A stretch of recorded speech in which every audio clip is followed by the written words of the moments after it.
What if Bella fell for the Mobward boss? Part 2.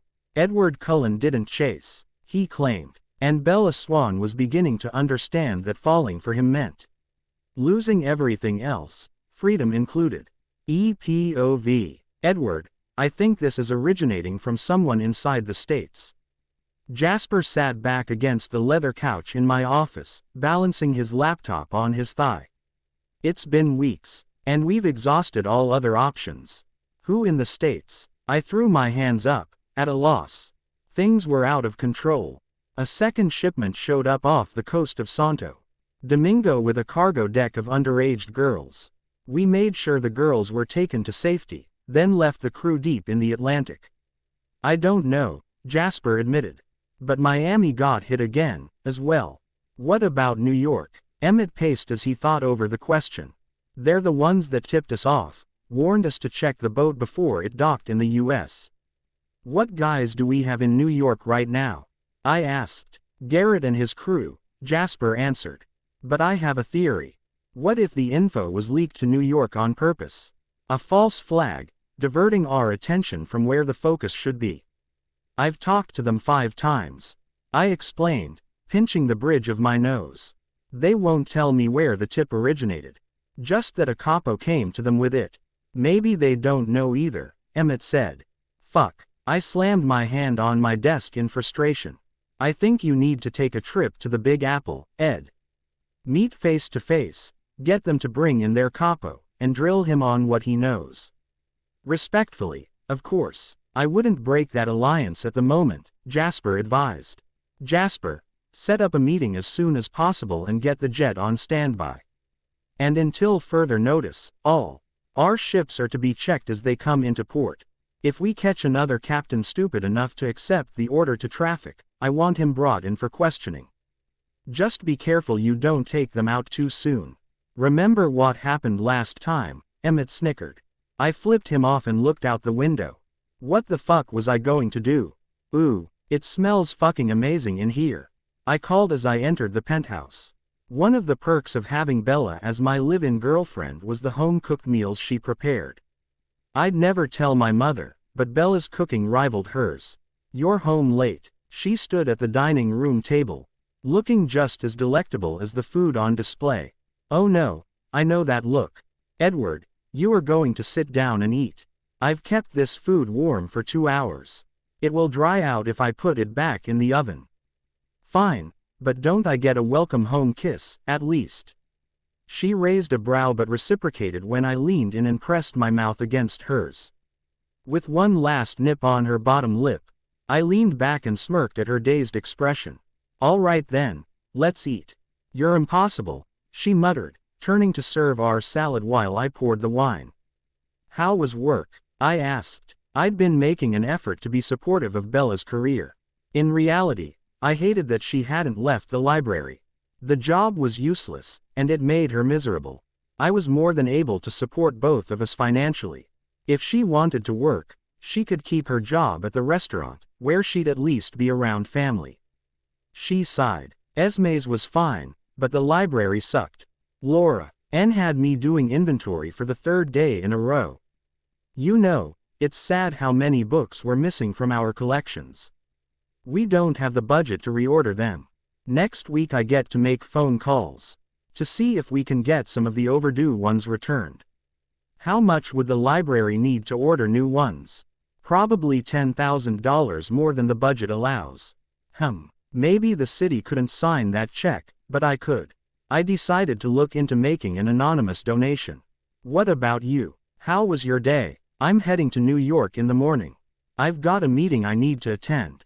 Oh, tomorrow. As in, Thursday. She squeaked out. Yeah, why? Is that an issue? Shit, did we have plans I'd forgotten? I need to talk to you about this weekend. My phone rang, cutting her off. Jasper. Fuck, I've got to take this. Can we talk about whatever it is later? I guess. She trailed off as I stood, answering the call. What's up? I grabbed my plate of chicken piccata and mouthed that I'd eat in my office. She nodded, staring at her plate. My gut twisted as I walked away, but the business couldn't wait. Ooh, I rubbed my temples after going over the information Garrett dug up. The capo in New York, who'd brought the tip to the Don's attention, wasn't the original source. One of his soldiers caught wind of it from a cousin, who Garrett's crew was working to find.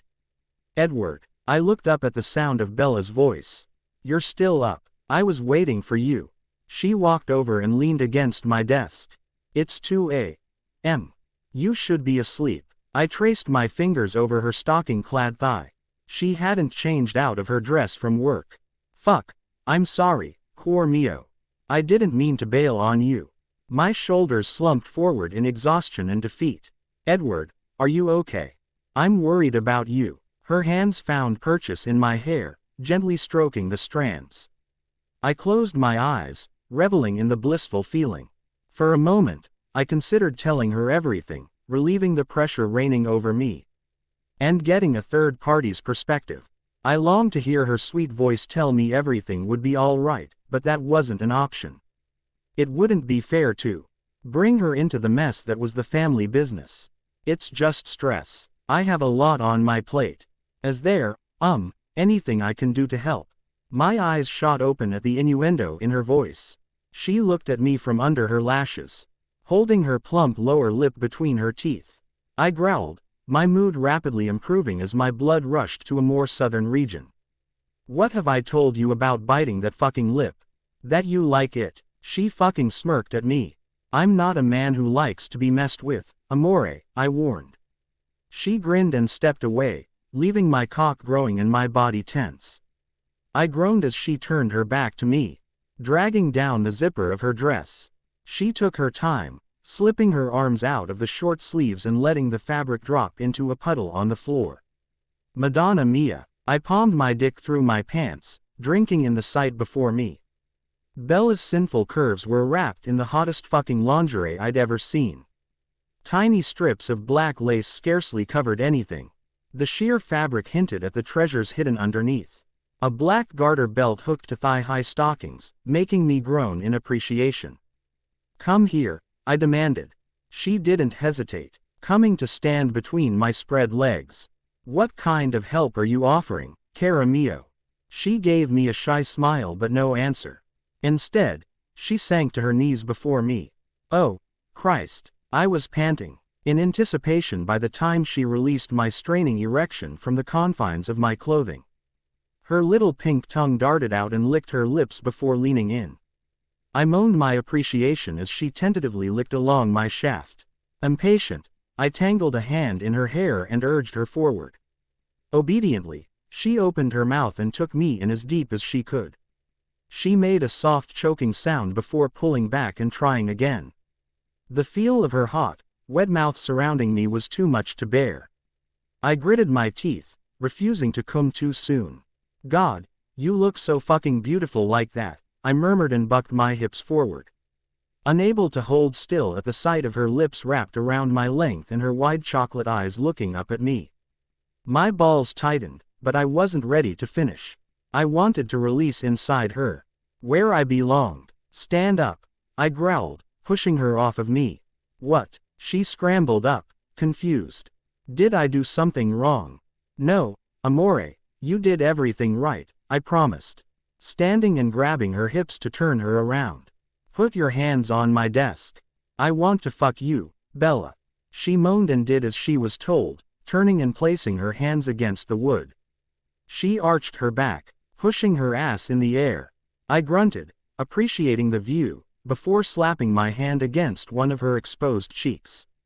Is this what you wore under your work clothes all night? I asked. Yes, she whimpered. I smacked a hand across her other cheek. I should punish you for that.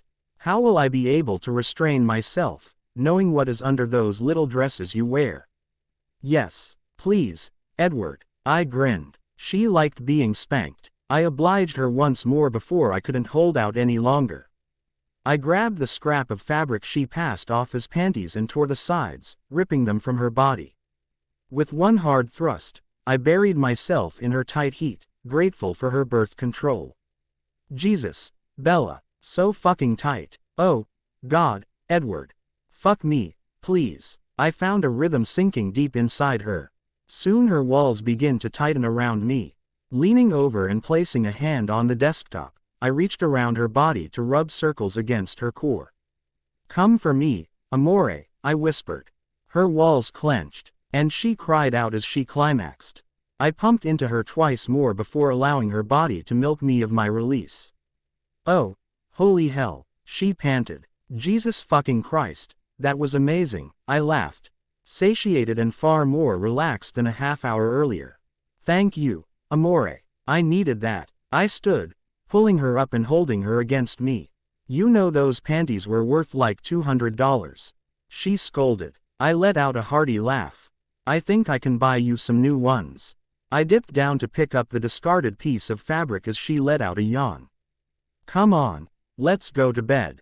My problems will still be here in a few hours." I closed my laptop and grabbed my phones before ushering her from the room. I was expected to be on a plane to JFK at 6 a.m. If I was lucky, I could manage 2 hours of sleep before facing the morning's chaos. __blank. BPOV. I woke to my 6:30 alarm, still in my bra and garter from the night before. My panties were long gone.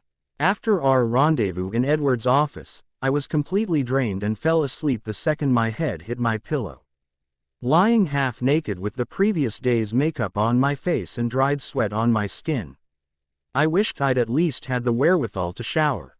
Hoping I'd hit the stop button for my alarm and not just snooze, I rolled out of bed. Edward was nowhere to be found. Likely already on his way to New York. I frowned as I realized he'd never told me when he would be back. I went through my morning routine quickly, needing to be at the library by 8. Thankfully I no longer had to take the L since Seth was appointed my morning chauffeur, but if we didn't leave by 7:30, there was no way I'd make it in time to clock in. Hustling into the kitchen to make coffee, I thought over my day and froze. Fuck, I never talked to Edward. I had to call him immediately. It was bad enough that I'd waited until the day before to tell him what was happening. But now we had zero time to prepare. I ran to our room and grabbed my phone, knocking a paper with neatly scrawled handwriting to the floor. Bending down, I picked it up, my stomach nodding at the words. "Bella, my flight leaves at 6, and I didn't want to wake you. You won't be able to call me while I'm gone. I am not able to take my personal phone with me." I glanced at his nightstand where his phone sat, still plugged in. He didn't want to be tracked. I felt nauseous. What did that mean? Was he putting himself in danger? "Please don't worry. If you need anything, get in touch with Alice. Jasper knows how to contact me.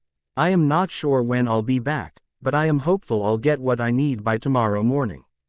Il mio cuore e tuo. Edward." I folded the paper and tucked it into my pocket. Edward was on a flight to New York without his phone. So, how the hell was I supposed to let him know Charlie was on a flight to Chicago? "Ooh, Bella, I think you should let me drive you to the hotel," Seth begged, following me up the stairs to the train platform. "Seth, my dad will never buy that I hired an Uber. I know him, he's probably waiting for me at the train station. Besides, you'll be with me the whole time. It's not like I'm unprotected." "Yeah, but now my car is parked here. I don't have a way to get you out if something goes down. I'm going to a Marriott courtyard. What do you think is going to happen?" I asked, exasperated. "It's like the most boring place in the world." "You'd be surprised," he mumbled, following me onto the train. "When we get off, you have to act like you don't know me, okay? I still have to follow you."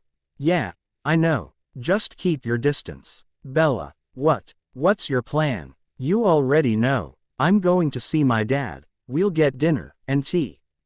Then I'll leave and go back to the penthouse. I'll be done by 10 o'clock. I promise you." "No, I mean, what's your plan?" "You're going to have to tell him about Edward." "I haven't thought that far," I grumbled. "Besides, Edward's not here. No one needs to know anything yet." Seth groaned. "You didn't tell Edward, did you?" I fidgeted with my purse strap, refusing to answer. "Bella, what are you doing to me? I have to tell him." You know that, right? I chickened out. Okay. I procrastinated, and when I was going to tell him last night, he got a phone call, and then, well, other things happened, and we never talked. Oh, Christ, I'm dead, Seth whined. He's not going to kill you. I rolled my eyes at his dramatics. You don't know that. I'll tell him to spare you. Besides, you can't even get a hold of him right now. He doesn't have his phone. Bella, do you seriously think I don't know how to get a message to him? I'm your freaking bodyguard, who he hired. Oh, damn it. I'll wait until he returns to Chicago. But all bets are off the second his plane lands. Fair enough, I mumbled as the train slowed. Exit after me, okay. I think I see my dad. I stood as the doors opened. Then hustled through the crowd and onto the platform. Sure enough, I spotted Charlie scanning the crowd from the top of the stairs. I skirted around the commuters, rushing toward him. Bella, he called as soon as he spotted me. Dad, I threw my arms around him, nearly knocking him over in excitement. He still smelled like home pine trees and spicy aftershave. I've missed you. I've missed you too, Bells. Geez, let me see you. He pulled back to look me over. Wow, you're so sophisticated. I guess living in the city will do that to a girl, huh? I blushed, glancing down at my sophisticated designer wardrobe. Are you hungry? I asked, linking my arm through his. There's a brewery down the street. I think you'd like. Out of the corner of my eye, I noticed Seth leaning against a railing and pretending to text. I could eat. Charlie grinned as I led him down to street level. He filled me in on the happenings back home as we walked. According to him, my high school boyfriend, Mike Newton, had been arrested for running a meth lab. I dodged a bullet with that one, although I seemed to have a proclivity for men who worked outside the law. I shook off the thought as he started, stammering and blushing through a story about Sue Clearwater. Are you two dating now? I teased as we settled into our seats at the brewery. Well, geez, I don't know. We've gone out a few times. He was the color of a tomato. I loved it. Ah, you've got a girlfriend, he grumbled under his breath as our waitress appeared to take our drink orders. I flipped my menu open when she left, happy to order a dinner that cost less than a car payment. What about you, Bells? Any boys catching your eye in the Windy City? I felt the color drain from my face as his mustache twitched in amusement. Nope. Haven't had time for a boyfriend. Working too much. I hid my face behind the menu. Oh, come on, I don't believe that for a second. Give your old man a break. I need to know you're being taken care of. The last thing I want is for my daughter to get taken advantage of by some creep. Dad, there's no creep, I promise. But there is a boy. Damn it. Please, can we change the subject? Fine, but Bea, I'd like to meet this mystery guy before I leave. It'll make me feel a lot better about getting back on a plane if I know you've got good people around you. A snicker from the booth beside us caught my attention. I side-eyed Seth while my dad perused the menu. Charlie would drag me home kicking and screaming if he knew who I was living with. The remainder of our meal was spent reminiscing about my childhood and sharing work stories. True to my word, I climbed back on the L at 9:45, leaving Charlie on the street corner below. Seth scrambled through the closing door and plopped down next to me with a grin. You are so screwed. His shoulders shook with silent laughter. Shut up, Seth. I sunk into my seat, trying to figure out how my life had become such a mess. Ooh, my leg bounced, shaking the kitchen table as I drank my third cup of coffee. I was meeting Charlie at 11 to look at apartments. It was 10:15, and I was still in yoga pants and one of Edward's college t-shirts. I glared at my phone, willing it to ring, but it sat silent, as it had all morning. I'd begun obsessing over Edward's whereabouts as soon as I arrived home from dinner with Charlie. Edward's letter said he hoped to get what he needed in the morning, so why hadn't he called yet? Pictures of bullet wounds and buried bodies flitted through my mind, making me shudder. Although it was my fault, my head was filled with horrendous images. I'd made the mistake of watching Goodfellas before I fell asleep. It was on one of the streaming services, and I was curious. Not the wisest decision I'd ever made. I snapped up my phone as it dinged with a text. My heart raced, and I prayed for good news. Morning bells. Stopping to get coffee. You want any? Dad. Where was Edward? Nope. I'm good. Already had too much. B.K. I'll see you in a few, Dad. I forced myself to get up and get ready but kept my phone within arm's reach, just in case. I opted for a casual look. Well, as casual as I could. Charlie was clueless enough about fashion not to notice that my cream-colored jacket was Valentino and my leather boots were Chanel. At least the jeans and V-neck I chose could pass off as regular everyday clothes. I met Seth in the garage, immediately asking for word on Edward. He shook his head and told me no news was good news. We drove to meet Charlie in silence as I obsessed over the millions of horrible things Edward could have encountered. Just let me out down the street, and I'll walk up there, I said once the building came into view. That's a negative, Bella, Seth grinned, continuing to follow the stream of traffic down Lake Street. You are not dropping me off in the front, I demanded. I'll drop you around the corner, but I've got to keep a watch until I know you're safe. I rolled my eyes but agreed and climbed out of the car by the side of the building. Seth drove behind at a crawl until I turned the corner and spotted Charlie out front, with his coffee in hand. Hey Bells, you know that guy? He watched Seth's Mercedes take its time rolling past us. No, you still got that pepper spray. I stifled a laugh, remembering my first run-in with Seth at the grocery store. Yeah, Dad, come on, we're already late, let's go see this apartment. I turned into the building, ready to put Seth's not-so-stealth surveillance skills behind us.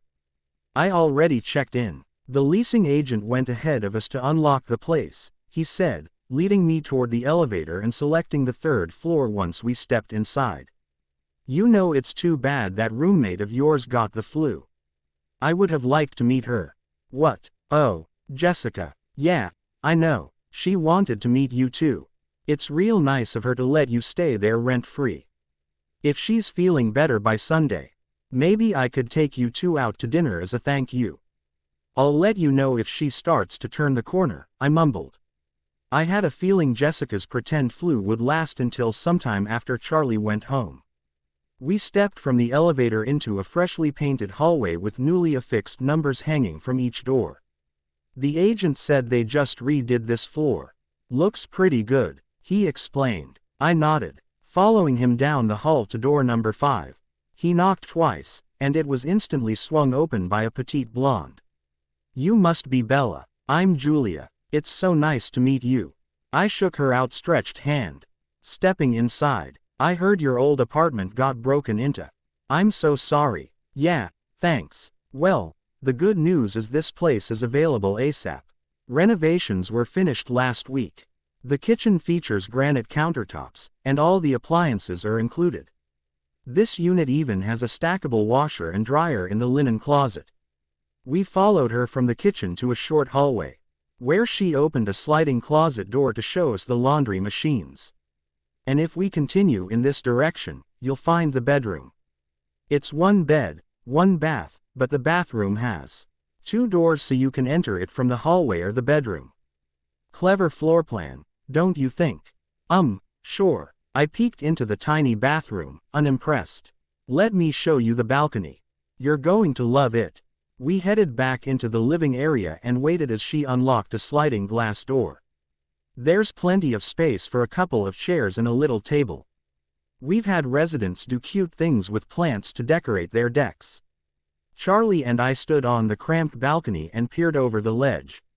He hummed in approval before leaving me to assess the space on my own. A pit formed in my stomach as my gaze settled across the street, where the brick wall of another apartment complex stared back at me. I'd become accustomed to Edward's view of the city, watching the world move below us and the lake in the distance. How could I spend my days staring at a brick wall? Do you have any units with a different view? I asked. Not at the moment. What kind of view were you looking for? Julia cocked her head in confusion. What the hell was I asking? I was in a 4-story apartment building in the heart of Chicago. Of course, there wasn't an apartment with a view. Sorry, I just never mind. What are the safety features in the building? Charlie asked. As Julia rattled off the list of security measures, I strolled through the space.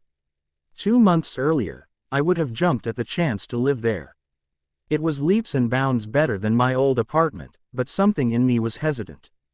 Are those boots Chanel? Julia asked after finishing her safety sales pitch. Oh, I glanced at Charlie, who was looking at my feet with a frown on his face. He may not have known much about designers, but he had to know Chanel was a high-end brand. No, they're, knockoffs. Honey, there is no way those are knockoffs. That is pure leather right there. She gushed. I let out a spastic laugh. Oh my God, I know they look so real, don't they? One of my coworkers has a cousin in New York who gets them from China for wholesale. Anyway, whenever she visits, she picks up a bunch of stuff.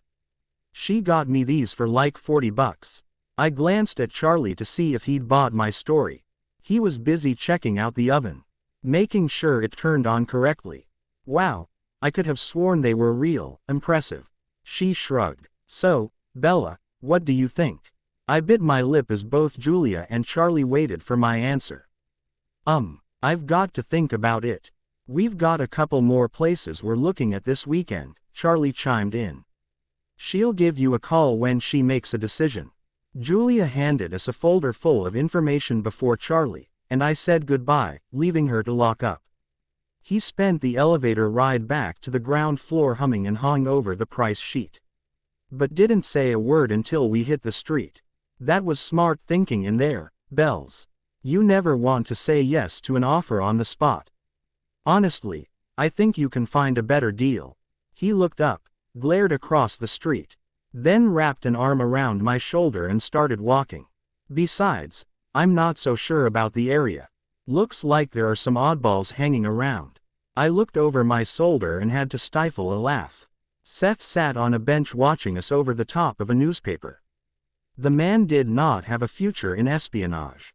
BPOV. I cringed as the iPad slipped from my fingers and hit the floor again. It was the 3rd time since my shift started, and I'd already cracked the corner. I picked it up, praying the 3rd fall hadn't shattered the whole thing. Jesus, Bella, what is wrong with you? I'm taking this for the rest of the night. Jessica hissed, snatching the device. I'm sorry, I'm just frazzled. I bit my lip, holding back tears of frustration. Pull it together, Bella. Yeah, I can see that. She rolled her eyes. Why don't you check and see what's been bust in the 300s? And for the love of God, stay away from the stemware. I listened without argument because Jessica was right, I was a mess. I'd spent my entire day apartment hunting with Charlie, finding something wrong with every place we looked. He was done with me by the time I dropped him off at his hotel. He couldn't understand why I was turning down perfectly good properties, especially ones he was able to negotiate to a very reasonable rate. But I couldn't pull the trigger. The idea of leaving Edward's penthouse made me sick. I wanted to support myself, not have to rely on my boyfriend, but maybe there was a way to do it without moving. More than anything, I wanted to talk to Edward and see if staying permanently was even an option. To my dismay, I still hadn't heard from him. Each hour that passed by made my anxiety spike higher. I checked my phone every few minutes, sure I'd missed an alert, only to be disappointed. I made it back to Jessica and blanked on which tables were clean and which were dirty. With a sigh, I resigned to taking another trip through the dining room, but my steps faltered when I spotted an unexpected guest stroll through the front door. Looking like a fish out of water dressed in a suit and tie was none other than Charlie. Dad, what are you doing here? I rushed over, wondering if I was physically strong enough to push him back out the door. Bells, you didn't think I'd miss coming to see this place, did you? Don't worry, I won't get in your way. I know you're working. I just want to check out the joint. Bella, did you get the table numbers? Jessica interrupted, tapping her foot. Oh, yeah. I think 3:40 is done. Great, can you take the Varners over? And I'll help this gentleman. She held up the iPad, tapping it to remind me I was on restricted duty. Dad, just stay right here. I'll be back in a minute. I left him standing in the entryway and tried to stifle my panic as I led the Varners to their table. I rushed back, groaning when I made it to the desk. Jessica was in full-blown conversation mode. Bella, you didn't tell me your dad was coming in tonight. She gave me a smug look. Because I didn't know. I forced a smile. Well, it's nice to meet you, Mr. Swan. I'm Jessica Stanley. I held my breath as confusion washed over Charlie's features. No, this was not good. The Jessica Bella's been staying with. He glanced at me. What, Bella? Aren't you staying with some guy? No, Dad, this isn't that Jessica. It's another Jessica. From the library. I sounded hysterical. Bella, you told me you were staying with a coworker from the restaurant. Oh shit, Jessica squealed. Girls, is everything all right? Esme asked, swooping in from the bar. It would have been a perfect time for a sinkhole to open beneath my feet. I'm sorry, Esme. This is my father, Charlie Swan. He's visiting for the weekend. My voice wavered as I made the introduction. Charlie, it is so nice to meet you. I'm Esme Cullen. Charlie grunted in response, surely cataloging the number of cases he'd dug up littered with the name Cullen. Isabella has been such an amazing addition to our team. I just adore your daughter. She's a great girl, he stuttered, taken off guard. Esme's charm could do that to a person. My F.A. Miley was supposed to meet for dinner tonight, but it looks like only my daughter will make it. My husband and sons were called out of town on business. Would you like to join us? It would be wonderful to learn more about Isabella's family. Quote, well, I guess that would be all right. If I wouldn't be imposing. Oh, don't be silly, of course not. Girls, send Alice to our table when she gets here. We're going to get started on some appetizers. Esme linked her arm through Charlie's, pulling him away and into a conversation. I gawked at their retreating forms. I have so many questions. Jessica smirked. You also have guests coming in. I quipped, grabbing menus. This conversation isn't over, she warned before turning to greet our guests. I spent the following 15 minutes doing everything I could to avoid Jessica while keeping an eye on Charlie and Esme. Of course, Esme worked her magic over him. She sent me a wink when she caught me trying to eavesdrop on their banter. I hustled back toward the front, not knowing what to make of the gesture. Flustered, I turned a corner and knocked into a tiny body. Oh my God, Bella, where's the fire? Alice laughed, catching herself. My father is here, and he's having dinner with you and your mother. What? She screeched. I pulled her toward the bar where we couldn't be seen. Bella, how? My dad booked a trip here weeks ago, right after my apartment was broken into. I swear I tried to talk him out of it. He told me he would order in and hang out at his hotel tonight, but he showed up here in a suit, and now your mom is his new BFF. Yeah, she has that effect on people. Alice rolled her eyes. Wait, does Edward know he's here? No, I tried to tell him before he left for New York, but he got a call from Jasper and then other stuff and, yeah. Oh, God, I don't want to know about other stuff. She shuddered. Okay, my mom and I can handle things tonight. Does your dad know about Edward? That you're living together? Up until 20 minutes ago, he thought I was staying with Jessica. And no, my dad, who is a police chief, doesn't know about Edward. Oh my God, Bella, really? Alice laughed. A police chief. Please tell me you at least told Edward that part. Quote, yes, Alice, I sighed. Go to the front and try to pretend everything is normal. I'll keep things under control in the back. I stopped her as she turned away. Wait, have you heard anything from your brothers? No. Her tone softened with sympathy. I know it's hard, but I promise you no news is good news. So I've been told, I grumbled. I promise I'll call you the second I know anything. She squeezed my hand once before heading off. Resigned, I resumed my station next to Jessica, spending the remainder of the shift dodging questions. She final. Why gave up after all our guests were seated and relocated to the bar so she could flirt with Jared. Have a good night. I smiled at the Verners as they left, Mrs. Werner a little worse for the wear AF. Tear the 2 bottles of Chardonnay they'd ordered. Bella. Alice slid behind the desk as soon as the door shut behind them. What the heck is going on back there? You've been talking for hours. I glanced behind me, ensuring Jessica was still far from earshot. I've learned a lot about Pacific Northwest fishing, she joked. But they've been on their best behavior. Neither of them seems to suspect a thing between you and Edward. If anything, I think your father is glad you're working for the Cullens, or Esme Cullen, at least. We hushed as the subjects of our conversation came into view, laughing over God knew what.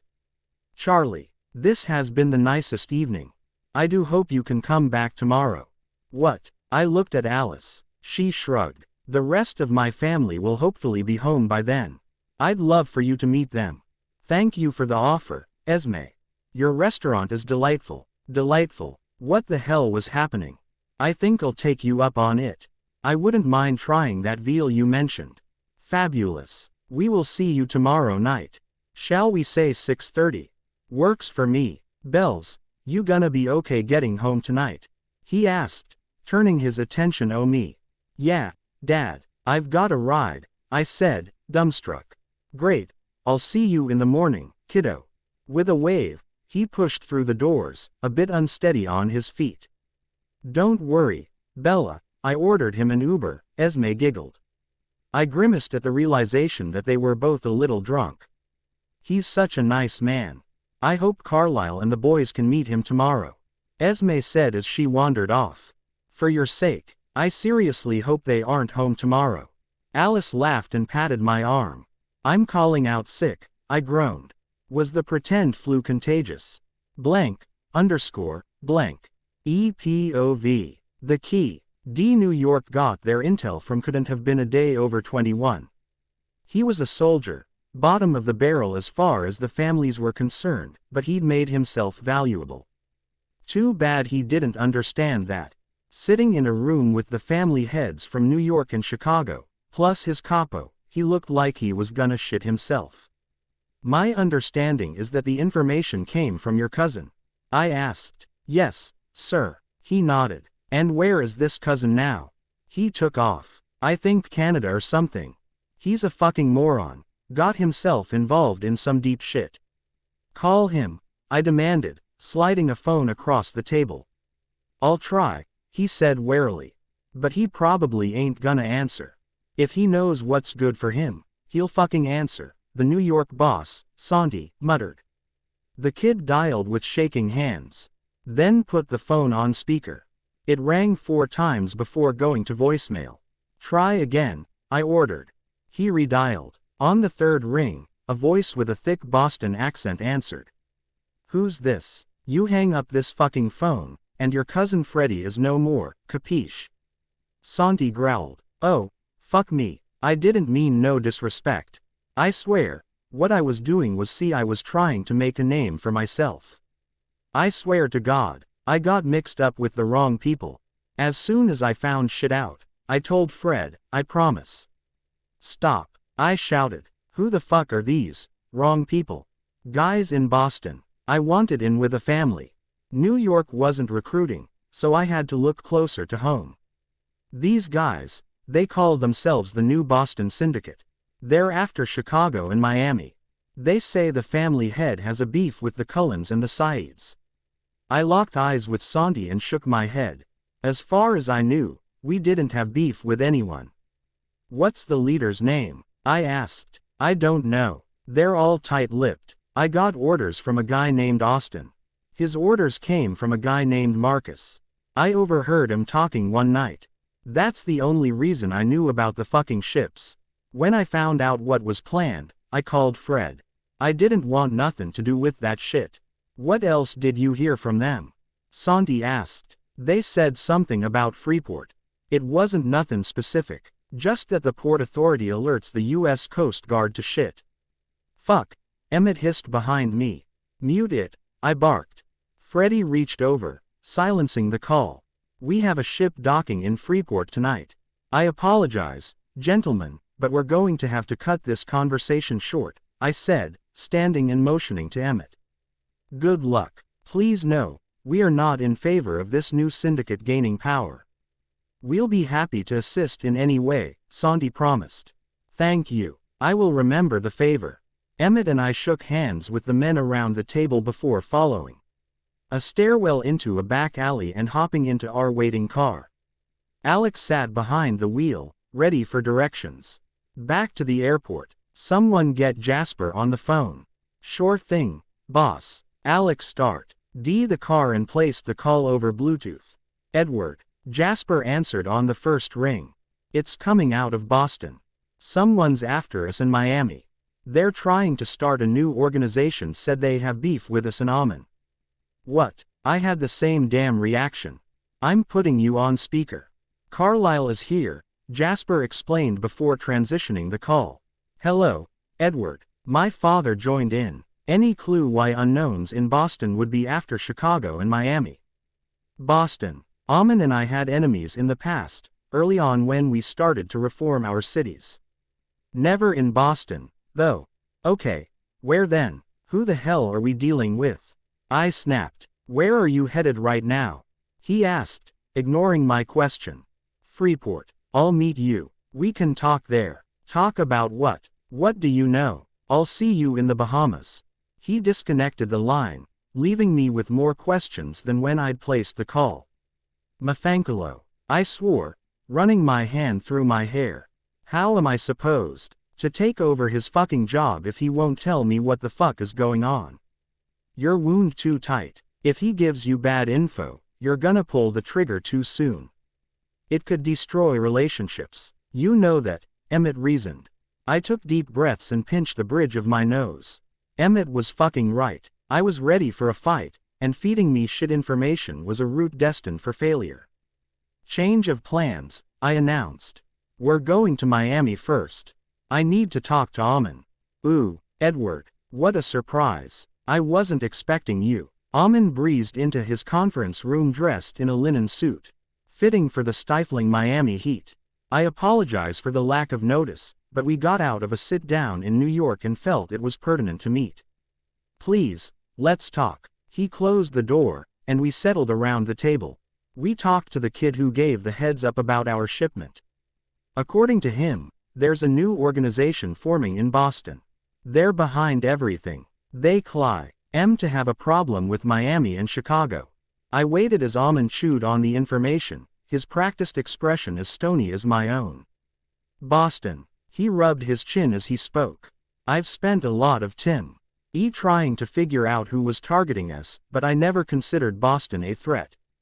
The first hit on my family took place in Boston. We focused there for a while but moved out when information came from New York.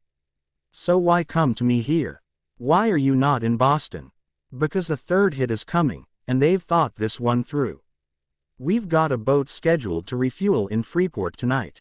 We think they're counting on the Port Authority reporting a cargo hold full of trafficked girls to the U.S. Coast Guard. Fuck. Amman stood and paced behind his seat. Your boat arrives tonight. What time? It's on schedule to dock at 12:15 am, Emmett answered. And I have a boat scheduled to dock at 11:45. Amman let out a dry chuckle. We sat at a standstill, the weight of the situation crashing onto our shoulders. How many men can you get on boats outside Freeport by 11? I asked. At least 30. We can fly, but we need to be careful. The island is corrupt. If word spreads that we are descending, it will reach the ships. We want this finished once and for all. We can't afford for the ships to change course. We've got our jet and one more man with us. My father will be meeting us there. It will be good to work with Carlisle again. He smiled. I have friends in Bimini that can get speedboats to Freeport within a few hours. After you land, drive to the eastern side of the city. There are water channels we can use for staging. I will send you the coordinates. I stood and shook his hand. Thank you, Amen, for your help. No, it is you who helped me. I am only repaying the favor. Ooh, as we landed, I gazed over the turquoise water, letting my mind wander. I pictured myself on a different type of trip, one that involved Bella wearing the skimpiest bikinis while we drank aged rum and laid out on the sand. My cock twitched, but I grimaced and forced myself into reality. If I wanted to return to the real Bella quickly, I couldn't allow myself distractions.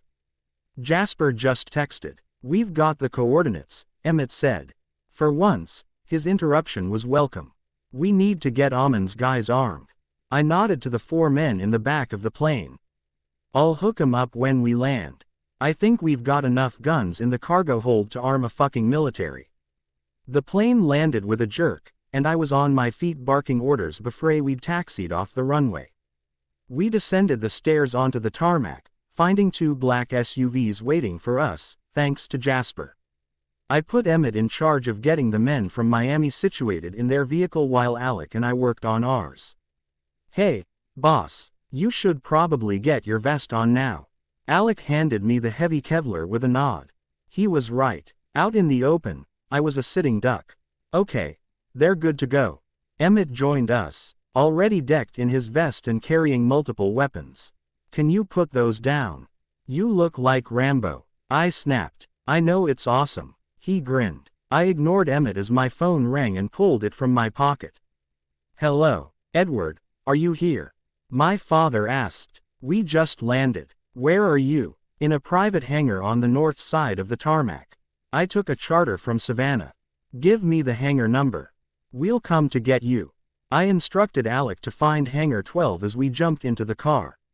We stopped long enough to allow my father to climb in the back seat next to me. "We're staging east of the city. Amen is meeting us there," I explained, handing him a vest. "I have a new crew on standby to get the ships to the US in case the old crew needs to be disposed of," he said with a dangerous glint in his eye. Carlisle Cullen was chosen to run the family for a reason, and it wasn't due to a forgiving nature. "What time do we expect to hit the water?" 9. "We need me to get into international waters before we make contact with the ships." He nodded in approval and sat back. On the outside, I was calm and collected, but inside, my heart pounded like a jackhammer. "Ooh, there's a cruise ship 50 miles northwest. They're in radio distance," Alec informed us. "Wonderful." The communication between boats had to be halted. I motioned to Amen, whose vessel bobbed next to ours in the water. "No radio," I called out. "Passenger ship nearby." He gave me a thumbs up and turned to relay the message to his crew. We had 4 other groups nearby but out of earshot. With our lights off, in the dark of night, we could hardly see them, much less hear them. "How much time do we have?" Emmett checked his watch and glanced out at the empty water. "We should see the first ship soon," I muttered. We had no choice but to take Amen's ship first, but we had to be fast enough to keep the crew from sending out a distress signal. Taking a tip from Somali pirates, we'd armed ourselves with rope ladders attached to grappling hooks. Although, the knowledge that we would have to climb them in pitch black, onto a moving ship, without assurance that the hooks were steady, made my adrenaline spike. I mean, Jesus fucking Christ, I wasn't a goddamn superhero. "There!" Alex shouted. I peered in the direction he pointed, making out lights in the distance. "Now we wait." I settled into a chair, watching vigilantly as the larger ship drifted toward us. Once we could make out the flag on the forward bow, Amen called us to action. His boat started its engine, splitting from oars to make a wide arc on the ship's port side. We took off to the starboard side and waited for further instruction. It took less than 10 minutes before gunshots rang out on the deck. My family and I sat armed and ready. But the fight didn't last long. The ship began to slow as Amen appeared over the top rail. "Edward," he called into the night. "Get your ship. We're getting the girls off and taking them to Miami. We'll meet you there." "God damn it," I muttered but gave him a wave before signaling our guys to move further out. Our ship wasn't far behind, and we had to get to it before the captain spotted Amen's. "I'd hoped the intel was wrong," my father admitted. "Yeah, Me too, I sighed, despite having known to expect the worst. Hey, guys, is that ours? Emmett pointed across the water to where a speck of light was visible. Shit, they're early. I motioned to Alec, getting him to pick up speed. We were racing against time, and there was no way in fucking hell I would let us lose the opportunity at hand. Alec swooped us out wide, then cut the engine to a troll as we closed in on the ship. You ready? Emmett asked, prepping to shoot the grappling hook. Go, I shouted the ord. And watched as the hook caught the top deck, and our ladder slapped against the side of the ship.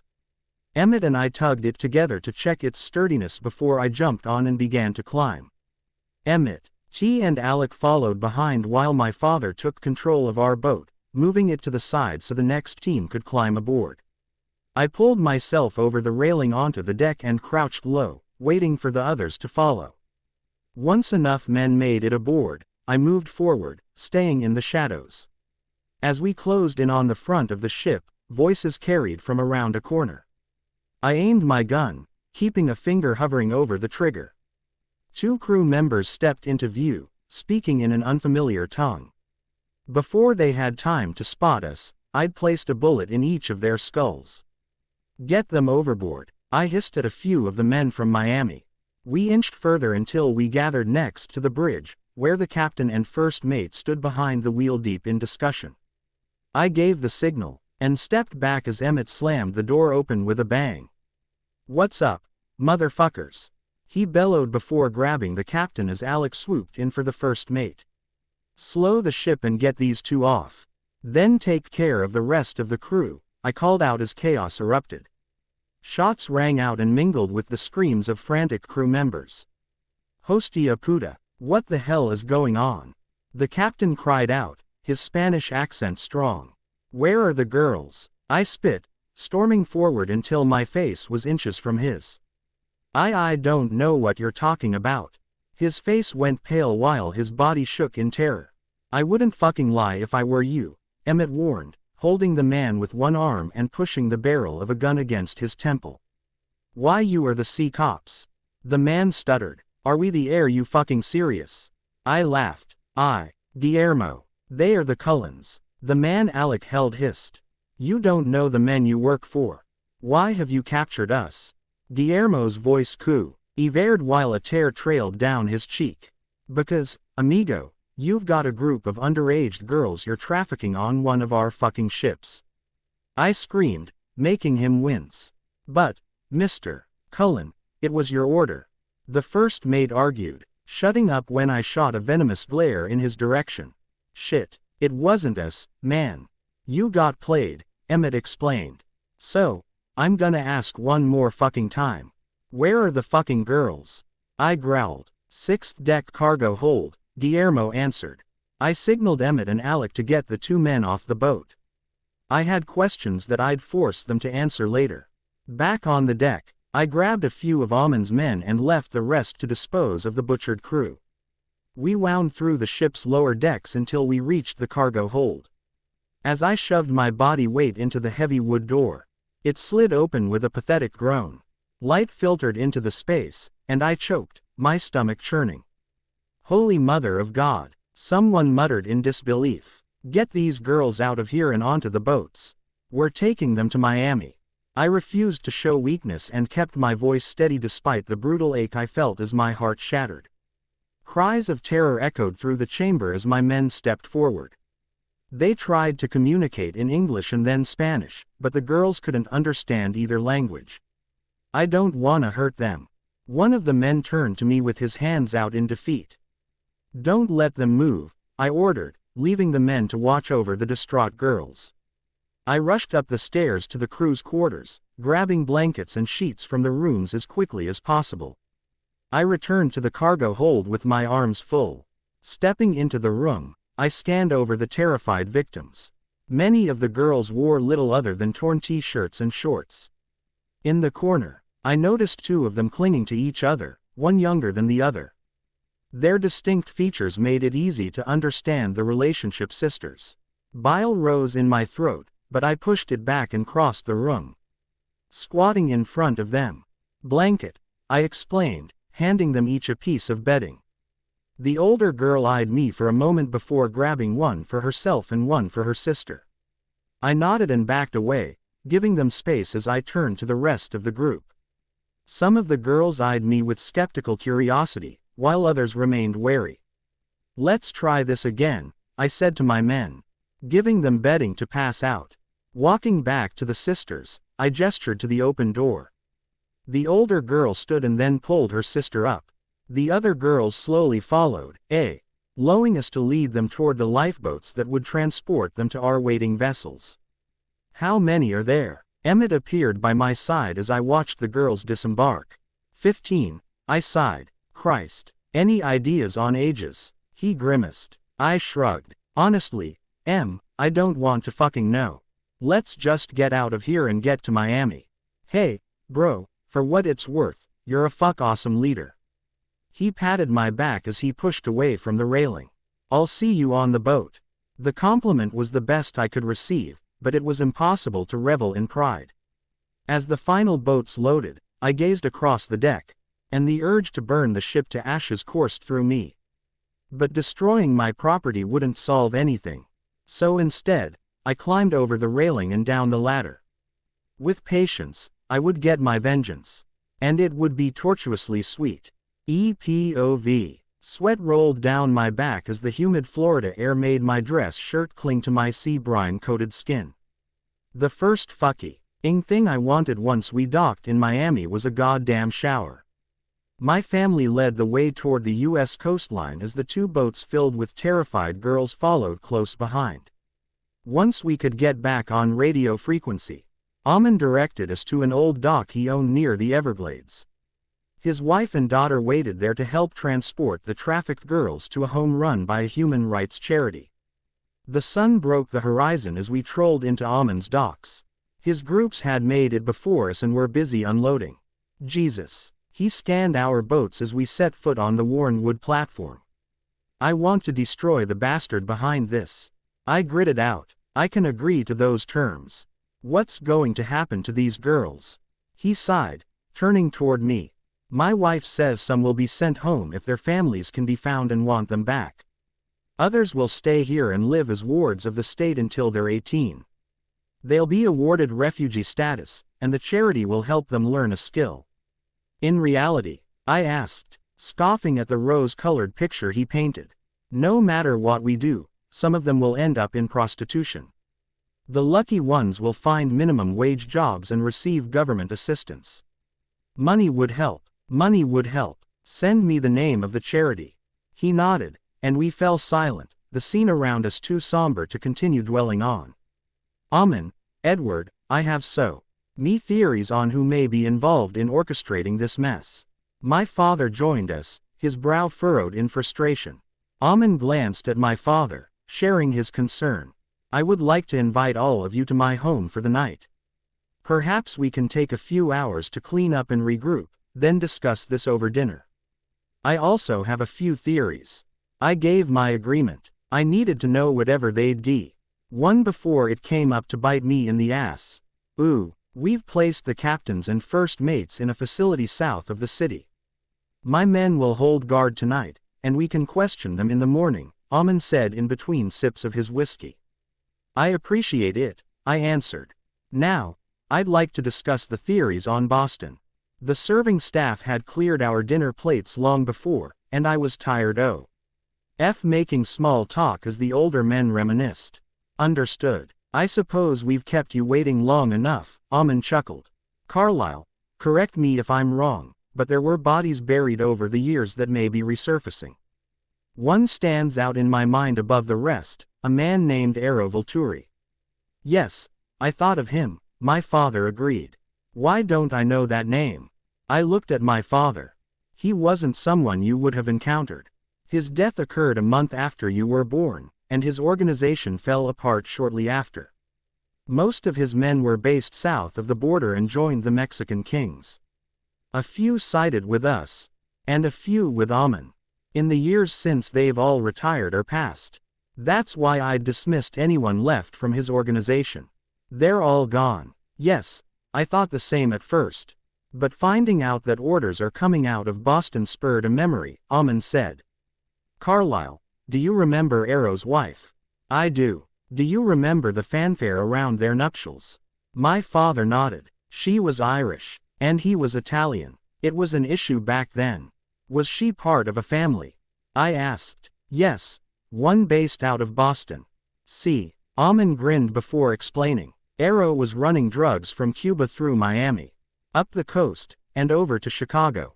We were in the process of cleaning up the mess the previous generation made and wanted drugs out of the game. Arrow disagreed, but his men were starting to jump ship. He wasn't paying enough, and too many arrests had them spooked. He had a large operation in central Mexico, but his American ties were weakening. My father stood, pacing by the window in thought. New York was going through a transition and couldn't get involved but wanted him gone. Boston couldn't touch him without starting a war, so your father and I decided it was up to us. Okay, so you took him out.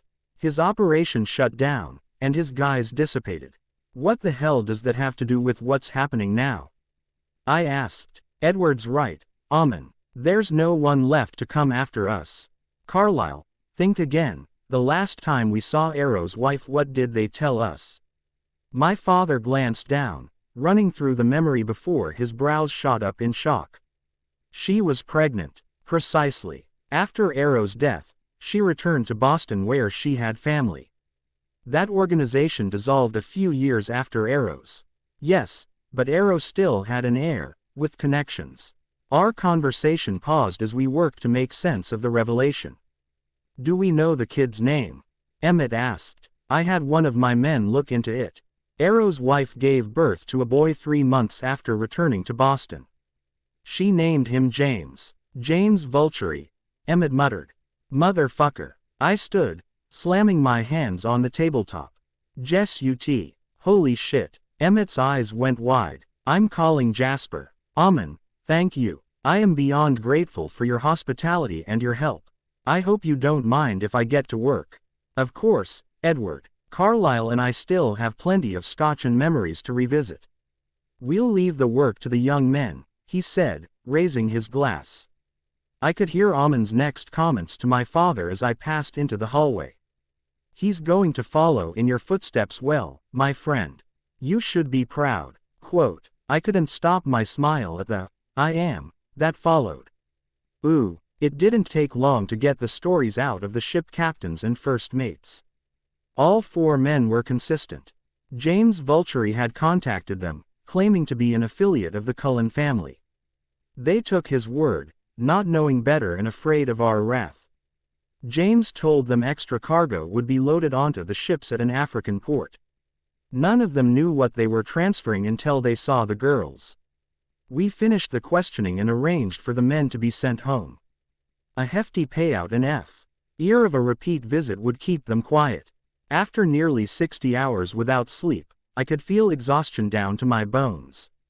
I dozed on the flight home, jerking awake at the plane's landing. Once it hit me that we were finally back in Chicago, it took restraint to stay seated long enough to taxi off the runway. Holy fuck, man, I'm gonna sleep until Monday, Emmett said through a yawn as we trekked across the tarmac to our private hangar. Alec, you driving him? I asked. Yeah, boss. You want a lift home? Not headed home yet, and you can TAE tomorrow off. A fucking nuclear war wouldn't eat me away from Bella through the remainder of the weekend. Go it. Have fun. He laughed, heading toward his Land Rover. And exactly where are you headed, Edward? My father asked, leaning against his Audi. Fuck, I'd forgotten he was listening. Ma asked me to stop by the restaurant, I muttered, rubbing my brow. I was too fucking tired to come up with a convincing lie. When are you going to tell her? He grinned. Tell who what? I narrowed my gaze. Tell your mother that Isabella's been living with you for the past month. He cocked a brow in challenge. Porco Dio. I groaned. How? I'd love to say it was my own savvy. But I'm unfortunately not that good. It was your brother's big mouth. Christ. Emmett. Did he tell Mom? Absolutely not. He laughed. That chore is all yours. If you want my advice, I'd take care of it sooner rather than later. I don't want your advice, I grumbled. Buonasera, Edward. He patted my shoulder and slipped into his car. I glared after him as he drove away. God damn it. Blank, underscore, blank. BPOV. 59 hours and 24 minutes. That's how long it was since I'd woken up in ripped lingerie with no sign of Edward. He was dead. I was positive. I think I'm going to order the black ones, but I do like the brown suede. What do you think, Bella? Which one is cuter? Alice asked, holding her phone out for me to see. I smacked it out of her hand, making it fall on the host desk with a satisfying thunk. She's PM Singh, Jessica warned. She's not PM Singh.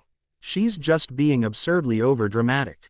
Alice huffed, grabbing the phone and tapping the screen to order her new shoes. Will you stop talking about me? At least wait until I walk away. Sure, if you'll calm down and listen to me. Alice quipped. He's fine. He'll call as soon as he can.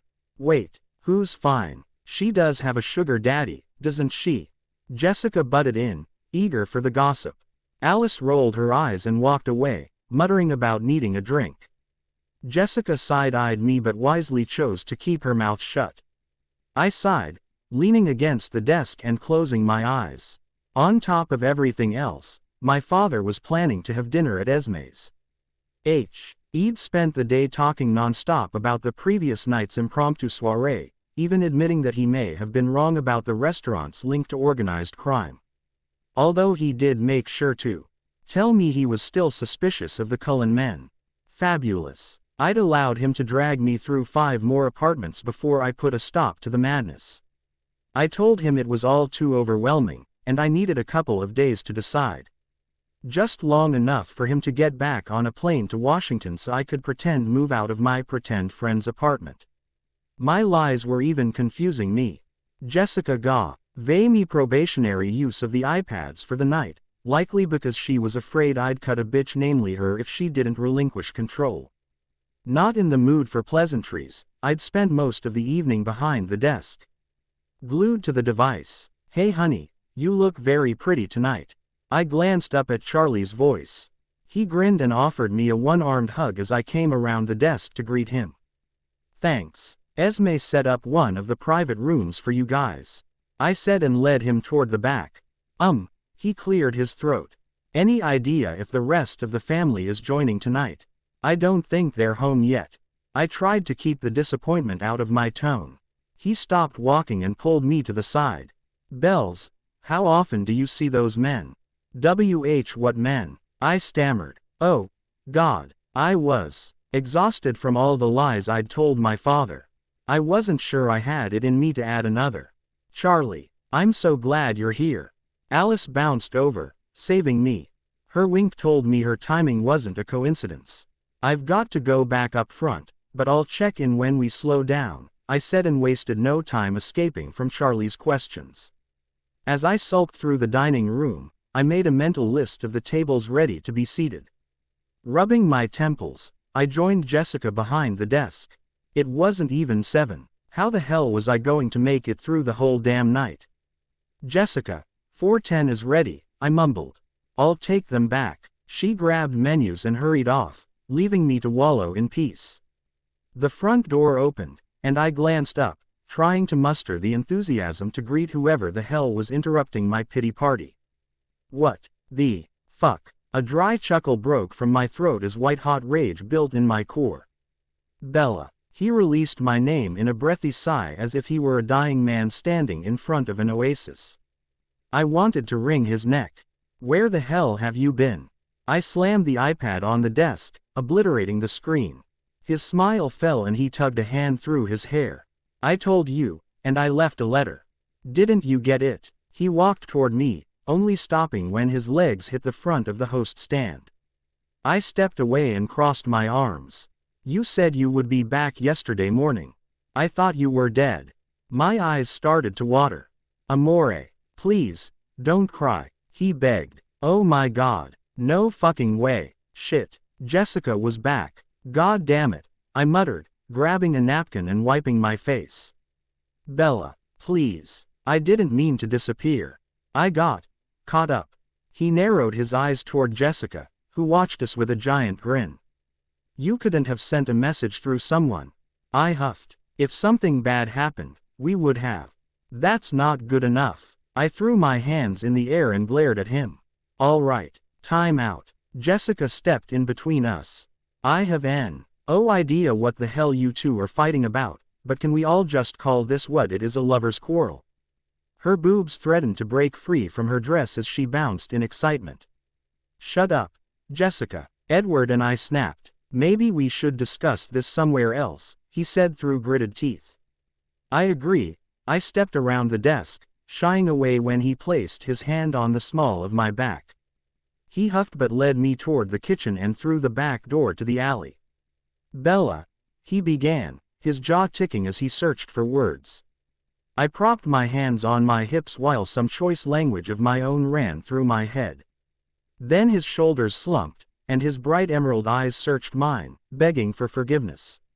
I'm so fucking sorry. Honest to God, so much happened over the past couple of days I barely had time to call Jasper. I've slept 2 hours since I left you in my bed, and the entire time I was gone, I wanted nothing more than to get home to you. I took a deep breath as the fight flew out of me. Can you at least tell me where you were? He thought for a minute before answering. You can't repeat any of it. I won't, I promised. We started in New York. From there, we had to go to Miami and then the Bahamas. After that, we were in the middle of the fucking ocean for a while. Then we went back to Miami. Now we're home. What the hell? I gawked at him. How did a one-day trip to New York turn into that? We found what we were looking for. He shrugged. I know you deserve more than this, Bella. Moving forward, we can figure something out, a way I can let you know I'm okay. That is if you can forgive me. I nodded and wrapped my arms around him. Just don't do that to me again, please. There has to be a way to let me know you aren't swimming with the fishes. Oh my God. He shook with laughter. Swimming with the fishes. Were you watching fucking mob movies while I was away? It's Crime Week on the Classic Movie Channel. I could feel my FACE heat as I pushed it against his chest. That's adorable, he mumbled, kissing the top of my head. What else did you do while I was gone? Not much. I worked. Went with Char. Oh. Fuck. I froze. Bella, what's wrong? Don't get mad, okay. I broke our embrace as his body tensed. Jesus. Fuck. What the hell happened? I tried to tell you before you left, but then you got that call from Jasper, and then I woke up. And you were gone, but he was on his way here. I'm so sorry, Edward. I rambled. Who the fuck was in his way? What the hell are you sorry for? Edward's voice was rising in agitation and echoing off the brick walls. I had to get the conversation under control ASAP. So remember when my apartment got broken into? He raised a brow. Yeah, that was a stupid question.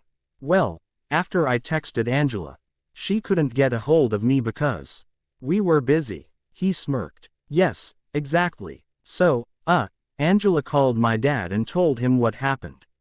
I talked to him the next morning, and he wanted to fly out immediately, but I convinced him to hold off a few weeks until this weekend. Wait, your dad is in Chicago right now? Yeah, he's not just in Chicago, though. God, Edward was going to kill me. He's inside the restaurant having dinner with your mom and Alice. I cringed. What? Caso Madre di Dio.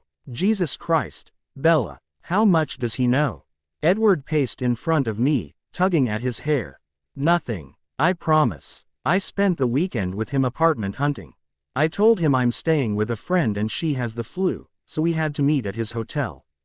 You're moving out. He stopped and stared at me, a pout forming on his lips. Not unless you want me to. I bit my lip, and my heart pounded as a breathtaking smile broke out across his face. I definitely don't want you to.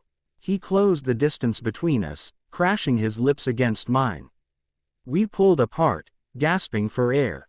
As we caught our breath, he muttered, but how the hell did he end up at dinner with my mother? That was all Esme.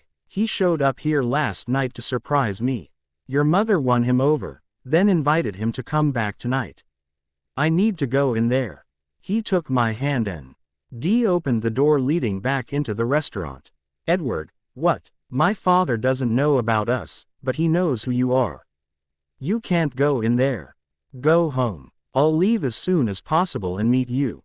I begged as he dragged me through the kitchen. No. He dropped my hand and turned to me once we passed into the dining room. Bella, I am going to have to meet him at some point.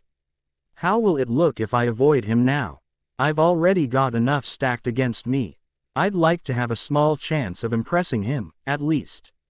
My chest swelled at his admission. He wanted to impress my father. Edward, I understand, I really do. But Esme already told him you were out of town. He doesn't know you're here. We don't have to tell him you're home. I grinned, trying to convince him. Judging by the FA court that he's watching me like a fucking hawk right now, I think he does know I'm here. Edward nodded toward the private dining room, where my father glared at us, well, mainly Edward. Follow me. We'll be fine. He stood tall, squaring his shoulders and turning on the charm as he went to join the shit show that was becoming our joint family dinner. Left with no choice, I scurried after him. Ma, I hope I'm not interrupting anything, he said, strolling into the room. Edward, I am so happy you're home. Esme smiled wide, jumping up and kissing his cheek. How was your trip? Eventful, he smiled back. Hello, son. Edward's head snapped up, and he locked eyes with Carlyle, who sat at the end of the table. Pops, Edward sawed with a slight edge to his voice. I thought you were headed straight home. I was, but your mother texted about dinner, and I just couldn't pass it up. Carlyle smirked, and my stomach dropped. I glanced at Edward in shock. He nodded minutely. Carlyle knew. Edward, I don't think you've met Isabella's father, Charlie Swan. Esme looked toward Charlie, who was staring daggers at Edward. Charlie, this is my oldest son, Edward. It's very nice to meet you, Charlie. Edward leaned over to shake my father's hand. Charlie grabbed his hand and locked it in a death grip. It's Chief Swan to you, son. Of course, I meant no disrespect. Edward frowned, stretching out his fingers. Edward, Isabella, why don't you join us for dinner? I'll go ask Riley to cover for you, dear, Esme said, waving to the two empty chairs and fluttering out of the room. I glanced at Edward as he pulled out my chair. He leaned close and whispered, play along. Alice kicked me under the table and looked over wide-eyed. I shrugged. I was as lost as she was. Esme returned carrying a few bottles of wine, insisting everyone try the top-shelf Cabernet. Edward and Carlyle were tasked with opening them and pouring glasses as Esme explained the vintage. I couldn't have cared if it was $2 Chuck. I was chugging it. So, son, I hear you're in the consulting business. Charlie wasted no time starting his interrogation of Edward. I coughed, choking on my wine. Before addressing Charlie's question, Edward kept his cool, first patting my back and confirming that I would survive. Yes, sir. My father, brother, and I run a lucrative consulting firm in the city. Exactly what does a consulting firm do? Charlie's mustache twitched with irritation. Our firm focuses on international contracts. We specialize in linking companies together that can benefit from alliances. Some government agencies use our services when they need particular specialists, Edward explained, unfazed. International, huh? You travel often. From time to time. Actually, we just got back from Dubai. Yes, Carlyle mentioned that. Charlie grumbled, unable to catch them in a lie. Enough about business, Esme interrupted. Isabella, Charlie told me you've spent the weekend apartment hunting. Alice's eyes shot to Edward. He shook his head and smirked. Yes, that's, what we've been doing. Yep, I bumbled my way through an answer, heat rushing to my cheeks. And, Esme. You can call me Bella. I bit the bullet, finally correcting her. Thank goodness. Not that Isabella isn't beautiful, but it's quite a mouthful. She laughed, breaking the tension around the table. Have any of the apartments stood out, dear? Quote, I think I've looked at too many of them, I said non-committal. She promised me she'd choose by Wednesday, Charlie chimed in. They're all pretty good options. Much better safety features than her last place. I'll bet, Edward snickered. What was that, Edward? Esme cocked her head. Carlyle covered his grin by taking a sip of wine. Oh, nothing, Edward faltered. Just because of the break-in. I imagine Bella's last apartment wasn't the most up-to-date on security. Bella, I am surprised, though. I thought you had a boyfriend you moved in with. Are things not working out with him? Esme asked, her face the picture of innocence. You could have heard a pin drop in the few seconds after she spoke before everyone erupted at once. You're living with a boyfriend? Charlie yelled, his face turning red. Mom. Alice squealed in shock. Carlyle started full-on laughing while Edward glared at him. I sunk into my seat and groaned. Isabella Marie Swan. I looked at Charlie, biting my lip. Who the hell are you living with? All eyes turned to me, and I froze. What was I supposed to say? Oh, you know this super attractive man next to me. Yeah, the one you just drilled about his career because you're pretty positive he's in the mob. I'm sleeping in his bed. Yeah, that would not go over well. She's staying with me. I gasped as my head snapped toward Edward. What the hell was he doing? I knew it. You two are perfect. Oh, Edward, I'm so happy for you. Esme clapped while bouncing in her seat. Oh my God, you'd already figured it out. Mom, you are unbelievable. Alice rolled her eyes. Are you kidding me, Bella? Charlie hissed. Don't you remember our conversation? Dad, stop. If it weren't for Edward, I would still be living in a slummy apartment with no heat or water pressure and shitty locks.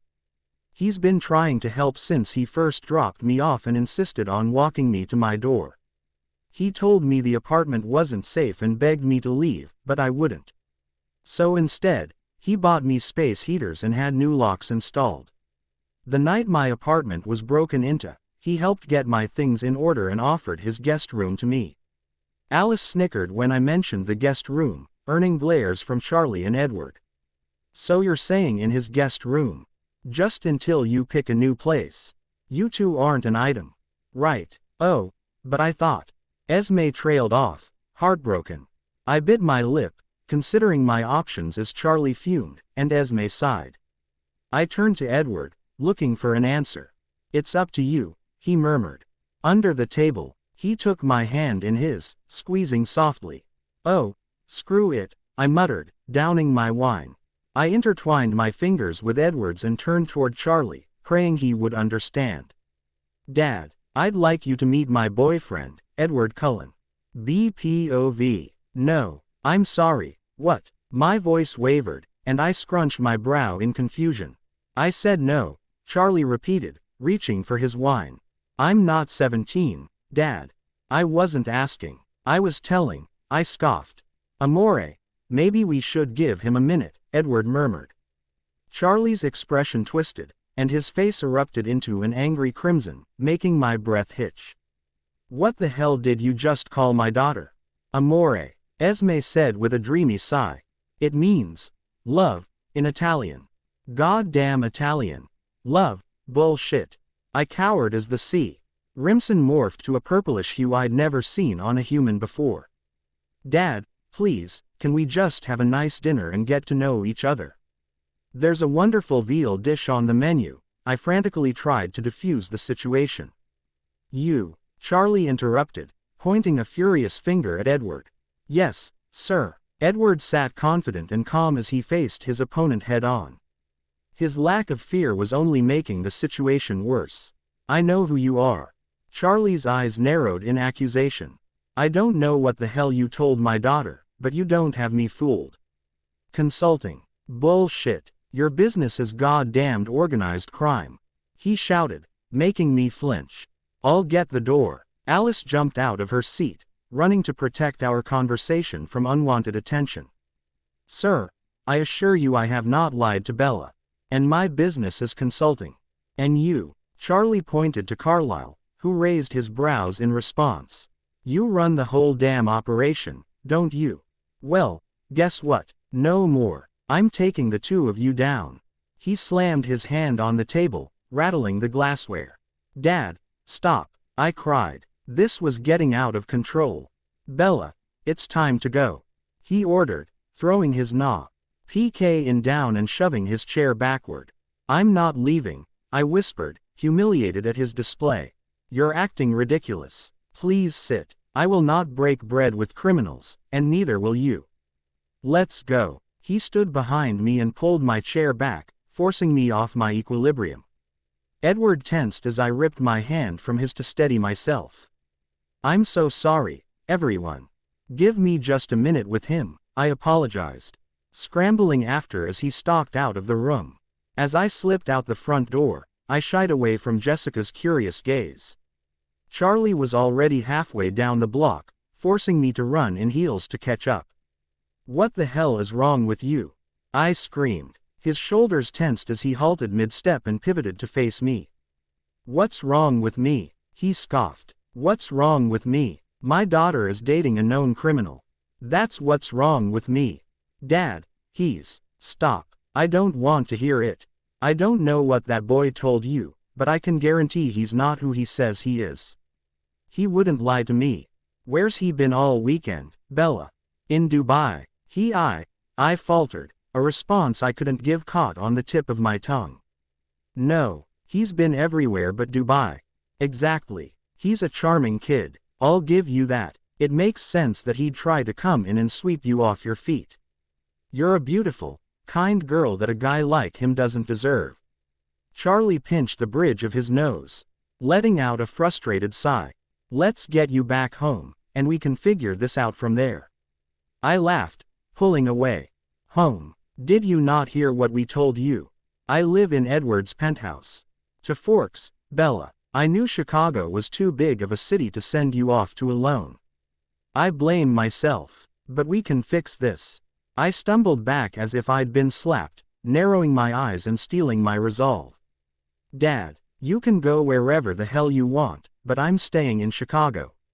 And as for going home, after dinner with his family, Edward will take me home. Bella, come on, please be rational. If you want to see me tomorrow, you know how to find me.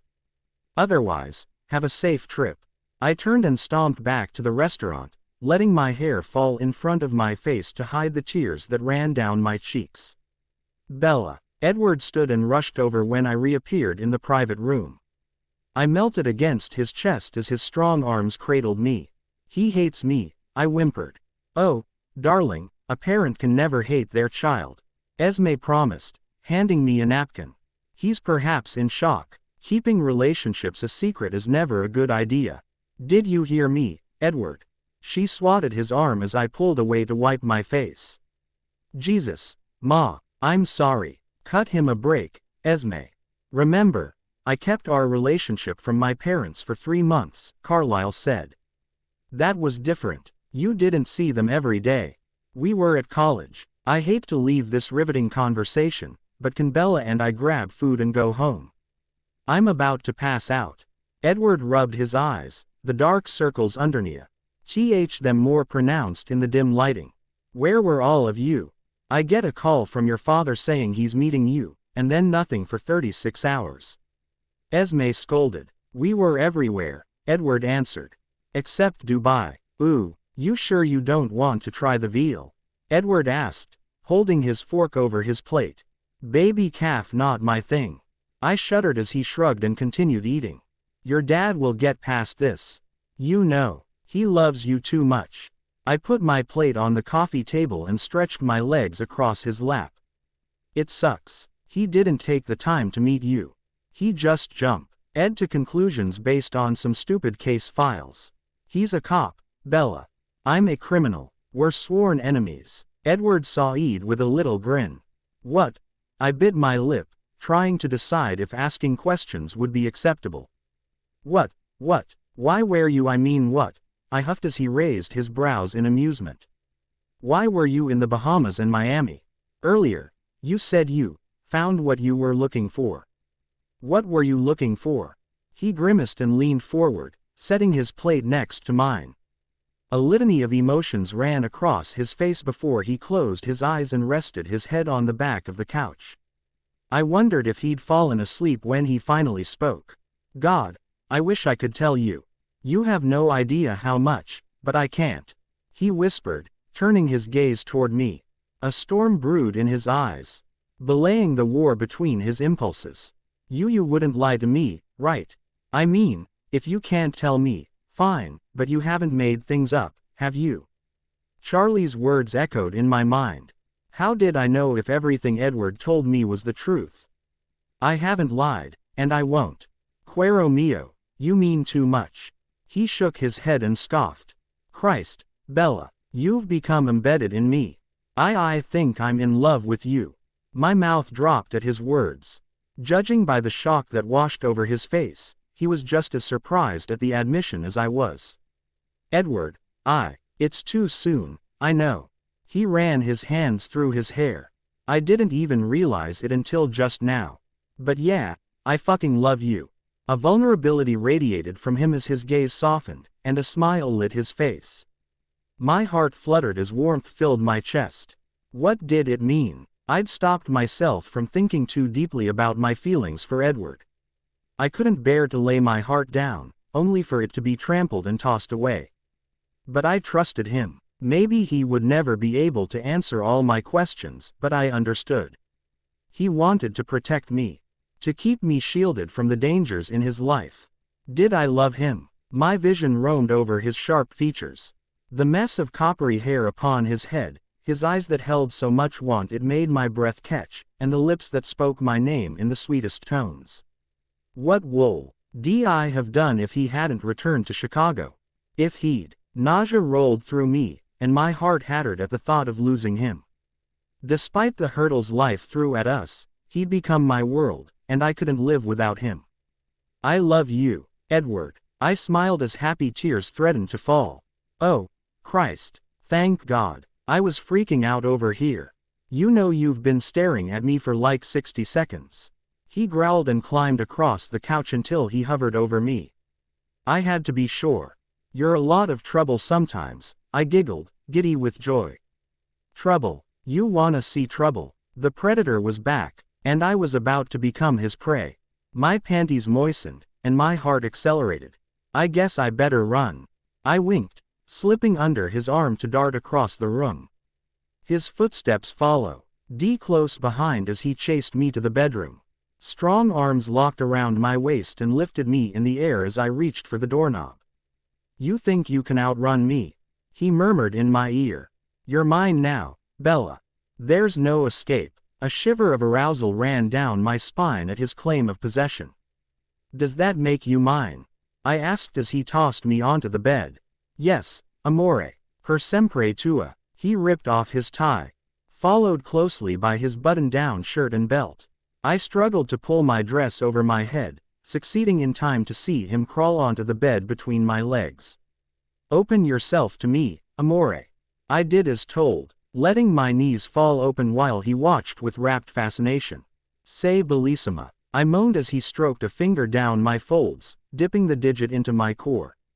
God, so fucking wet. He moved forward, settling his hips between mine. The tip of his erection pushed against my entrance, making me rock my hips forward, desperate for him to fill me. His palm caressed my cheek as his hooded gaze locked onto mine. Look at me while I enter you, Bella. I want to see the pleasure in your eyes. His pupils darkened as he slid into me at an agonizing pace until we became one. Oh God, Edward, I cried, grasping wherever I could reach on his shoulders and back. My hold on him was the only thing keeping me grounded on earth. I love you so much, he murmured before molding, his mouth against mine and beginning to thrust. We lost ourselves in passion and love, hearts bursting as we came together. We cried out and clung to each other as if our lives depended on it. After, as I dozed naked in his arms, I knew that whatever headed our way, I would always stand by Edward's side. Blank, _, blank. EPOV. I ran a hand down my face as I woke to sunlight streaming through my blinds. How long was I out? I couldn't remember the last time I'd slept past sunrise. I rolled toward my nightstand to check my phone. 9:32. Holy crap. That was nearly 11 hours of sleep. I stretched, my joints popping and muscles aching as my mind replayed the previous night. Jesus Christ, I was fucking in love. And for some reason, I had an amazing, beautiful, compassionate woman who loved me back. Karma made a mistake on me, but I wasn't about to complain. Bella's side of the bed sat empty, and the scent of coffee wafted in from our open door. I pushed myself up, groggy but rested. I took a quick shower and brushed my teeth before dressing in jeans and a fitted Versace neck tee. Then I went on a hunt for caffeine. Buongiorno, bellissima. I stopped at the tab, let a kiss Bella's temple before shuffling into the kitchen. Hey, she muttered, frowning at her phone. Something wrong. She sighed in frustration. My dad. Did he call you? I sat next to her with my mug, peeking at the screen. Yeah, and he won't stop. He's called me almost 20 times, and I have just as many texts. Her phone buzzed with another text alert. What does he want? Quote, he wants to meet up before he leaves Chicago. Bella, you should go meet him. He's your father. He wants to see both of us. Oh, I sipped my coffee. What if we meet in a public place? I'd say we should invite him here. But I'm afraid he'll try and shoot me. We might need witnesses. Although, at this point, he may not give a damn about witnesses. Do you know if he brought his gun to Chicago? Edward, he's not going to shoot you. She rolled her eyes. He might yell at you, probably threaten you, but he'll draw the line at physical violence. I think he's smart enough not to take on a mob boss who probably has more than one weapon on him at any given time. I laughed. You've been in my closet. I was doing laundry, you're welcome. And how many knives does one man need? I'm afraid to see where you store the guns. Secret room off my office. I'll show you later. I've also got a few stashed around the penthouse. I reached down and pulled a Glock from a hidden ledge under the table. See, oh my God. So, what should we do about Charlie? We go see him. We can't hide in the shadows. It will only make things worse. He's suggesting Millennium Park, she said, reading her most recent text. Let's meet near the Bean in an hour. I stood and downed what was left of my coffee. It was time to get a game plan put together. I wasn't going to let Bella lose her father, and I sure as hell wasn't going to lose her. We waited, leaning on a cement railing overlooking Washington Street.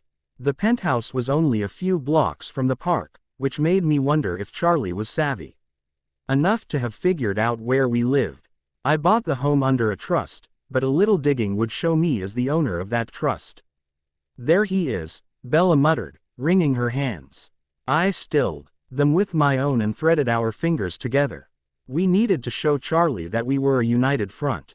He spotted us and sighed as he climbed up the steps. His anger from the night before had dissipated. But it was clear he hadn't exactly warmed up to me. Chief Swan, I greeted, holding out my free hand. He eyeballed me for a moment before taking it and giving me a quick shake. Bells. He grinned when he turned to her, relief coloring his tone. Hi, Dad. She stepped forward and hugged him. Things weren't forgiven, but at least they were on the right track. So, where's this Bean thing everyone keeps telling me to go see? We laughed and showed him the way to the ridiculous mirrored beam that had become a staple of Chicago tourism. I stepped aside as Bella insisted she and Charlie take pictures of their reflections. Her excitement over the resulting image made me rethink my skepticism. As Bella showed her father the sights of the park, I trailed behind. By the time we passed the amphitheater, my senses were telling me something was off. I scanned the area every few minutes, convinced we were being followed. It didn't take long for Charlie to catch on to my erratic behavior. You all right over there, son? Yeah, I said, spotting movement between trees 50 yards away. It's getting a little hot, though. We don't live far from here. Would you be interested in coming back to our place for lunch? My brows furrowed as I tried to make out the figures ahead of us. I stepped in front of Bella, ready to shield her if needed. Charlie turned to look in the direction I was glaring. He paused and assessed the situation before nodding. I think that's a good call. It sure is getting hot out here. It's 55 degrees. Bella looked at us like we'd lost our minds. I pulled her under my arm as we turned around. Charlie walked behind us, peering over his shoulder every so often to ensure we didn't have a tail. Edward, are you sure this is okay? She whispered. We could go to a restaurant instead. Trust me, it's a better idea than staying in this fucking park right now, I hissed. Her eyes widened as realization set in, and she picked up her pace. We made it to the penthouse in record time. Charlie was authentically impressed at the security measures I had in place and spent the whole ride in the elevator asking questions about the various technologies. When I explained I had an entire closet converted into a security room, he looked like a kid in a candy store. I knew what stop number 1 would be on the tour of the penthouse.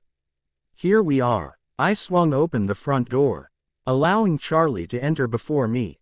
Damn, son, that consoling of yours pays off, doesn't it? The insinuation hadn't left his voice, but the sharpness from the night before was gone. Dad, this is my favorite part, Bella said, dragging him to the windows overlooking the city. You can see everything from here. That's, actually pretty cool, Charlie mumbled. Would you like to see that security room? I asked, hoping to build brownie points with my future father-in-law. Whoa, wait, why wasn't I more panicked at the idea of having a father-in-law?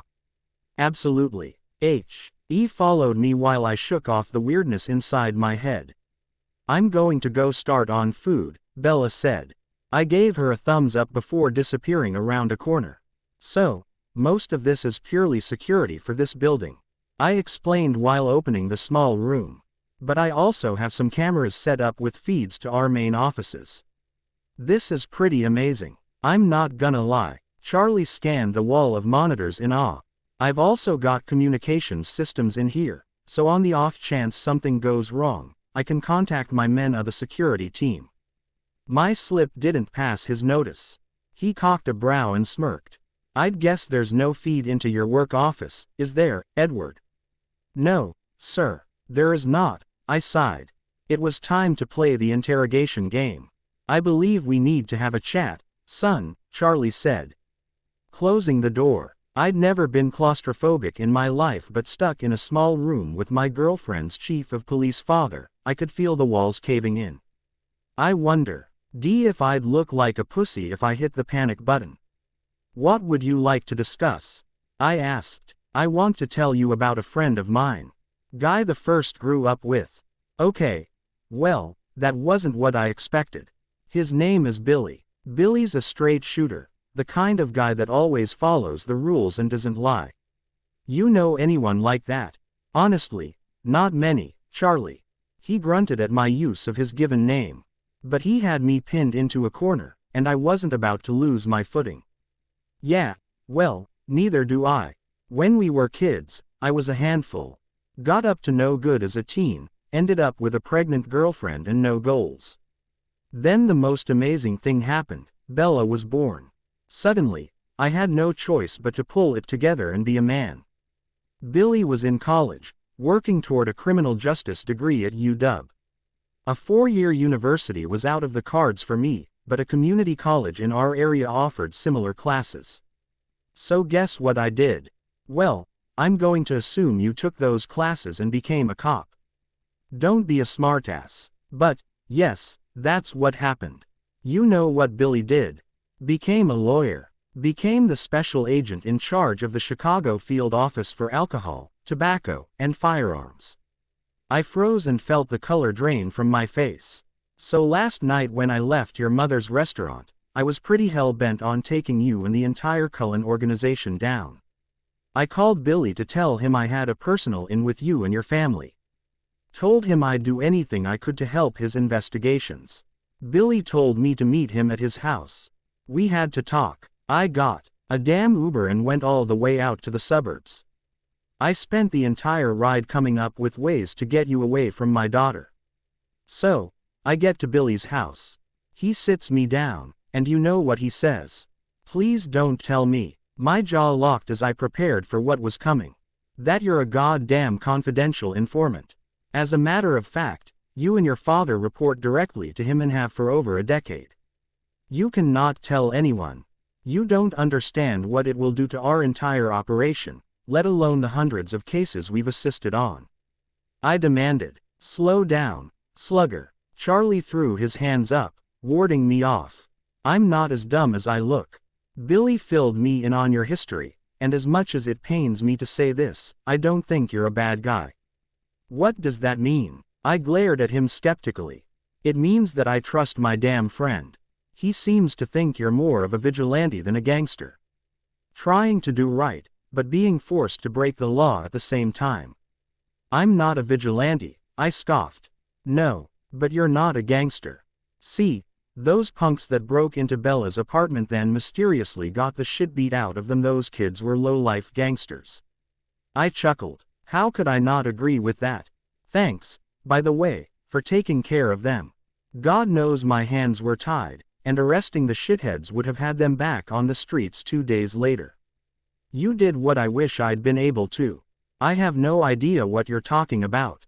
I grinned. Yeah, I'm sure you don't. Look, Edward, I'm not thrilled about the situation, and I sure as shit didn't like whoever was following us in the park. I grimaced. Yeah, I had to figure out what that was about soon. But it was obvious that your first priority was keeping my daughter safe. She's not going to leave you, no matter what I do. So I'm not going to kill you right now, but I have no qualms about bringing my gun with me the next time I visit. Understood. Oh, and one more thing. If I find out you've hurt her in any way, that information about you being an informant for ATF will be front-page headlines in every paper across the country.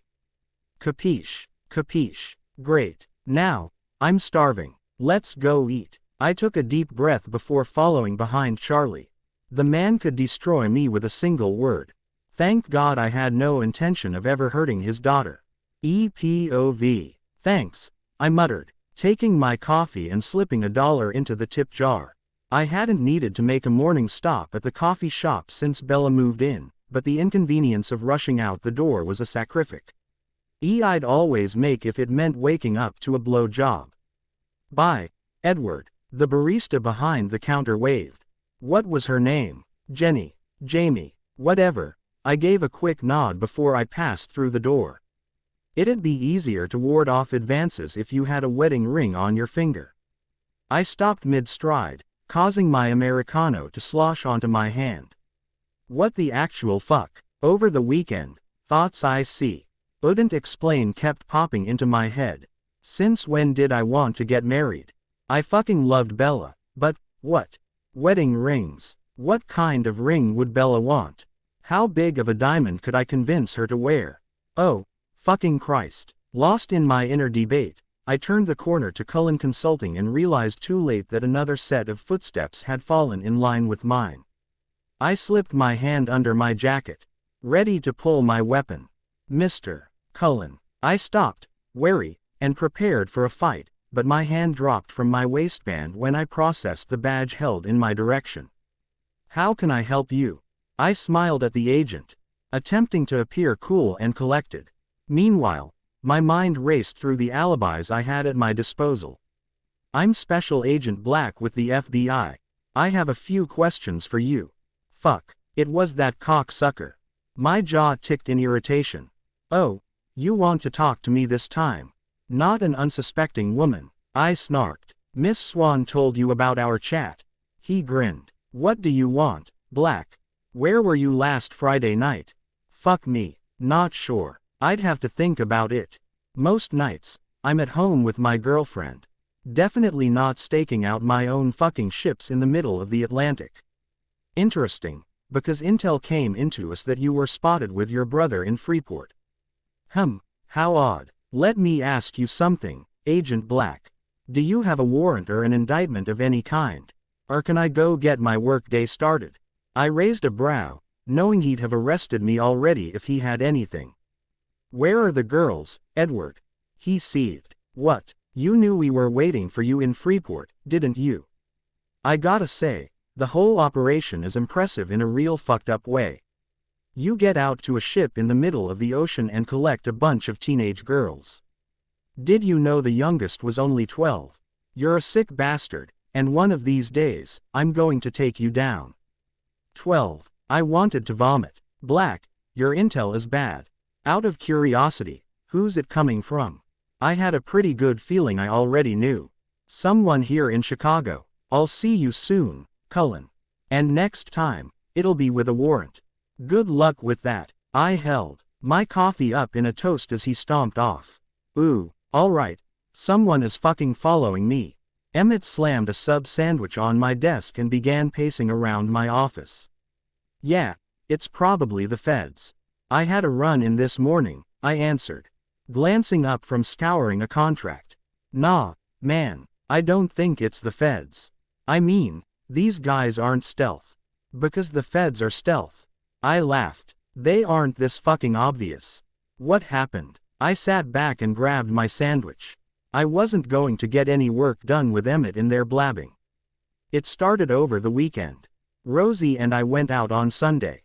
She wanted to eat at this little cafe place. It was kind of girly, but whatever, it made her happy. So, we're sitting in this fucking place with French pastries and pink flowers all over the damn place. And these guys walk in. They're rough, like street soldier rough. I chewed thoroughly before responding. What time of day was it? I dunno. Like 1:30, maybe 2.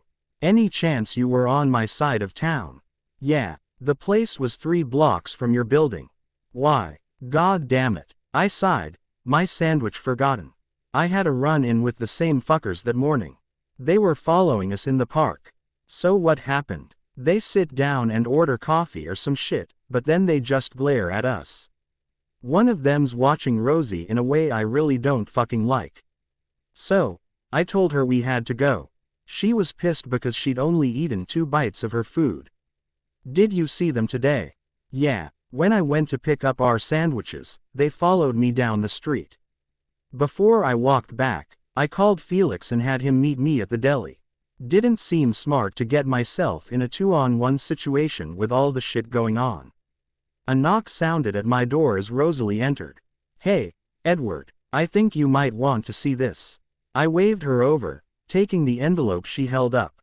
I slipped the contents out, and my blood boiled. Where the fuck did these come from? I snapped, sorting through the collection of pictures. I don't know. Someone mailed them to the office, Rosalie explained, for once not talking back. Shit. Get Jasper, my dad, too. If he's here. Rosalie rushed out of the room as Emmett and I gaped over the images. Where are the pictures? My father asked, arriving with Jasper. Here, come look. They're of all of us, even the women, I said, looking up to find Rosalie hovering outside the office. Chewing on her nail. Rose, come in and shut the door. This involves you. I'm going to go out on a limb here and assume this is linked to the shitstorm coming out of Boston, Jasper said, grimacing at a picture of him and Alice. This one was taken on Monday. She dragged me to Whole Foods after work. This is from Sunday. I held up a picture from the park. I'm glancing over my shoulder, already sensing the threat, but Charlie and Bella are smiling as if they don't have a care in the world. Edward, my father handed me another. My breath caught in my throat. The picture was from Tuesday morning. Bella, walking into work at the library, waving goodbye to Seth. I pulled my phone out, dialing Seth immediately. Hey, boss, what's up? I need you to get into the library now. Shit, what happened? Is Bella in trouble? I heard the car door slam. Not yet. It's a precaution. I need you to stay in there for now. Tell her you got bored and want to find some books to pass the time. Got it. I ended the call and glanced at the somber faces around me. No one split up for any reason.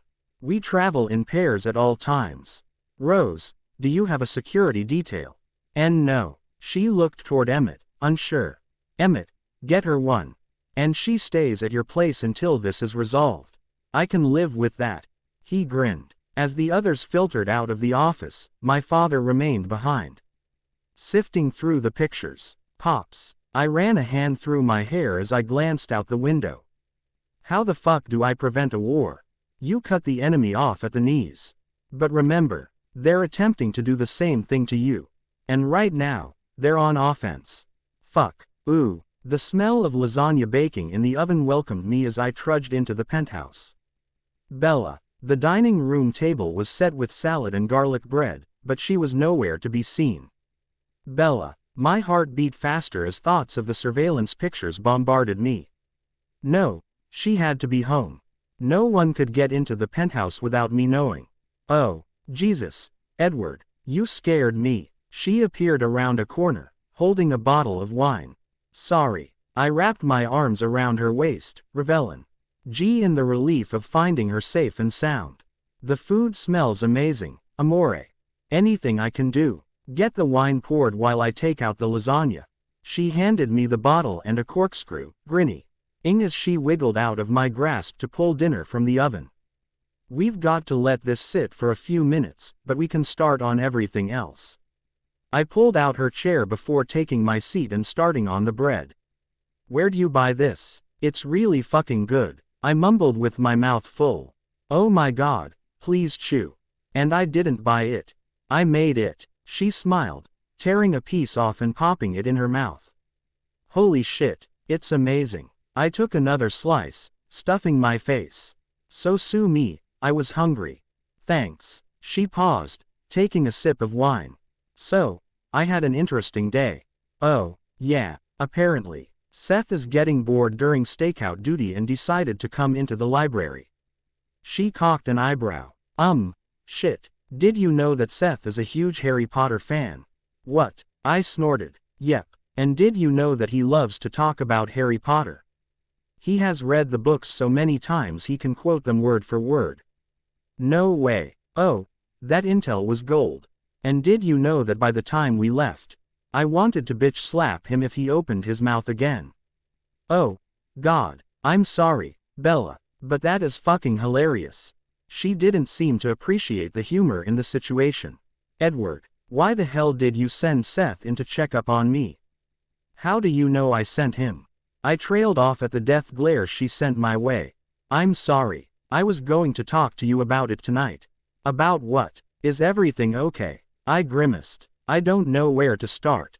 How about with what the hell happened today that changed your mind about my bodyguard keeping his distance? Fine. But first, I need you to understand that we have everything under control. I sent Seth in as a precaution, not because of an immediate threat. She bit her lip in concern but nodded. We received an envelope Tota. Why full of surveillance pictures, of the family. You and I included. She gasped as her eyes widened in panic. I rushed to elaborate. None of them showed anything inappropriate, and all were from public places we've been over the past week. Quote, where were the pictures of us taken? There was one from the park on Sunday and one of you walking into the library yesterday. Oh my god. Her hands flew up to cover her mouth as tears welled in her eyes. I grabbed her shoulders, willing her to listen. Bella, I promise I'm going to keep you safe. Just I need you not to fight if I send Seth into library or tell you not to go somewhere alone. Who took the pictures? She sniffled. I can't. God. I wanted to tell her. Edward, please. I'm involved now. Don't I have a right to know who is after us? I ran a hand through my hair, torn. No one outside the family was supposed to know details. But Bella will be family once she's your wife. Fuck me. Her eyes pleaded with me for the truth. Who was I kidding? I would do anything for her. I would marry her, and I could trust her. Right after I was born, my father and an associate of ours in Miami took out a boss who ran drugs through their cities. The man's organization fell apart soon after, but we learned recently that he has a son a little younger than me. Does this have to do with your trip last weekend? Yes. Do you remember what I told you about my family? What we refused to deal in? Drugs and trafficking. Miami follows the same principles. It's why our clients choose our services. But someone is working on setting us up. They've been trying to use our ships to smuggle girls into the country. Bella took a sharp intake of breath, her eyes wide. How can you stop it? Remember when I said we were in the middle of the fucking ocean? She nodded. We were raiding our own ships to rescue a group of girls. Oh my God, Edward. She jumped out of her seat, landing on my lap and throwing her arms around me.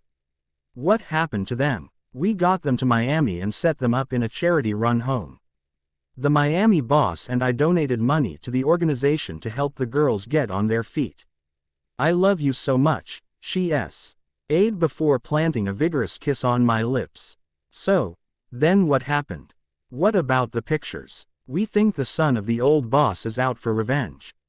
He got someone to tip off the FBI. They were waiting for our ships in Freeport. What would have happened if you didn't get there in time? I'd probably be in cuffs waiting for a hearing, I scoffed. She gasped, and a tear trickled down her cheek. Bella, there's something else you should know.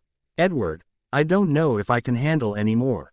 Just listen. If anything ever happens, and I were to get arrested, the charges won't stick. I took a deep breath. My father and I are confidential informants for the Bureau of Alcohol, Tobacco, and Firearms. We have so much information on crime organizations worldwide that we're too valuable to prosecute. All those times your name was in the paper. She chewed on her lip, her brows furrowing. Then why is the FBI after you? Different agencies. There are only 4 people outside the agency that know about our arrangement. Me, my father, your father, and now you. Hold on. My father. Edward. What? He's a good cop. I shrugged. He's got a friend inside the agency that clued him in. But, Bella, you have to understand that if that information ever got out, it would be the end. She shuddered. So, what do we do now? Stick close together, and keep our eyes open. Oh, your Reened Agent Black paid me a visit this morning. He might pop up again. If he does, play dumb like you did last time. She nodded as my phone rang, and I shifted her on my lap to pull it from my pocket. Hello. Oh, good. I got you on the first try. Fuck. I should have checked the screen before answering. Hi, Ma. What's up? Bella giggled at my less than enthusiastic greeting. I pinched her, causing her to wiggle and rub her ass against my dick. Unable to help myself, I ground into her hip and stifled a groan. My mom didn't need to hear that shit. Since your father has put me on house arrest for all intents and purposes. I'm having everyone over for family dinner on Sunday night. I raised a brow at Bella, who was sliding off my lap. Yeah, sure, Ma, Sunday night. Wonderful. And you'll tell Bella for me. I hissed as Bella slinked to her knees and rubbed a palm against the bulge in my pants. Fuck. I mean, yeah. I'll tell her. Bye, Ma. I ended the call and threw the phone down on the table as Bella unzipped me and wasted no time taking my cock in her mouth. Blank, _ blank. BPOV. Edward pulled his Maserati around the circular driveway, cutting the engine near the 5-car garage. You did not grow up here, I said in disbelief. I promise you I did, he chuckled. Edward, this place is the size of a palace. I jumped out, not patient enough to wait for him to open my door. There is a fountain in the front yard. I didn't even mention the tree-lined road we drove up after passing through the security gate. Yeah, the Palace of Suburban Chicago. He rolled his eyes. You're exaggerating. It's just a house. He took my hand and led me toward the front door while I gazed in awe at the French provincial architecture.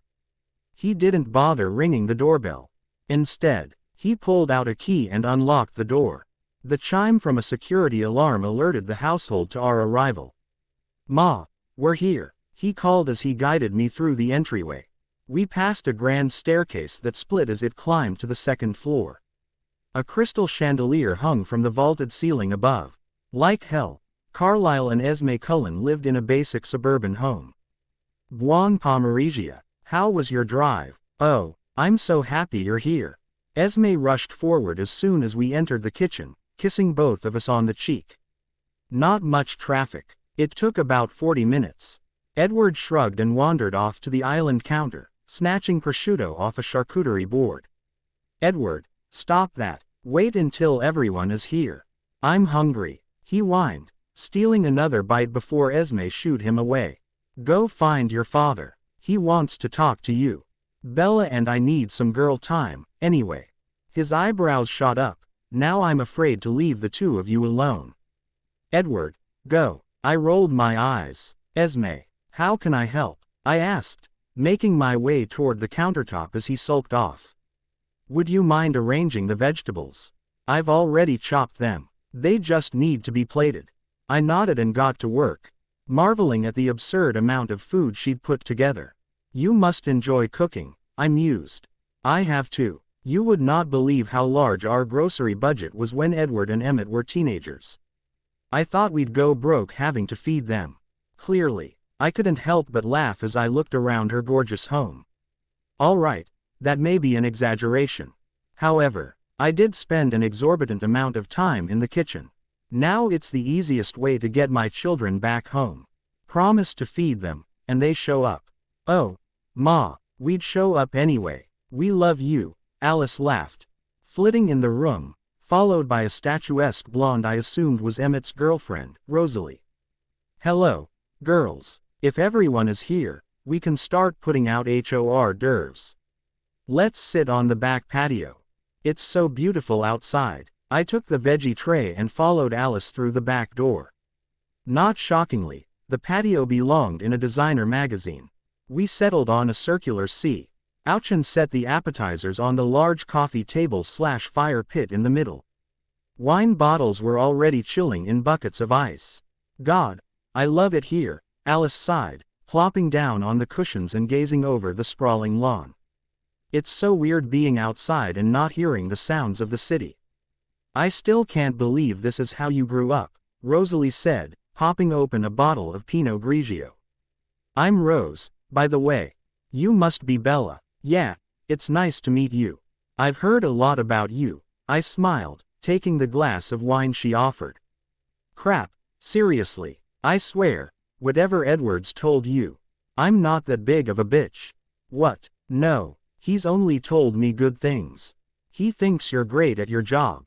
Really? She grinned. I thought he hated me. No, he's just stupidly moody, Alice scoffed. Okay, I've got to ask you guys something before the men get out here. She leaned in as Esme joined us and poured herself a glass of Chardonnay. How do you get a guy to propose?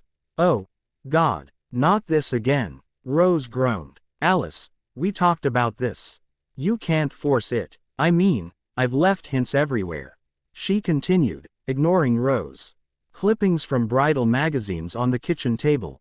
Comments on rings every time we pass by Tiffany's, and I've been watching wedding reality shows non-stop.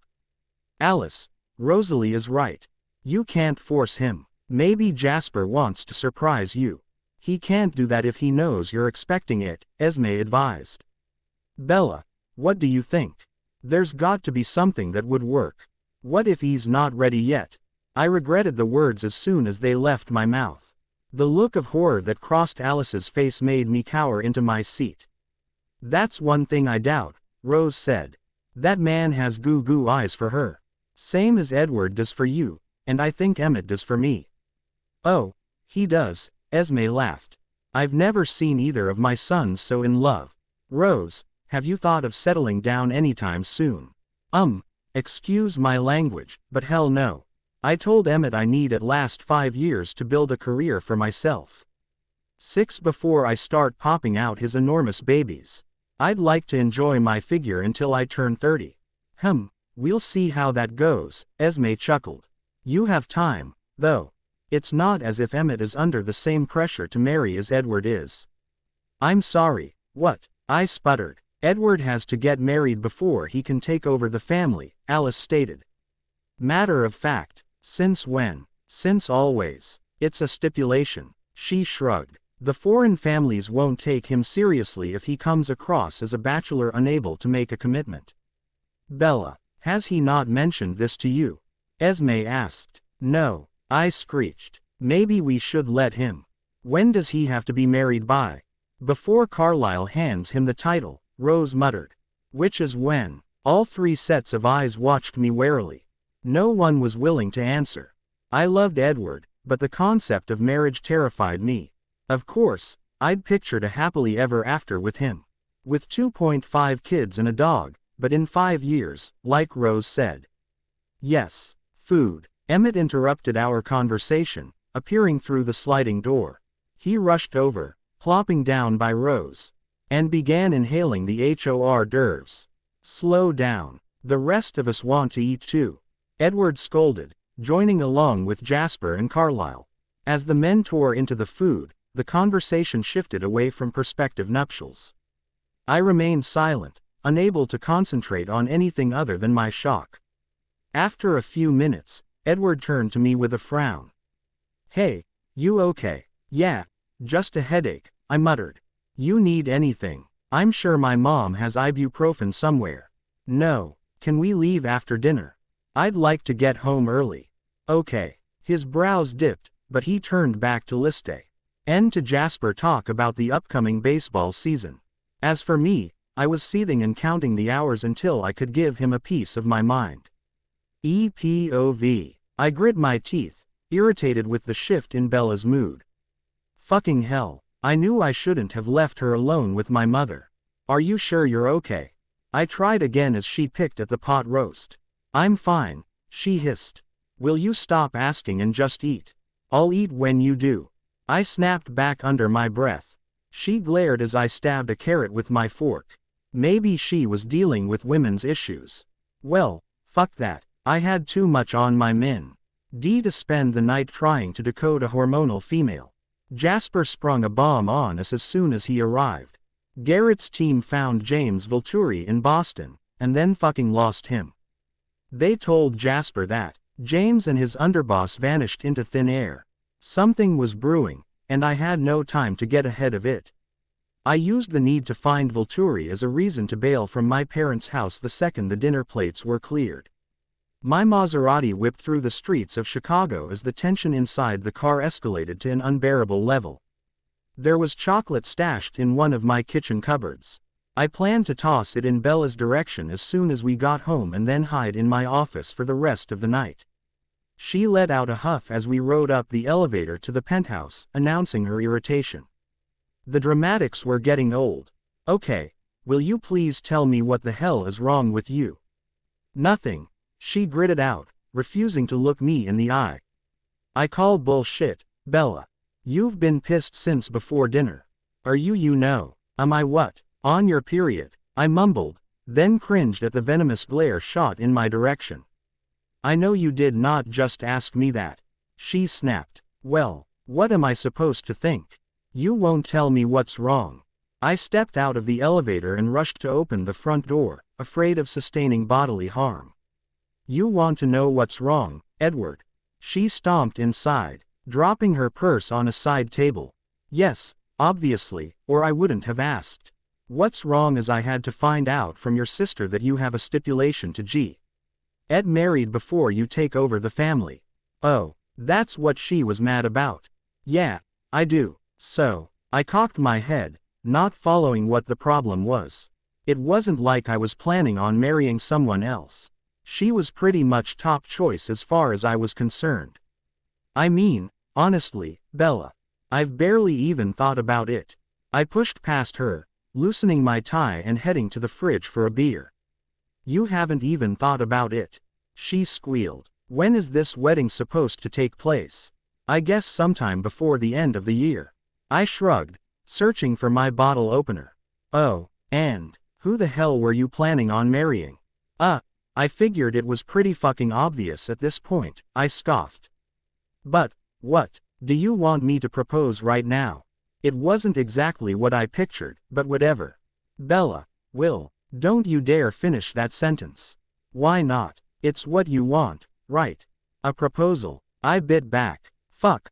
I figured we had until the summer to think about all this, but I guess it doesn't matter if the timing gets moved up, does it?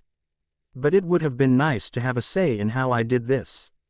A say? What about my say? What the fuck are you talking about? I don't want to get married.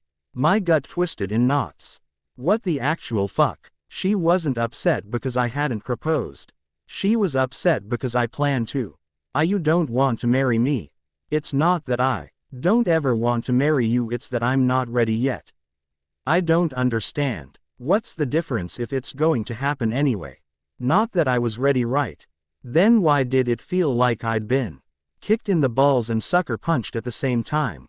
My parents' marriage was horrible because they rushed into it. I want to be careful, and I don't want to give up my independence yet, she muttered. I'm sorry, your independence. I scoffed, my ego shattering to pieces. Look around, Bella. I provide everything for you. That's not true. I work 2 jobs to take care of myself. To pay for what? Jesus Christ. You should have quit the fucking library months ago. I've been going along because I know how fucking stubborn you are, but Jesus, Bella.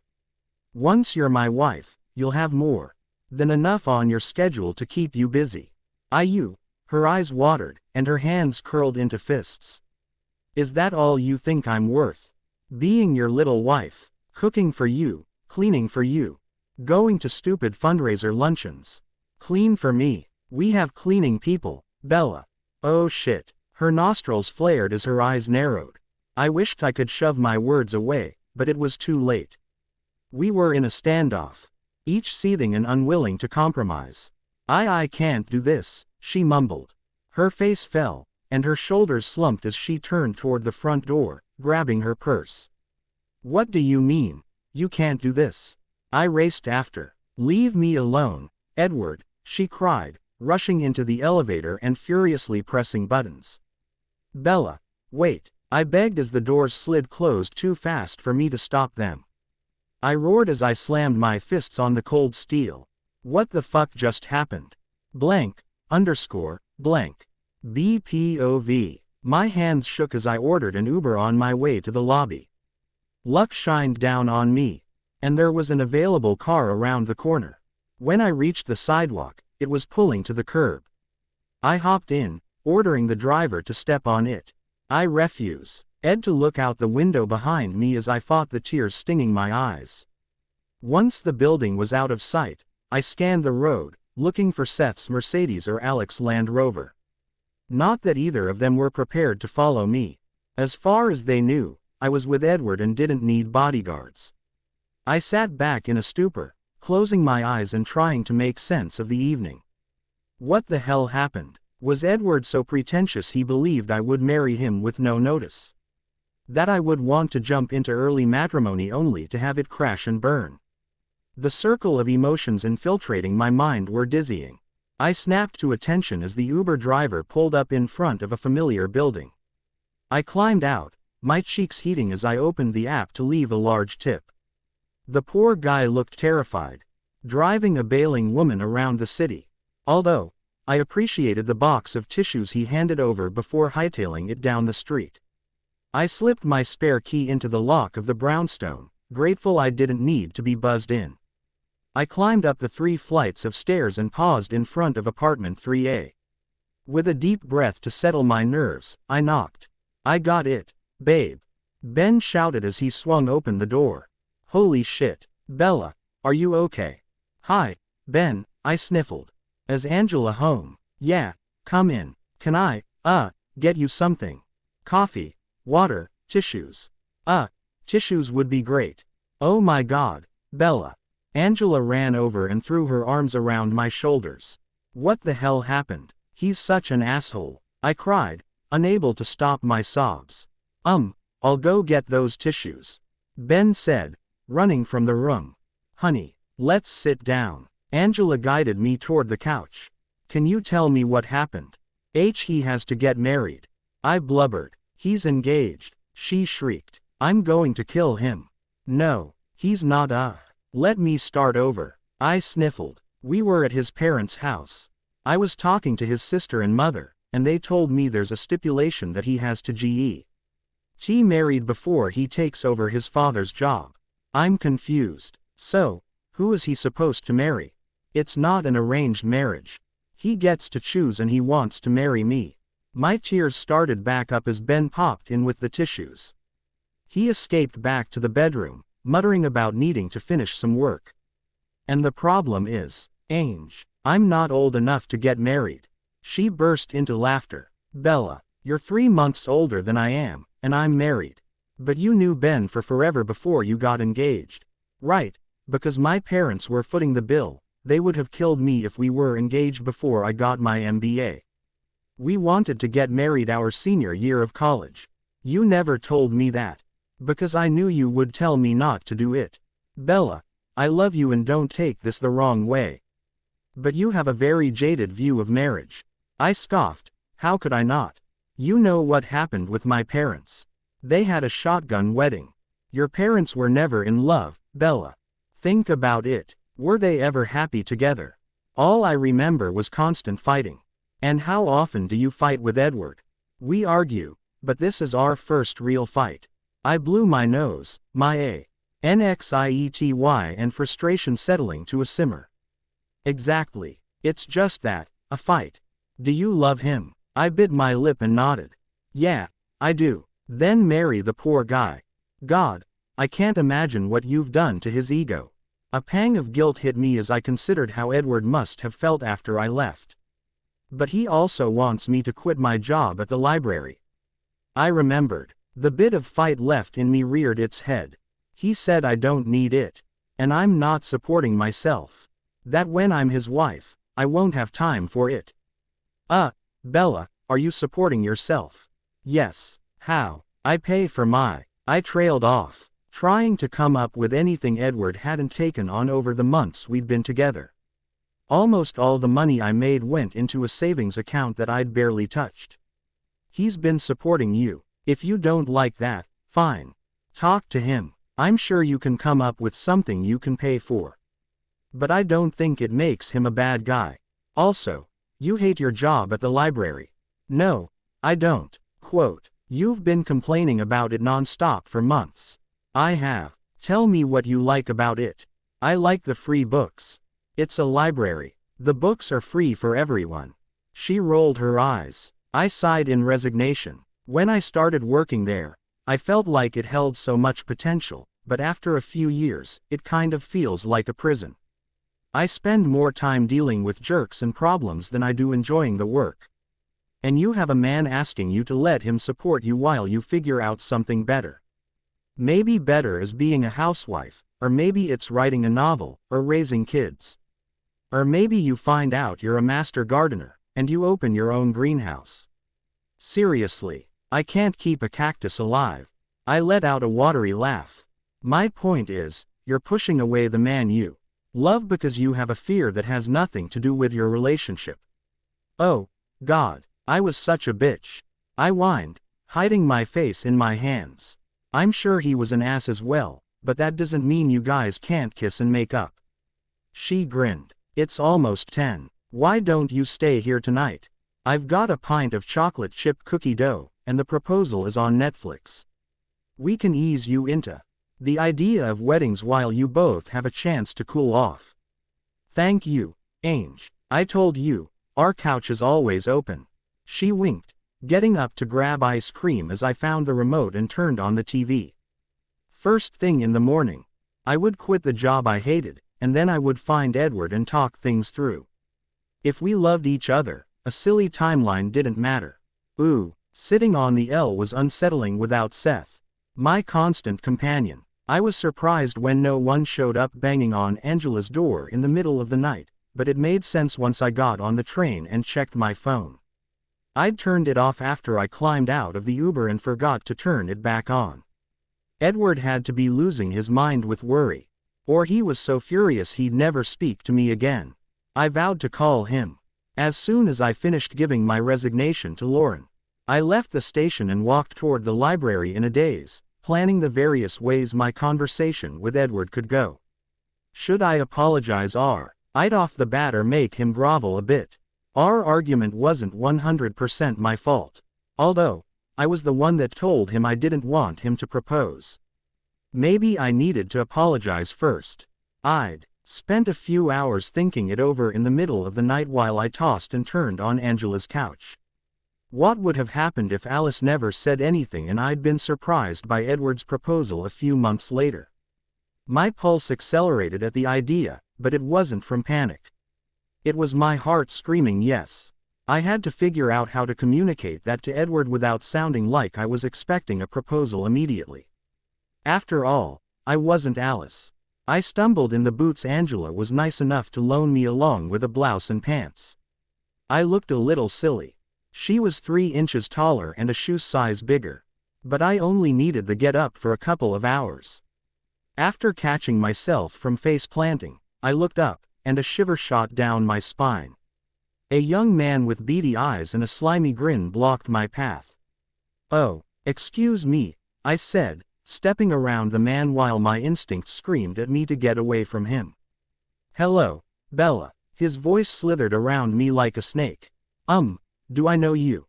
I asked as he moved to block my path.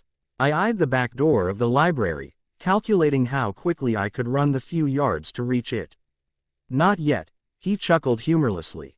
"But I know you. Seems that Edward left you unprotected today." I have to go to work." I took a shaky step backward. Where the hell was Seth? My phone was on. Why hadn't Edward tracked me yet? Maybe he's not looking for you. My blood ran cold, and goosebumps broke across my flesh as I realized I was on my own. Behind me, tires squealed, and a van pulled to the curb. Desperate, I shoved my hand in my purse, feeling for my pepper spray and accidentally knocking my phone to the sidewalk. The vile beady-eyed man grabbed the bag and kicked my phone into the gutter. "Let's go," he shouted. His burly accomplice rushed from the car, grabbing me around the waist. I kicked and screamed, but their strength far surpassed mine. They dragged me to the back of the van, where the beady-eyed man held a cloth against my face. My body slumped as I began to fade from consciousness. Everything went black as my head landed on the ground with a dull thunk. EPOV. I raked my hands through my hair, scanning the street for any sign of Bella. How the fuck did she disappear that quickly? Fuck, I screamed, startling a woman passing by. She left a wide berth between us while I apologized repeatedly. Sullen and confused, I RDE back up to the penthouse, working to figure out where things went wrong. Sure, I said things I shouldn't have, but she left. I rubbed at my chest in an attempt to alleviate the ache inside. Was that it? Had our relationship meant more to me than it had to Bella? Yeah, jackass. She ran like a fucking racehorse at the thought of marrying you. I slammed into the penthouse, ready to destroy anything within reach. My nearly full beer bottle sat on the kitchen counter. I picked it up and hurled it against the wall. The glass shattered, and streaks of liquid stained the paint. She doesn't want me. I took a gasping breath, the realization fully sinking in. How stupid was I? Thank God no one knew about the 2-carat custom diamond ring I'd placed an order for the day after I earned Charlie's approval. I'd never forgotten the conversation with my father. I knew what expectations sat on my shoulders. However, since I'd met Bella, the stipulation of marriage became more of a blessing than a curse. When I returned from Miami and saw Bella for the first time, I felt like a suffocating man given a lungful of air. It took a few days to process, but when Jasper told me that Alice was trying to leave him hints about weddings, I began to consider the prospect. But what a fool I was. How humiliating would it be to call up Harry Winston and cancel the order? I needed alcohol, something a fuck-ton stronger than beer. I stumbled to my wet bar, pulling out a full bottle of Macallan and pouring a heavy glass. I held it up to my reflection behind the mirrored shelves. "Salut, Segon," I scoffed, shooting the whiskey down my throat. The burn of the alcohol couldn't rival the pain of my broken heart. Ooh, my head hung in my hands as I nursed my coffee.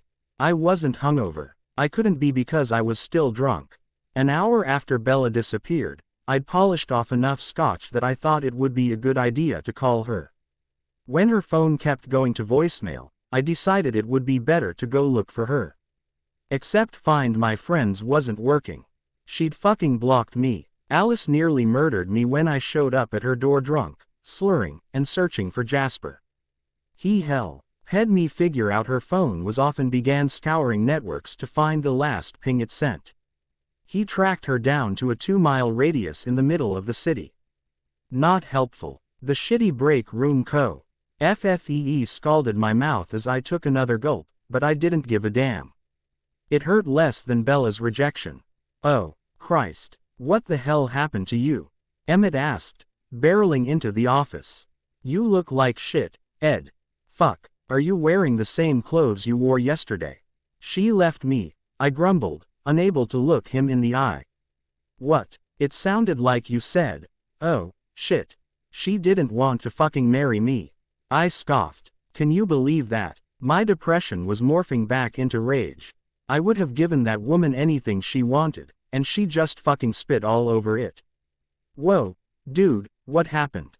Everything was fine yesterday. Apparently, it wasn't, Emmett, I snarked.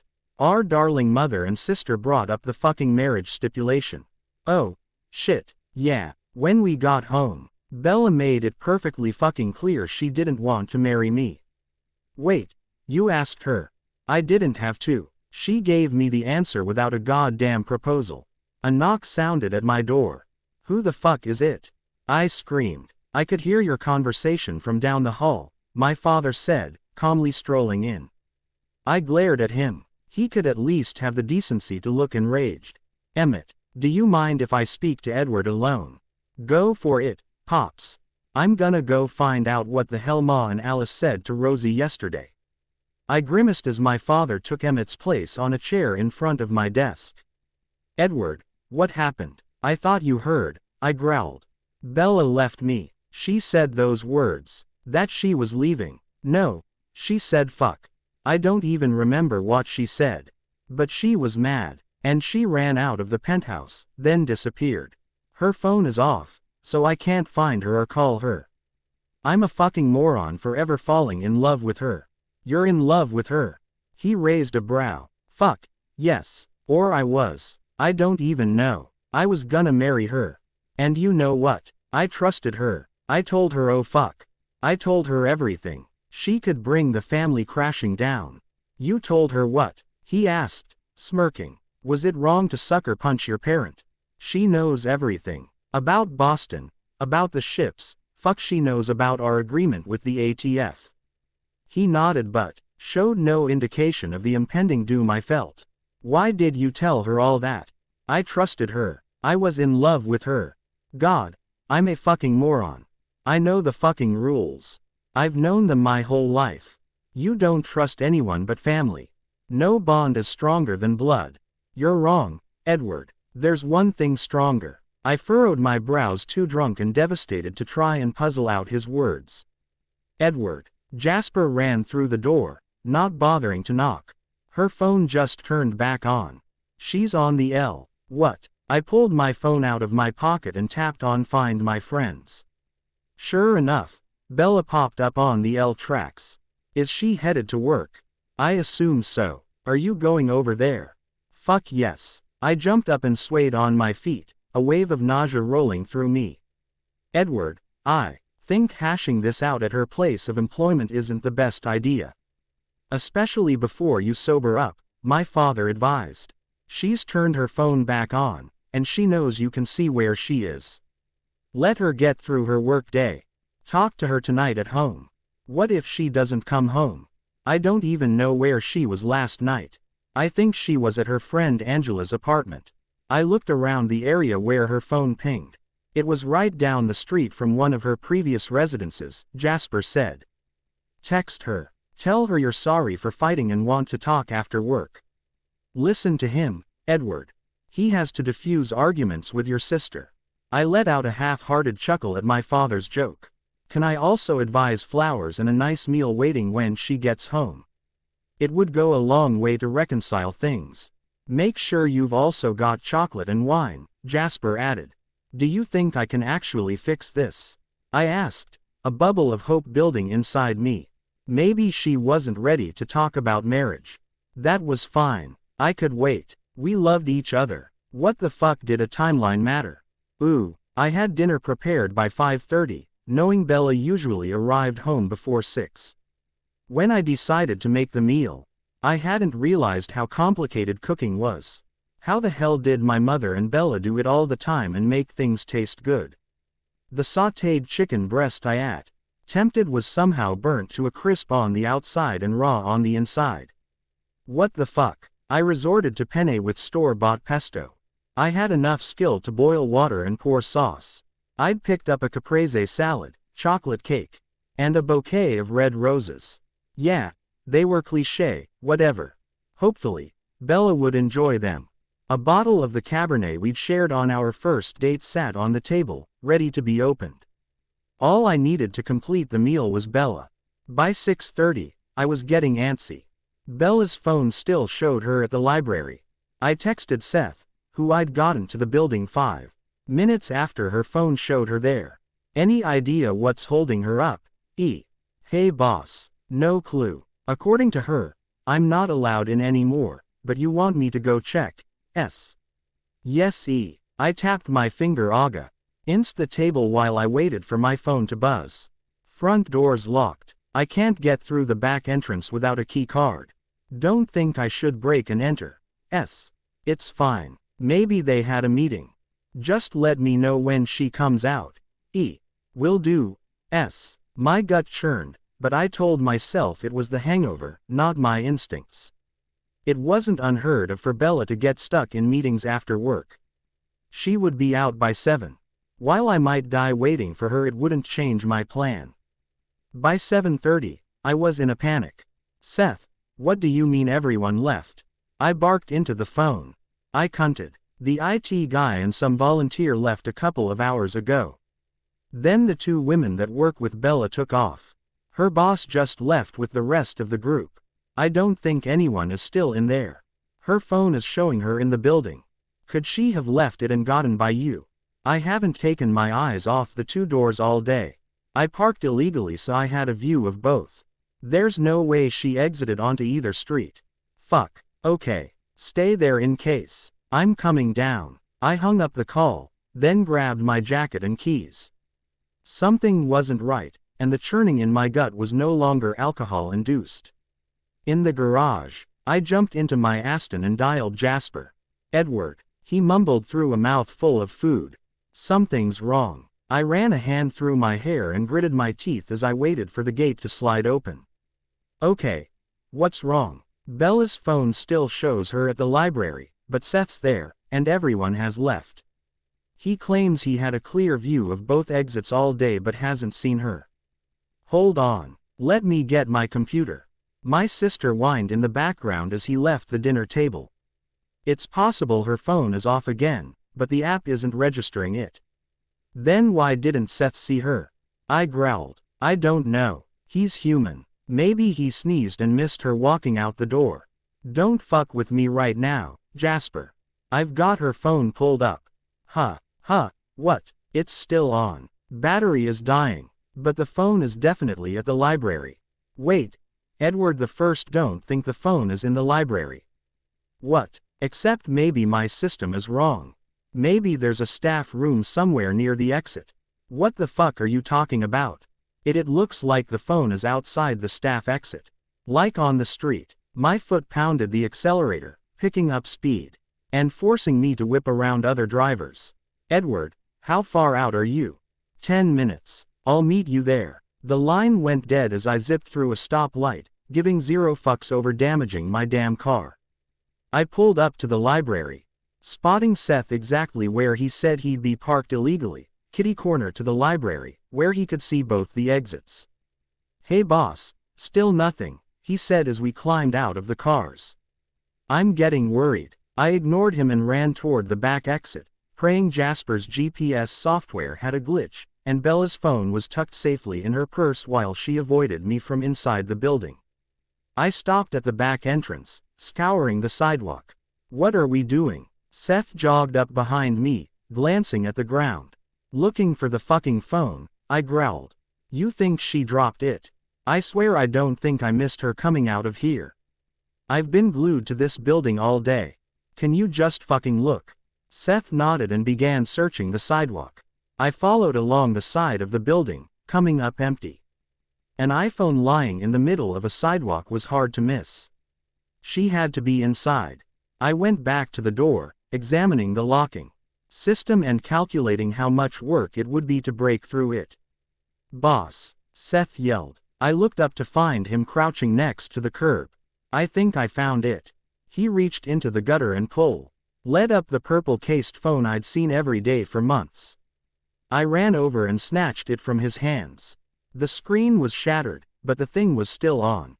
Maybe she dropped it, Seth stuttered. Edward. Jasper called my name as he climbed from his car, but I couldn't tear my eyes from the phone. Oh, shit, it was in the gutter, Seth explained.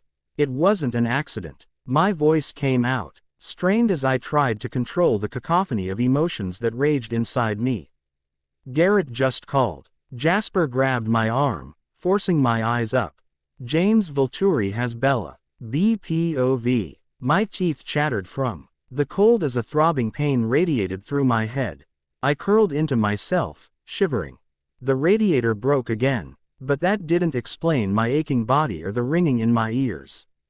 I rolled onto my side, wincing as my shoulder met frigid concrete.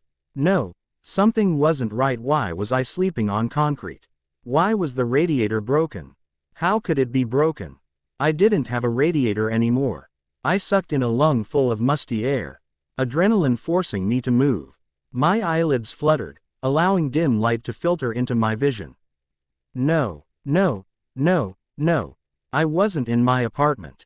Or Edward's penthouse. My pulse accelerated as I dragged my arm forward and pushed my palm against the filthy ground. Fuck. I sat up, snapping my eyes closed until the spinning stopped, and I could comprehend my surroundings. Where the hell was I? An old cot stood against the cinderblock wall behind me. I leaned into it, pulling myself up. I scanned the otherwise empty space. The obvious exit door was outfitted with heavy locks, fastened to prevent my escape. Ice prickled up my spine as reality sank in. In a panic, I stood on shaky legs, desperate to find a way to run. There were no windows, and the only way out was barricaded. Tears filled my eyes as I came to a realization I was living through my worst nightmare. But how? How did I end up locked away with no escape? My last memories involved waking up on Angela's couch and taking the L to work. But why was I at Angela's and on the L? That wasn't right. Oh, God, Edward. We'd fought, and I'd left. What the hell was wrong with me? I remembered it all. I was going to resign from the library and apologize to Edward. Try to fix the horrible mess I'd made. How long had I been gone? What must he think? My phone. He could find me with my phone. Which was where? In a gutter outside the library. Because of a man with beady eyes and the voice of a snake. Oh, God. I was abducted. My stomach twisted. Did anyone know I was missing? Edward had to, right? He could find me. He loved me, didn't he? Yeah, you moron, until you threw a temper tantrum and ran off. A sob broke from my chest, the sound echoing off the walls. Something shuffled outside the door before the locks clicked open one by one. Frantic, I hid in a corner behind the cot and squeezed my eyes closed. I prayed to God to save me, to let it all be some terrible dream I would soon wake up from. The lunk of heavy boots echoed through the room, stopping in front of me. My body shook as a deep, menacing chuckle broke from my captor. Did you think you could hide? He asked, crouching down and brushing hair away from my face. I cringed back. My boyfriend is going to hunt you down. He's going to kill you, I stuttered. Look at me, you stupid bitch. He slapped me across the cheek, whipping my head to the side. I screamed at the sting but obeyed, terrified of what he would do if I didn't. Fuck, you think I'm afraid of that jackass? He spat. Who are you? I gasped as he cocked his head, studying me with an amused smirk. The man enjoyed my suffering. It was as if the entire ordeal was a game to him. My father was an old acquaintance of the Cullens. And there is a little debt they need to repay. You're gonna help me collect. I'm not doing anything for you. I kicked my leg out, trying to knock him off balance. He caught my foot and laughed. A fighter, huh, I like that. He trailed his other hand up my thigh while I kicked and squirmed to free myself. Don't worry, baby, we'll have plenty of time to play. And once we find Edward, I'll let him watch while I enjoy every part of your hot little body. I screamed as his hand slid toward my center. My foot finally made contact with his shin. You'll pay for that, You little cunt. He stood, sneering while I cowered further into the corner. He turned toward the door but paused and laughed before leaving. I have to say Edward is stupider than I assumed. Letting you go out all alone. When we saw you without your trusty bodyguard. It was an opportunity we just couldn't pass up. James, man. The plane will be ready by 10. The burly man from outside the library appeared in the doorway, inadvertently giving me my captor's name. Good. Get word to the rest of the crew. How long have I been here? I asked through my tears. How long did I have until 10? Someone had to notice me missing before then. About 12 hours, darlin'. And Edward hasn't even started searching for you. He smirked. I'm beginning to wonder if you're such great bait. I'm not sure he gives a fuck whether you live or die. He does care, I whispered. You sure about that? He sneered. I'll give you some time to get acquainted with your accommodations. It's cozy, don't you think? I glared at him. Don't worry, I'll be back soon, and we can have a little fun. He let out a sinister laugh as he left the room, rebolting the locks and trapping me inside. I took gasping breaths as tears fell freely down my face. Please, Edward, I love you. Find me soon. Blank, _ blank. EPOV. Garrett doesn't think they're in Boston, Jasper relayed as he walked into the kitchen. The remnants of my dinner for Bella sat burnt on the stove while the flowers and wine were shoved to the far end of the dining room table. My father, Emmett, Jasper, Seth, and Alex surrounded me as we worked to dig up any information could on James Volturi and the new Boston syndicate. He'd likely have taken her to a safe house, my father said, scouring real estate records. Are they purchasing anything under business names or trusts? I asked, trying to keep my hand from shaking as I searched record databases. They began purchasing under Volturi Incorporated a couple of years ago. Warehouses here and there, Emmett replied.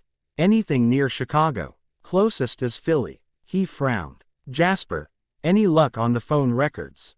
Pretty sure they've got burners, Ed. I'm sorry. Fuck. Hey, what was this guy's father's name? Seth asked. Eero Volturi. My father answered. Well, do you think he could have property in his father's name? I glanced at Seth and nodded. Look it up. I'm going to put a call into Amen. We used to know where some of the Volturi safe houses were. James may still have access to the properties. My father stood, stepping away to make the call. How about the Eero Trust? Emmett grinned. Looks like they've been buying up properties all over the place recently. Oh, and looky here, they purchased an old apartment complex next to O'Hare 3 months ago. Who's the beneficiary of the trust? I asked, rushing to peer over his shoulder. James Volturi. Motherfucker. Let's go, I shouted, checking my gun and running for my keys. Edward, wait. My father stood in the doorway. His and held up as he listened to Amen on the other side. Yes, I remember. Thank you, Amen. He hung up the call and turned toward me. Why the fuck are we waiting?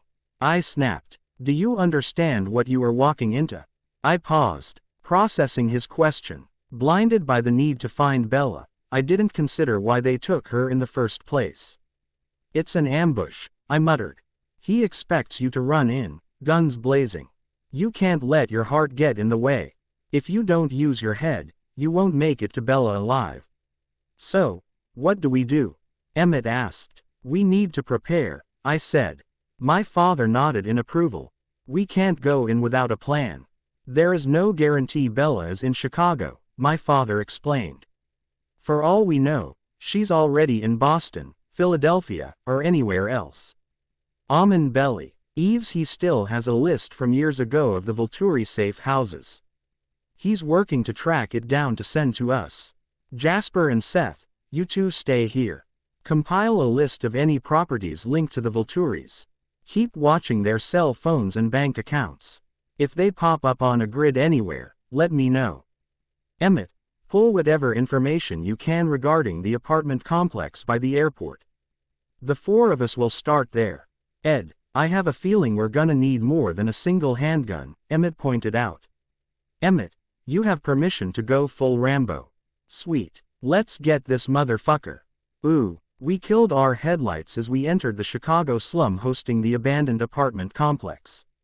Drunks and druggies squatted in the old industrial spaces, but the streets were otherwise empty, no witnesses. We chose a desolate parking lot a block from our target as a staging area. I pulled into a space as Alec followed in the car behind me. The building is 6 floors, my father read the latest text from Jasper. But the upper 3 were halfway through renovations when the bank foreclosed. So if they're here, they're probably somewhere on the bottom 3.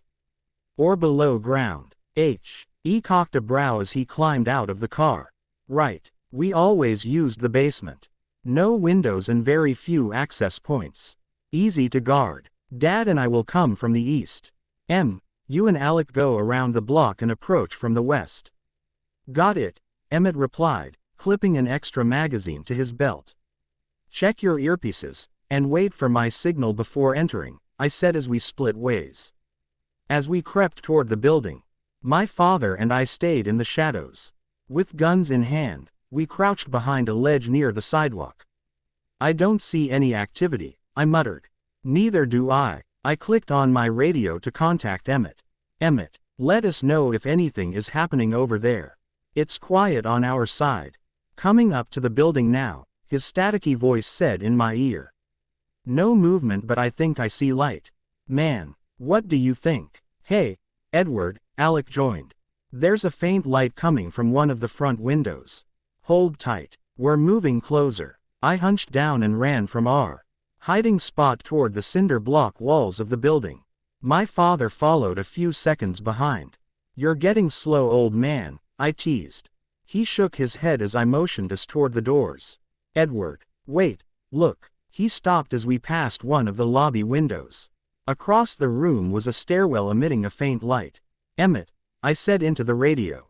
The light is coming from a stairwell. Head toward the main entrance. I hustled to the front of the building. Expecting to face soldiers, I turned the corner, weapon drawn. No one's here, I hissed as my father stepped around the corner behind me. Emmett called from the other side. It's clear. Emmett and Alec appeared, guns at their sides. Are we being set up? He asked, his eyes scanning the street in front of us. Where the fuck could they hide out here? Maybe they're inside. Do we go in together? I have an idea, my father said, placing himself in front of the glass doors. He raised his gun and pulled the trigger, shattering the door. Get to the sides. We scrambled out of the line of sight, guns facing the entryway, ready for whoever came to defend. Except, no one did. What the fuck? Emmett muttered. Okay, Dad, Alec, why don't you stand watch? Emmett and I will go in. They agreed as Emmett and I inched forward. You wanna go downstairs? He asked. There's gotta be more than one stairwell. I moved into the main hallway, searching for a less obvious way to the basement. We kept our steps light as we walked down the hall, checking each open room we passed. We only found cobwebs and torn carpet. A door marked fire escape grabbed my attention at the end of the corridor. Here, I whispered. I'll open it. You get ready to shoot. Emmett crouched down and counted to 3 before swinging the door open. I moved forward to take out whatever target presented itself. There's no one. Come on. We slinked down the dark stairwell to the basement level. I stood to the side, cracked the door, and listened for activity. We were met with pure silence. Slowly I opened the door and spotted the source of the light. A hallway light illuminated 3 chairs and a table at the end of a long corridor. Cans of beer and a deck of cards lay on top. People had been here, but when? And where were they now? I noticed a heavy door with multiple locks as I closed in on the furniture. Fuck. I darted over, my heart sinking at the vision that met me. The small janitor's office was outfitted into some sort of prison cell. It contained only a rickety cot pushed against the wall. Fucking hell, Emmett said, looking over my shoulder. I searched the space, hunting for any sign of Bella. A speck of gold caught my eye from the floor under the cot. I ran over and snatched up the metallic item. Fuck. I shish. Ook with rage as Bella's earring dangled from my finger. What is it? It's hers. She fucking last night she wore it to dinner. I needed to hurt something, maim someone, put a bullet through a fucking skull. James Volturi was a dead man. Ed, there's more. I turned to where Emmett stood near the doorway, pointing to the ground. Crimson drops of blood stained the concrete. They're not fully dry. We must have missed them by minutes. Quote, I roared, kicking the flimsy cot and upending it. He's fucking dead. I darted past Emmett and up the front stairwell. She was here. I yelled to my father and Alec. Her earring was in a holding cell in the basement. And drops of blood, Emmett added, climbing the stairs after me. What do we do next? Alec asked as we regrouped. Edward, I am sorry to say this. But they could be on their way to anywhere, my father said, glancing at a plane taking off overhead. The airport is 5 minutes away. I know. I pulled on my hair, willing my brain to work and reason past the fear coursing through me. Do we have a list of Volturi properties yet? Jasper sent everything he's been able to find. They have 9 safe houses spreading between here and Boston. The furthest north is outside Detroit. The furthest south is in West Virginia. I took a deep breath as I formulated a plan. We'll have to split up and check them one by one. Emmett, I want you and Alec to start in the east. Fly into Boston and work your way toward Chicago, swinging south. Dad and I will start here and head in your direction but swing north. What do we do with Volturi if we find him? Emmett growled. You bring him to me. I'm gonna make that fucker experience so much pain he's gonna beg me to kill him, and then I'm going to let him rot away in agony. Fuck, yeah, Emmett took off, followed by Alec. As my father nodded in approval and patted my shoulder. We'll find her, Edward. I know. There was no other option. BPOV. Eventually, my sobs waned, and I formed a plan. Before I left for college, Charlie forced me to take a women's self-defense course, a stipulation for agreeing to let me board the plane to Chicago. While I didn't retain most of the one-day course, I remembered the basics. Hopefully, that would be enough to take down the vile snake who held me hostage. I climbed off the filthy floor, dusting off Angela's work clothes, and grimaced at the torn sleeve of her blouse. I would have to replace it, if I made it out alive. God, I hoped my self-defense plan worked. I ripped the flimsy sheet from the cot and tied it in knots until it was solid enough to toss in the air. Practicing a technique we'd learned in class, I threw the sheet into the air and kicked with all my strength. I missed by a mile. Damn it, my aim was horrendous. I shook off the disappointment and tried again. Catching the corner. Okay, progress. I practiced my kicks until I hit the center of the sheet every time, then advanced to kneeing the knotted ball of fabric as I held it between my hands. My confidence grew, and I convinced myself I could at least slow down my attacker and give myself a chance to escape. The only thing left was to wait for him to come back. Why on the cot as my heavy breathing from exertion evened out? A spider crawled across one of the corners of the ceiling, building a web. I shuddered as I realized he had more freedom than I did. LD crawl through a crevice at any time and leave. The metal click of deadbolts unlocking made me bolt upright. I needed the element of surprise. With no other options, I darted to push myself flush against the wall next to the door and prepared to jump out once my captor was within reach. The final bolt snapped open. I held my breath, ready to pounce. James stepped into the room, his eyes narrowing when he didn't immediately spot me. I shot off the wall and swung my leg forward. I had a rush of hope as I put everything I had into the kick, aiming for his balls. My foot never made contact, nor did it come back down. James reacted without hesitation, blocking my attempt and holding a tight grip around my ankle. I whimpered in pain, planting my hands against the wall to keep my balance. With the end seconds my standing leg was kicked out from under me, and I slammed onto my back, my head bouncing off the ground. The room spun as I heaved, ready to vomit. You stupid little bitch, he spat, laughing. What, you thought you could fight me off? Is that it, sweetheart? Oh, fuck, that's adorable. He pushed my arm with the toe of his boot as I tried to sit up, knocking me back to the ground. Now, let me tell you how this is gonna go. He crouched down, grabbing my chin with a tight grip, making my eyes water. Your little boyfriend has finally figured out you're missing. He's sniffing all over the place, trying to find where we've stashed you. Hesh gonna tee yo apart. My threat came out muffled and pathetic as James's grip tightened. No, darlin', we're gonna tear him apart. Get up. He pulled me by the face, forcing me to scramble to my feet. I cursed the cowardly tear that spilled down my cheek. He finally released my cheeks and shoved me toward the door. Wait, please. Tell me where we're going. I begged. He cackled, ignoring my pleas. When Cullen finds you, you're gonna be bait on a motherfucking platter. And we're gonna be right there ready to put a bullet in his fucking skull. He shaped his fingers into a gun and simulated pulling the trigger against my head. No, I screamed, turning and shoving my knee up as hard as I could.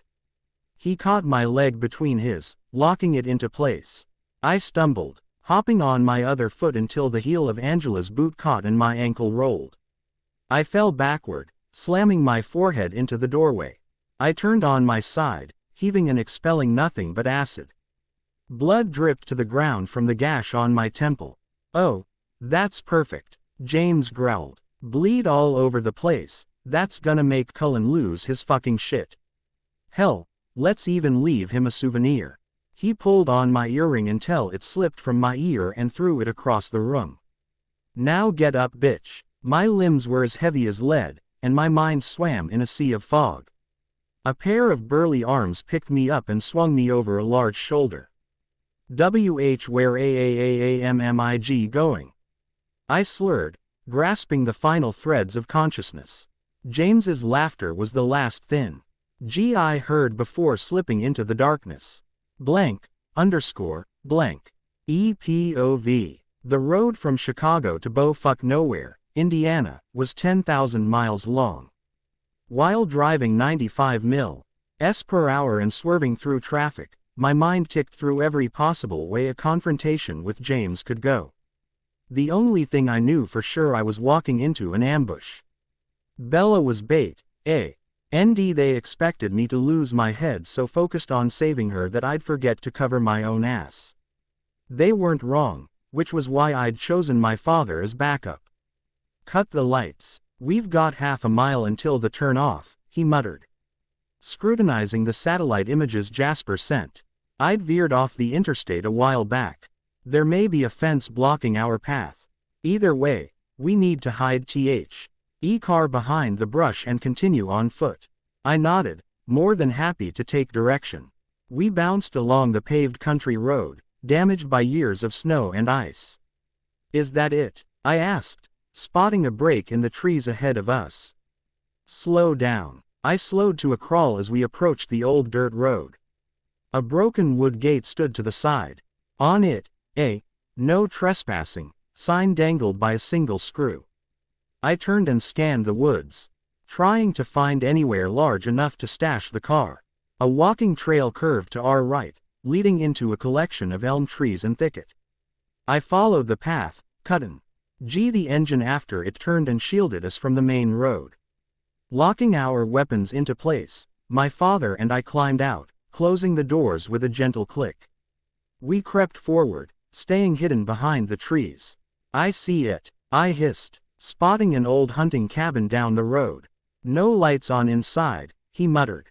Doesn't mean anything. I shook him off. We split, approaching on opposite sides of the structure. He watched for my signal as I held up 3 fingers and counted down before we rushed forward. Planting myself against the wooden siding, I held my breath to listen for movement. Hey, ring nothing but the animals and insects of the night. I slid toward the window and peeked inside. The cabin was illuminated only by the light of the moon, but there was no sign of life. Fuck, I whispered, crouching and running toward the porch. Anything? My father asked, coming around from the opposite side. Not yet. We going in? Yes. I weighed my options before taking my chances with a front window. With the butt of my gun, I knocked out a pane of glass and reached inside to unhook the latch. My father pulled off his jacket, using it to brush away the broken shards before we climbed through. I pulled out my phone and turned on the flashlight, holding it up to illuminate the room. It looks like someone last used the cabin for a fishing trip, my father remarked, checking the remnants of fishing wire and bait buckets sitting on a small table. There's not even running water. There's a well and an outhouse out back. Jesus, how old is this place? I don't think James has been here, Edward. I sighed, knowing he was right. Yeah, judging by the amount of dust and cobwebs, no one has been here for a while. This can of beans expired in 1997, he said, pulling it out of a cupboard. Fuck, they've never even used this place. Bought sight unseen. Come on, let's get out of here. We left through the door. I refused to close it, leaving the place to the elements and wildlife. Fuck me if I was going to encourage the Volturi organization to keep extra places to hide. Next stop is outside Detroit, my father said once I'd pulled the car back onto the main road. How long? Almost 3 hours. I can make it in 2, I promised, gunning it. The clock kept ticking. Ooh, I see something, I said, crouching low behind the remnants of a broken fence. We'd ditched the car half a mile back, hiking uphill to the old lake house. Behind those trees, look. We waited while the men across the way moved between trees. There's at least 5 of them. We can't take them all on. My father shifted, lowering his weapon. We need to be smart here. I want to get eyes on her, make sure we're not being played. I don't see anything inside the house. Storm cellar. There's an entrance there. I pointed to the side of the building. We can close in but stay out of sight. Let's try to come in from the lakeside. The men seemed to be watching the tree line. We ducked back deep enough into the forest that we couldn't be seen. We made it to the edge of the lake, staying low on the bank, hidden by a short ledge created by the sand. Cover me, I muttered as I stood with my weapon drawn. I rushed toward the storm cellar, halting and raising my gun when a figure shot out from the front corner of the house. FBI, put your weapon down, the man ordered. What? I answered in shock. Are you fucking kidding me? Put the weapon down. As my eyes adjusted, I could make out the agent's vest and badge on his belt. Jesus Christ. Fine. I didn't fucking do anything. I dropped my weapon to the ground and put my hands up. It wasn't an ideal situation, but I had no interest in getting shot by the fucking feds. Wait, what the fuck? Cullen. The agent lowered his gun, stepping out of the shadows. Black, I knew you were involved in this shit. God, you make it too damn easy. He laughed as other agents flowed out behind him, watching the scene unfold and waiting for orders. What the fuck are you talking about? I hissed, eyeing the storm shelter, desperate to get inside. Probable cause. He threw his hands up. When I get down there and find those trafficked girls, I can slap the cuffs on you and Volturi. Fuck, a 2 for 1. I should have known you were working together. Holy shit, were we after the same guy? Black, if we get down there and find Volturi, I'm putting a fucking bull. A hand clasped my shoulder, cutting me off. You're putting a what, Cullen? Was that a threat of violence? Black cupped his hand around his ear as if trying to hear me better. I growled. Agent Black, my father said, stepping next to me. I believe we've gotten off on the wrong foot. I'm Carlisle Cullen. I know who you are. Then you shoulda. LSO know my family has fought against trafficking for years. Then why the hell am I getting intel that you're shipping girls all over the world? Have you found any evidence to that extent? I smirked. Not yet, but that's only because you've been a step ahead. But now I'm trying to find my fucking girlfriend, who Volturi kidnapped. Hey, Jake, we've got the perimeter secured. You want us to make entry? Another agent asked, getting antsy. Shit, yeah, grab a couple guys from the second team. I need these 2 held while we comb through the place. Like fuck you're going in without me. I spat. Edward, Shala, Sarah al sicuro se entrerano per primi, my father muttered. I took a deep breath and backed down as a few agents came to stand guard. Letting them go in first killed me. But James wouldn't be stupid enough to get in a firefight with the feds. He expected to ambush me, not the FBI. I told myself Bella would remain safe. We listened over the radio as each room was announced clear. When Black arrived at the inner door to the storm cellar, I held my breath, expecting the worst. When he called the all clear, I balked, both relieved and frustrated. "Where the hell is she?" I hissed. "This was only the second house, son," my father reasoned, frowning. "Your intel sucks," I yelled to Black as he emerged from the house. He glared but turned to talk to his crew, instructing them to search the home for evidence before coming over to address us. "Okay. What do you know?" he huffed, dismissing the agent's standing watch. "I know Volturi is a sick fuck who's out for revenge. He's got my girl, and I need to find her as soon as fucking possible. Now, can I get back to work while you morons hold your dicks in your hand, searching an empty house?" "Why does he want revenge?" Black's eyes narrowed. "A misunderstanding from a long time ago," my father answered. "Sure." Black shook his head. "Look, maybe we can all reach some sort of deal. I don't like the two of you, nor do I trust you. But I get the feeling you've got information that I need. How the hell did you find this place if you weren't involved in Volturi's shit?" "Research." I shrugged. "We looked through real estate records, bank accounts, all sorts of shit Volturi was linked to, and made a list of properties. We found evidence in his safe house in Chicago. He held her there, but we missed him." I swallowed hard. "Can I see the list?" he asked, holding out his palm. "I'll text it to you." Like fuck I was handing him my phone. Even if it was a burner. Fair enough. He gave me his number, and I waited as he opened the attachment. "Shit, you found twice as many properties as we did. You said you found evidence in Chicago. Did it look like they'd been holding anyone other than Isabella?" "Honestly, I didn't look hard. It's a huge complex. Once we found what we were after, we hightailed it out." I paused, grimacing at an idea that popped into my head. Jesus, I'm going to fucking hate myself for saying this. But maybe it makes sense for us to work together. "Yeah, I'm thinking the same thing." He blew out a breath, frowning. "You're trying to find evidence of trafficked girls. Volturi has been flying under the radar for a couple of years. He started small time, learning the ropes from some Soviet group. Recently he's been running his own operations. The daughter of a diplomat went missing in Mexico City last month. Volturi has connections down there.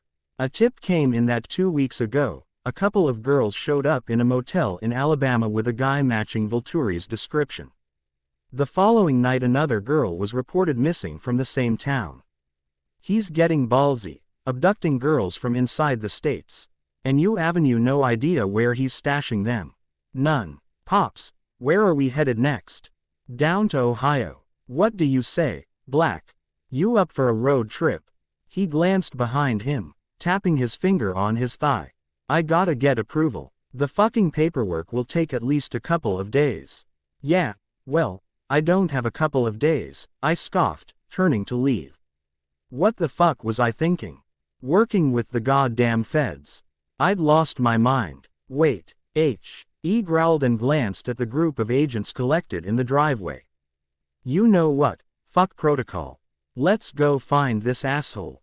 EPOV. We raced through Toledo and swung around Lake Erie toward Cleveland. Black followed in his government-issued cold car, and for once, I was happy to have a Fed trailing me. He should have brought a fucking partner, I grumbled, glancing in the rearview mirror at the empty passenger seat next to Black. He would have been stopped if his supervisor knew where he was going, my father reasoned. Whatever, he better be able to handle it if shit hits the fan. My phone rang as Emmett's number popped up on the dashboard. What did you find? I asked, accepting the call. We hit a few safe houses outside Boston, no signs of life, but we met up with Garrett.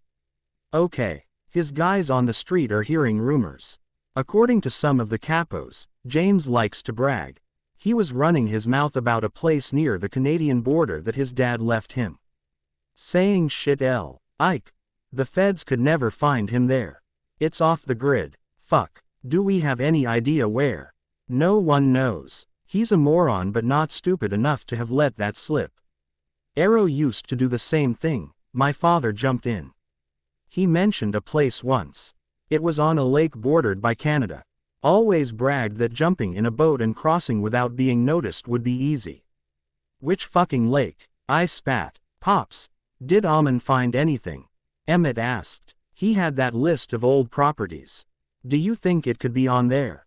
Call him, I demanded. My father quirked a brow, making me shut up as he pulled out his phone. Amon, good evening. I apologize for calling at the dinner hour, but we're on the road chasing Volturi. Have you found the list of old properties? He listened for a moment while a smile broke out across his face. Wonderful, I appreciate the help. Will do, good night. So, he was in the process of sending it over. I just got it, Emmett said, still on the line. Some of these are properties we already had. My father muttered, scrolling the list. Wait, this one, it's in Michigan. He typed the address into his GPS. Right on Lake Superior, a stone's throw from Canada. I don't see a mapped out town for miles. I'm turning north, Emmett announced as I merged lanes to whip back the way I'd come. Where are you now? I asked. Almost to the Pennsylvania border. It's gonna take us a good 10 hours to get there. We're about 7 hours out, my father said. Fuck, we'll wait for you but don't fucking stop for anything other than gas. Nah, man, I want to get this fucker and save Bella as bad as you do, Emmett promised before disconnecting the line. Dad, call Black. Tell him there's a change in plans. Ooh, I kicked snow off the leather of my shoes and leaned against my Mercedes. Grimacing. Okay. I got us 2 rooms on a government rate. Black grinned as he returned with fucking brass keys. What the hell is this place? I complained, glancing at the metal roof and flickering neon vacancy sign of the small town motel. It's our way of staying under the radar, he snipped back. Sorry if the accommodations aren't up to your standards, Cullen. But suck it up, whatever. I grabbed my key and stomped off to room 14. My anger was misplaced, and I knew it. Bella could be somewhere nearby, and we were sitting around twiddling our 2 like morons while we waited for Emmett and Alec. His plan is solid, my father reminded me as we entered the room. I grimaced at the stained comforters, opting to sit on the torn chair in the corner. Yeah, wait for backup while they're doing God knows what to her.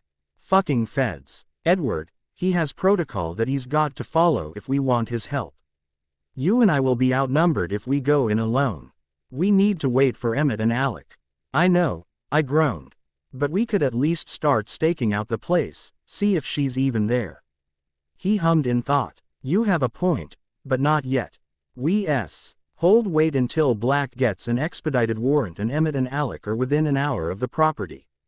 If we find her, you won't want to wait to go in. I groaned. Years of experience gave him a clear head that I had yet to achieve.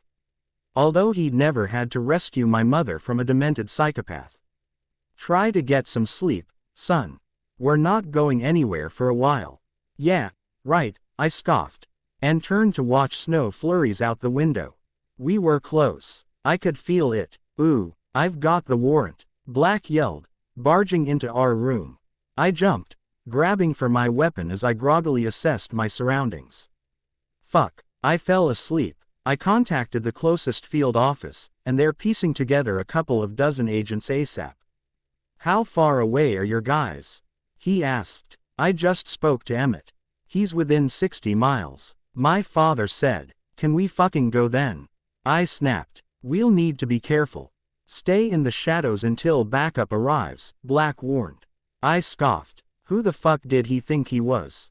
You don't call the shots here, Black. Really? Because all I need is probable cause to bring you in, Cullen. And I'm pretty fucking sure claiming you've got inside knowledge about Volturi would be enough. Stop. My father stepped between us. Agent Black, you know as well as we do that wouldn't hold up for an indictment. Edward, you need his help. It's not time for a pissing contest. Whatever. I tossed our room key to Black. Go turn these in. We'll wait by the cars. He grumbled but listened. Behave. My father gripped my shoulder as he passed by. I sighed, running my palm over my face. Jesus, Bella, where the fuck are you? Blank, _ blank. BPOV. Boss, we've got 4 guys on the perimeter. We'll know as soon as the Cullens show up. Good. And Edward knows where we are. My breathing picked up as I came to, but I didn't dare move. My wrists were bound tightly behind my back, causing them to sting as the rope chafed my skin. I've got sold. Ayer's feeding shit to that Cullen associate who's been snooping on our turf. They know we have the bitch and are holed up near one of the lakes. You want me to give them more? God, my head hurt and my cheek itched from the crusted blood stuck to my skin. Nah, let's let him suffer. The longer we have her, the stupider he's gonna get. Desperate men make desperate decisions. James. I could hear the sneer in his voice. I flinched away involuntarily but had nowhere to go. Wait, were we moving? I cracked my eyes open to get my bearings. I was lying in the back of a car, strapped tightly to the seats. The men fell silent, and the thud of my pulse reverberated in my ears. A rustling sound from the front made my breathing accelerate as I fought to school my features. I prayed they'd believe I was still asleep. What's going on here? James hissed, leaning in close. Yo bitch, wake the fuck up. He ordered, grabbing my hair. Between my throbbing head and his brutal grip, I couldn't stop the yelp that escaped me. The rope around my wrists cut further into my skin as I tried to wiggle away from him. As if I had anywhere to go. Marcus, I think our little principessa is awake. Looks that way, boss. James's accomplice chuckled from the driver's seat. What to do with her? James climbed over the center console, and sat me up, stroking my cheek. I shuddered as a whimper broke from my chest. Principessa, what are you scared of? He sneered. You know, you're gonna make me feel so good. Fuck, I'm hard just thinking about it. He leaned in, blowing his putrid breath toward me. You gonna share, or is she all for you? Marcus asked. Don't know. You want a taste? James shifted, adjusting his dick. Fuck yeah. Marcus grinned, showing off the gaps in his teeth. I think Cullen would like to watch the show, don't you? Maybe we can break her in a little, then send her out with a shipment of girls next week. She'd probably earn a pretty penny. If you touch me, I'll cut your dick off. I screamed. The men cackled hysterically. Yeah, sweetheart. James grabbed my hair, pulling my head back. My neck ached from the awkward position. And how the fuck do you plan on doing that? Instead of answering, I snapped my head to the side, catching his wrist between my teeth and closing down hard. He let go and pulled his arm away as I spit out the blood that collected in my mouth. You fucking cunt, he cried, backhanding me. You'll pay for that. You gonna send her with the girls you brought in from Mexico? Marcus asked, unfazed by my display. And the ones I collected in Alabama on the trip back. James shuffled away from me and lit a cigarette. Ballsy of you to collect inside the States. Feds think Cullen is behind it. And what are they gonna think when he's gone? My breath hitched as I choked back a sob. No, Edward would end them. He'd find a way to save me. I don't fucking know. James shrugged. We can pin it on Miami. Make it look like the two families were working together. You're gonna have to stop storing cargo in Boston. Yeah, whatever. I'll figure it out. What the fuck with all the questions? I'm just saying. Well, quit fucking saying. The car jolted to a stop, and I looked out the window. The setting sun cast shadows between barren branches while a dusting of snow collected on the forest ground. Marcus climbed out of the car and opened my door. He reached behind my back, grabbing my wrists and pulling me out. I yelped in pain and stumbled, trying to find my footing. The door slammed, and I was pushed forward toward a log cabin nestled between the trees. Where are we? I cried. Marcus snorted, leading me up the front steps and into the cabin. My eyes darted around as I tried to spot the cell I would be thrown into. The place was bare but had basic amenities. A stove and sink occupied one corner, and a door leading to a bathroom sat open across the open room. An idea popped into my head. Hey, I really have to pee. I haven't used a restroom since you guys, picked me up. Do you think I could have a minute? I asked Marcus, doing my best to appear pathetic and helpless. I don't know, I gotta ask James. He glanced back to the patio, where James was debriefing his men. But it's that time of the month, you know. And I really need to. Ellipsis quote. Okay, fine, he relented, dragging me toward the bathroom. Can you help me with my hands? I can't exactly take care of anything with them behind my back. He grunted but reached around to untie me. I'll move them to the front, figure it out, he grumbled. Thank you. Seriously, I appreciate it. I gave the best smile I could muster before running into the bathroom and locking the door. A decent-sized window behind the toilet caught my eye. I could fit through it relatively easily. But first, I did need to take care of business. I'd lied about my monthly visitor but not about the rest. When I finished, I closed the lid of the toilet and checked the window. It had a simple latch that I could slide open without a sound. Hey, how much longer you gonna be? Marcus shouted, pounding on the door. Just need to get my tampon in. Give me a couple more minutes. He muttered under his breath but backed off. I turned back to the window and pushed it open. The second I had it lifted far enough, I climbed onto the toilet seat and swung my legs through the opening. I dropped to the ground with a thud and took off. I had no idea where I was or which direction to go, so I just ran. My legs pumped hard while I pushed through the throbbing pain in my twisted ankle.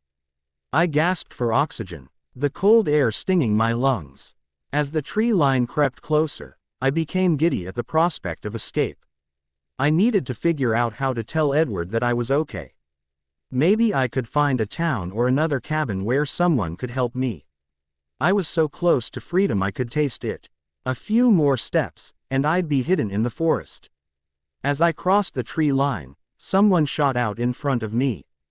I slammed into their solid chest. Don't think so, honey. The man knocked me to the ground, lifting his assault rifle in my direction. No, I scrambled backward, my DS getting nicked and cut by the rough terrain. You just don't fucking listen. James appeared behind me, wrapping his hands around my neck and pulling me to my feet. I whimpered in defeat as my eyes watered from the strength of his grip. He dragged me back to the cabin, causing me to trip and fall. Each time I stumbled he squeezed harder as he pulled me to my feet. Once we reached the house, he threw me down. The man with the gun followed us and kept the weapon pointed in my direction. I cowered, defeated. Motherfucker, what is wrong with you? I give you a single fucking job, and you can't do it. James smacked Marcus across the face. I messed the fuck up. I'm sorry. She said she had female issues. I didn't know what the fuck to do. You don't leave her the fuck alone. James snapped. Get a motherfucking chair and put it over there. He pointed to the center of the room as Marcus ran to do his bidding. Get her bound to it, he instructed the man who held me hostage. E-Man lowered his weapon and pulled me by my shirt, ripping it open as he threw me toward the heavy oak chair. Marcus grabbed my shoulders, pushing me down as the other man pulled thick zip ties from his pockets and affixed my ankles and wrists to the wood. I couldn't hold back my sobs as James stalked toward me and crouched to my level. For that little stunt you pulled, I'm going to drag out Cullen's torture even longer. Have you ever seen someone's skin burned off? The pain alone can cause cardiac arrest. I think I'll break out my blowtorch. How does that sound? No, please, don't hurt him. I begged. He laughed, standing. Watch her. I'm gonna finish up with the perimeter team. Then what? Marcus asked. Then we fucking wait for Prince Charming. My heart shattered as my confidence plummeted. How the hell would we make it out alive? EPOV. According to the coordinates, the cabin is half a mile north. My father glanced at a paper map we picked up before leaving the motel. It's gonna take us at least an hour to hike up there, Black said as he affixed a magazine to his belt. How far out is your backup? I asked. velcroing my vest into place. They're closing in on Ozark. EY should be nearby once we reach the cabin. Emmett and Alec are 30 minutes behind us. They'll hike up too. Black eyeballed a few firearms stashed in my trunk's hidden compartment but kept his mouth closed.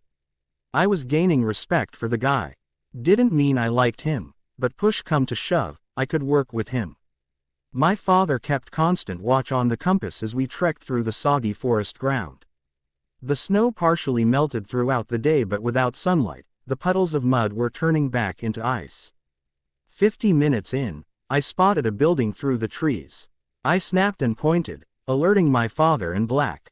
We pulled our weapons and snuck forward, stopping every few yards to listen for unwelcome guests. "Let's walk the perimeter and see if we can find a good vantage point," I whispered. Turning west, I climbed uphill until I found a boulder on a hill, overlooking the property. I laid down and crawled to the edge, hidden in the darkness. "They've got 4 guys around the perimeter," Black said, joining me. "They're not tech-savvy," my father added. "I haven't seen any evidence of video surveillance or tripwire." "They don't know what the fuck they're doing," I scoffed. "Volturi has old-school connections. He doesn't know his head from his asshole." "There have to be more soldiers," Black said. "Is anyone inside the tree line?" I shook my head. "We would have seen them on our approach. His organization is new. Maybe he hasn't built up enough soldiers yet. Or maybe he's underestimating us. We don't know how many men are inside," my father pointed out. That being said, James's father was overly confident, a narcissist. He thought no one could outsmart him. "How far behind are Emmett and Alec?" I asked. "Cell service is non-existent." My father grimaced. "Shit, we need to know what we're up against." I'm moving forward. "See that rock over there?" I pointed to another boulder down the hill, 50 yards from the cabin. "If we stay to the left, in the trees, those assholes won't spot us." "I'll go first. Cover me." I shuffled from my post and checked my surroundings before slipping back into the trees. A minute later, I was crouched behind the second boulder and signaling to my team. With my back pressed to the rock, I kept my eyes open for the enemy. Once my father and Black joined me, I poised my rifle and turned back toward the cabin. "The windows are open, no curtains," I muttered. We waited, watching for movement. "I can't tell how many are in there. All I see are shadows," Black said. "We've got to get closer. Edward, we need to wait for Emmett and Alec. We're outnumbered," my father advised.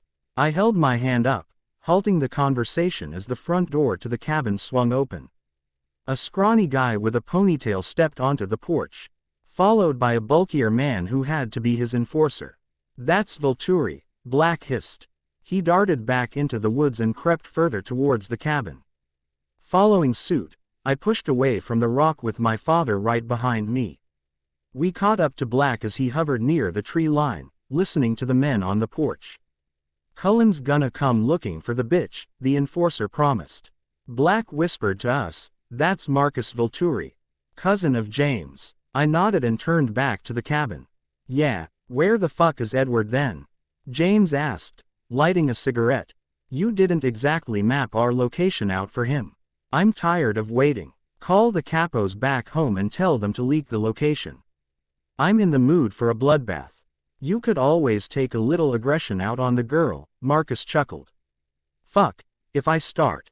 I'm not gonna stop," James sneered. A growl emanated deep in my chest as I lunged forward. My father and Black grabbed my arms, restraining me. "Hey, Marcus," one of their soldiers said, joining them on the porch, "the guys are getting hungry. Think I can give them 5 to get off their feet and eat?" "Boss." Marcus turned to James. "Whatever," he said, snuffing out what was left of his cigarette. "Just do it in pairs. I don't want the place unprotected." He returned to the cabin with Marcus right on his heels. The soldier jogged down the steps and whistled, calling the rest of his crew over. "Boss said 5 minutes each and we break in pairs. You guys first. Renata, take the north perimeter. I'll take south." The men split, 2 going in the cabin, 1 behind. And the leader headed in our direction. Without thought, I stepped out from my cover and grabbed the man in a chokehold. I would have preferred to put a bullet in his head, but I figured Black would object. Instead, I squeezed my arms tight until I felt his body sag as he lost consciousness. "I never saw that," Black muttered, pinching the bridge of his nose. "He'll be fine." I rolled my eyes. "I'm going to go take a look through the window." "We'll cover you," my father said as Black cuffed the unconscious soldier. Clouds rolled in, blocking the moon and allowing me to slink through he shadows as I closed in on the side of the cabin. The single side window was shoulder height, just low enough for me to see in. I peeked my head over the sill and scanned the open space. 6 men congregated near a stove and table across the room, but I hardly registered them. In the middle, tied to a fucking chair, was Bella. My hand curled in a death grip around my Glock and my finger itched to pull the trigger. I imagined a bullet sailing through Volturi's skull. Bella's shoulders slumped in defeat. Blood matted her hair to her cheek, and her clothes were torn, hanging from her body. James. Volturi was leaving that cabin in a body bag. Movement by the door pulled my attention away from Bella. The 2 soldiers who'd taken a break were headed back out to the porch. I crouched down and began to creep toward the tree line, formulating a plan. My father, Black, and I couldn't take on 8 men. We had to wait for Emmett and Alec. Going somewhere. The cold barrel of a gun pushed against the back of my head as I paused at the corner of the cabin. "No, but you are," I sneered at the soldier behind me. I twisted and dropped down while pointing my gun up and under my target's jaw. I didn't hesitate to pull the trigger. My silencer muffled the sound so that the thud of his body dropping to the ground was louder than the shot itself. I kicked him away as I peered around the corner. One of the soldiers, returning from break, let out a shrill whistle to call the other men. "I don't see them," he said after a minute. "Something's off." The other's response was cut short by a cry emanating from the woods. "Shit." My chokehold friend was awake. "What the fuck was that?" The 2 men drew their weapons. "Come on, this way." They ran toward the tree line. I darted out behind them. "Stop, FBI," Black ordered as they approached the trees. "Bullshit. It's the fucking Cullens," the captive man screamed. Like morons, the soldiers halted and opened blind fire into the trees. Once I was confident I had the shot, I fired, hitting one of the men in the shoulder. Shit. I tried again and hit center mass. "Edward, nice of you to show up," with my gun still pointed in the direction of the second soldier. I turned my head toward James and his 3 men sprinting from the cabin. I stalled, trying to decide if I had the skill to take out all 4 at once. "Put the fucking gun down," James demanded. My hand wavered. The numbers didn't stack up in my favor. As I dropped my arm, a scuffle broke out near the trees. The second soldier fell as my father stepped forward, placing a bullet right between the man's eyes. He didn't stop there. My father aimed again, grazing one of Volturi's guards in the shoulder. "No, you don't." Marcus raised his gun at the same time and fired. The metal ripped through my father's thigh, and he dropped to the ground in agony. "Mafankulo," I cursed. Where the fuck was my backup? "Not so fucking tough now, are you, Cullen? You thought you and your old man could take us down. I love it too for the price of one," James said, already at my father's side and kicking the weapon from his hand. My arms were grabbed and twisted behind my back by 2 of the Volturi enforcers. I was able to fight one off and elbow him in the gut, but the other yanked my arm up far enough that I feared it would pop from the socket. "You sick fucks aren't gonna win this battle. You know that, right?" I sneered. "Yeah," James laughed. "'Cause it looks to me like we're doing pretty fucking well. Take him inside." The man that held my shoulder hostage kicked my leg forward, forcing me to move or risk having my arm torn off. I gritted my teeth through the pain. James and Marcus lifted my father to his feet. Blood flowed from his wound as he attempted to bear weight and move forward. We were shoved into the cabin. My father was unceremoniously dumped on the floor, while the men holding me stood me up straight and dragged me to the middle of the room. "Bella," I breathed. As my heart raced at the sight of my angel. Amore, mi dispiace molto. Edward, she sobbed. Bella, it's going to be okay, I promise. I tried to soothe her, but my voice hitched as my arm was twisted further. You and I have very different versions of, okay, James sneered. Oh, who to deal with first? He clapped his hands as he wandered the room. First, we have good old Pops, who let's be honest will probably bleed out anyway. I grimaced. My father was turning pale as he attempted to fasten his belt around his leg as a tourniquet. His strength was waning and he couldn't get the strap as tight as it should be. He fastened it and slumped against the wall, breathing heavily as he gazed in my direction. Where's Black? I mouthed. Back up. He mouthed back. Then we have our Principessa. James ran his hand over Bella's head, stroking her hair as he leered at her. Don't fucking touch her, I spit, struggling against the men who restrained me. Oh, Edward, Edward, Edward. If only you knew what I had planned for your darling Isabella, well, you'll know soon enough. I'm going to allow you the privilege to watch every fucking moment. I growled and shoved my good shoulder toward the guard to my right. Causing him to stumble, I hooked my foot around his ankle, tripping him. He let go long enough for me to free my arm and swing around to land a punch to the nose of the other guard. You broke my fucking nose. He growled but tightened his grip. I went to swing again, stopping when James aimed his gun toward my temple. No, Bella screamed, fighting against her restraints. The first guard grabbed my arm again, holding me in a firmer grip. Blood trickled from the second guard's nose. Can't anyone do their fucking job? James cried before whipping his pistol against my face. I felt my lips split, and the room spun. That the best you got, fucker? I smirked, spitting blood to the floor. Edward, stop, please. Bella cried. Yeah, Edward, stop. James crooned, going back to stand behind her. She shivered in fear, making me shove forward, only to be pulled back with a rough tug. I'm going to give you a choice. He grinned. Either your little girlfriend can suck my cock, or I tug your fingernails off one by one. He stood behind Bella, running his finger across her cheek. Her face paled and twisted in agony. Don't fucking touch her, I screamed. Fingernails it is. James laughed. You know, removing nails is one of my favorite pastimes.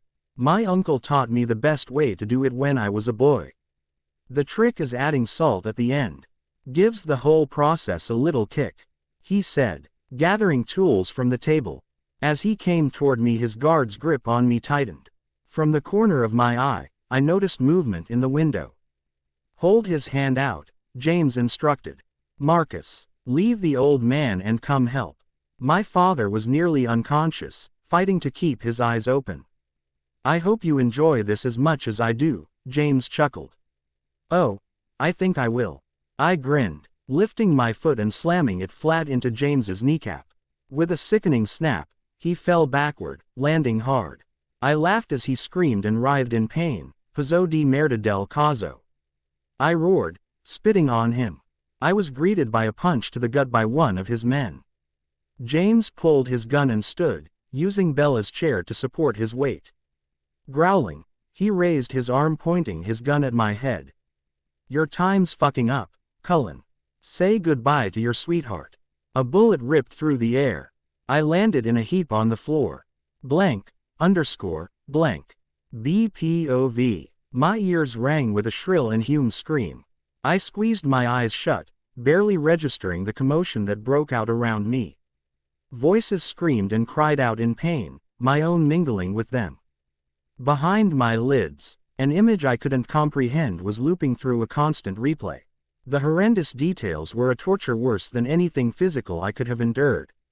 Edward's face splattered with blood and twisted in agony. His limp body collapsing to the floor, the two burly men being pulled down with him. Edward was dead. He was dead because of me. My screams turned to gut-wrenching sobs. I wanted to die too. Kill me, please. Kill me too, I wailed, opening my eyes. What if Bella fell for the Mobward boss? Part 2.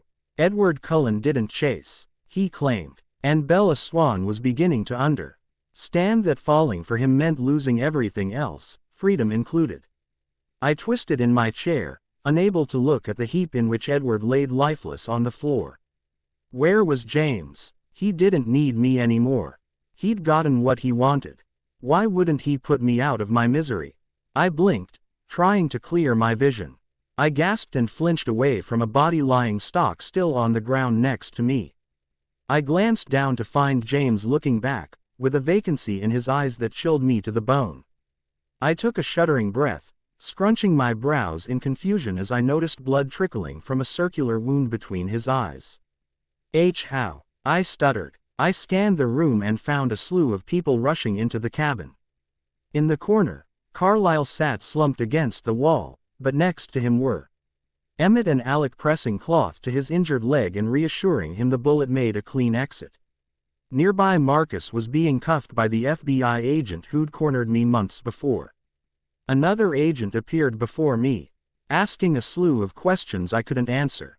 All I could do in response was choke out a sob. Edward, I whimpered as my eyes betrayed me, dragging back toward his lifeless form. All that was visible were his legs. One of the guards still laid over Edward's torso. Suddenly I had no greater urge than to see his beautiful face one last time. I knew he wouldn't look the same. His eyes would be empty, his face ashen. But how could I let go without touching him once more? Please, please let me see him. I cried as agents hovered over the bodies. My face crumpled, and my heart incinerated as they rolled the large man off Edward's chest. Blood splattered across Edward's face and pooled on his shirt. His eyes remained closed, scrunched together in pain. Oh, God! I crumpled in on myself as my arms were freed from their restraints, and I buried my head in my hands. Jesus fucking Christ! That guy weighs a fucking ton. Edward huffed, sucking in deep breaths. Wait. My pulse pounded and I watched in a stupor as Edward rolled to his side and pushed himself up. You're dead, I hollered. No, I'm seeing things. Wake up, Bella. Edward's ghost gazed at me before jumping up and rushing forward. Jesus, Bella, are you okay? Oh, God, amore. I'm gonna kill that fucker all over again. The ghost ran his hands down my face, gently examining the cut near my hairline. Bella, answer me. He grabbed my shoulders, shaking me. She's in shock, the agent nearby explained. You're a ghost, I cried, battling my urge to pull him to me and live in delusion for the rest of my life. I can promise you, I am not a fucking ghost, he laughed. His eyes danced with relief and humor. I'll show you. He leaned in and placed his lips on mine. I couldn't hold back my urge any longer. And I threaded my hands through his hair. His body was solid and warm against mine, his hair soft against my fingertips, and his lips urgent in need. He was real, not a ghost, I muttered, pulling back. Edward, you're oh my God. You're okay. Another round of sobs broke from my chest. Shish, amore, I'm here. You're safe. He pulled me against his chest, wrapping his arms around me. But how? I heard and then you fell and I rambled as he wiped my cheeks of tears. Emmett, I saw him out the window. I knew he had a shot. When I kicked James, it gave him a chance to take it. I thought James shot you. Nope, I ducked. Emmett and Alec shot those two fuckers, he said, indicating the bodies of the dead men behind him. Edward, I thought, I'm okay. We're both okay, he crooned. Oh, God, I am so sorry. All of this is because of me. I was on my way to quit at the library. I should have called you. I don't know. God, I'm so stupid. No, Bella, I should have told you about the stipulation. Let you know what you were getting into. I should have listened, given you a say. Our fight, it was pointless. I sniffled. I love you so much. Edward, I do want to marry you. God, I never want us to be separated again. Quote. He grabbed my face and kissed me with a passion that made my core heat and my head spin. I love you too, amore. Do you mean it? Really? You want to marry me? His eyes filled with hope as they searched mine. Yes, I do. Shit, I left the ring. It's okay, right? I mean, does that matter?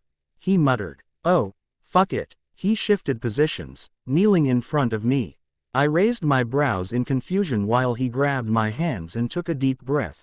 Isabella Swan, you are my world. I've never loved anyone the way I love you.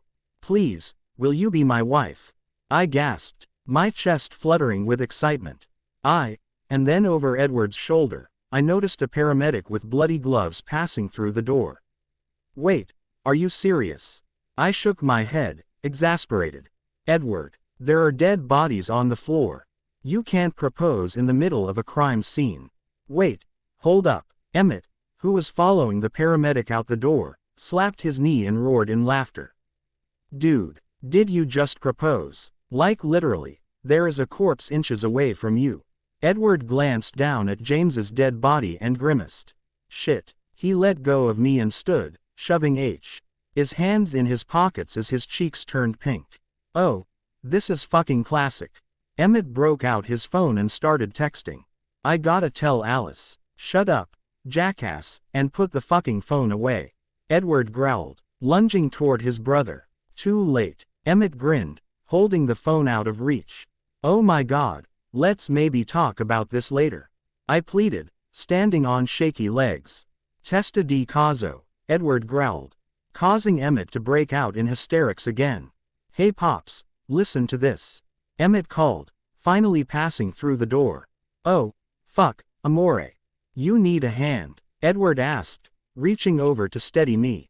He slipped his arm around my waist and guided me outside toward an ambulance.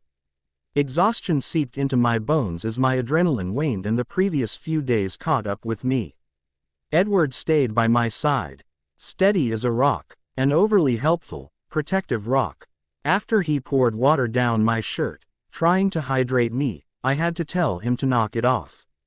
As the sun rose, I finished my final rounds of questioning with Agent Black, who I was shocked to find out teamed up with Edward to bring James down and save me. With a shake of hands, Agent Black released us. Edward was Ted no time whisking me into a waiting car. I closed my eyes as we drove away, ready to leave the entire ordeal behind me. I was lulled to sleep by Edward's detailed account of his plan to burn the cabin to the ground. BPOV. I twirled in the mirror, examining my dress. It was long and flowy, with lace on the neckline, and I looked like a fairy tale princess. It was all wrong. Come on, Bella, you look gorgeous. I scowled at Alice through the three-way mirror, then sighed in resignation. After all, she was the bride. It's beautiful, but can we raise the bust a little? I feel like Jessica. Look at all this cleavage popping out. You're being ridiculous. She came over to adjust the top. Besides, Rosalie already ordered hers, and she's popping out of it even more than you are. You're the bride. I shrugged. I am. She squealed. No one will be looking at you, anyway. Not with how amazing I'll look in my gown. I laughed. Alice went all out during our 6-hour visit to Kleinfeld's the previous week. Her gown could rival one from a royal wedding. I just hope Jasper can reach his bride for a kiss with all that tulle. I teased. Oh, shush, it's not that bad. I winked and stepped down from the platform, turning so she could help with my zipper. Alice wandered away to check out shoes while I changed. I left the changing room, dress in hand, and took my time searching for Alice. To be honest, I was discreetly scoping out the bridal collection. A simple A-line dress caught my eye when I walked in, and I wanted to take a closer look. I could picture myself walking down the aisle in it, for sure. Not that I was engaged or anything. Despite Edward's impromptu proposal 2 months earlier, we hadn't spoken of marriage since. I shuddered at the memory of James Volturi. As a silver lining, the experience forced us to grow up. I trusted Edward's decisions, and he did his best to keep me informed. I accepted when he couldn't share all the details of his work regardless of how curious I was. In reality, I probably didn't want to know the nitty-gritty of the more brutal meetings. I fingered the gorgeous, silk Vera Wang dress, jumping when Alice popped up beside me. I know that look. She grinned, poking me in the side. You should try it on. I'm not trying it on. I rolled my eyes. I'm not engaged. Not yet. She winked. You're ridiculous. Do you have any ideas for jewelry? The mention of accessories had the intended effect and distracted Alice from my non-impending nuptials. After charging a grand total of $1,300 on Edward's Amex, I headed back home to change for my Wednesday night shift at Renesmee's. I never returned to the library after I got back to Chicago, but I kept working at the restaurant. After all, what other a nagger would let me spend half my time flirting with a sexy man that frequented the place? Between Edward distracting me, and Jessica running off to flirt with Jared, Esme was threatening not to shed Yule Jessica and me for the same shifts anymore. Once I jumped through all our security hoops to get into the penthouse, I headed toward our bedroom to hang up my bridesmaid dress. Edward, you home? I called, entering the room.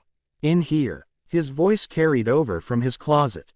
Hey, I got news, he said, stepping through the doorway. I gawked for a minute, never having quite gotten over how hot my man looked after a day at work.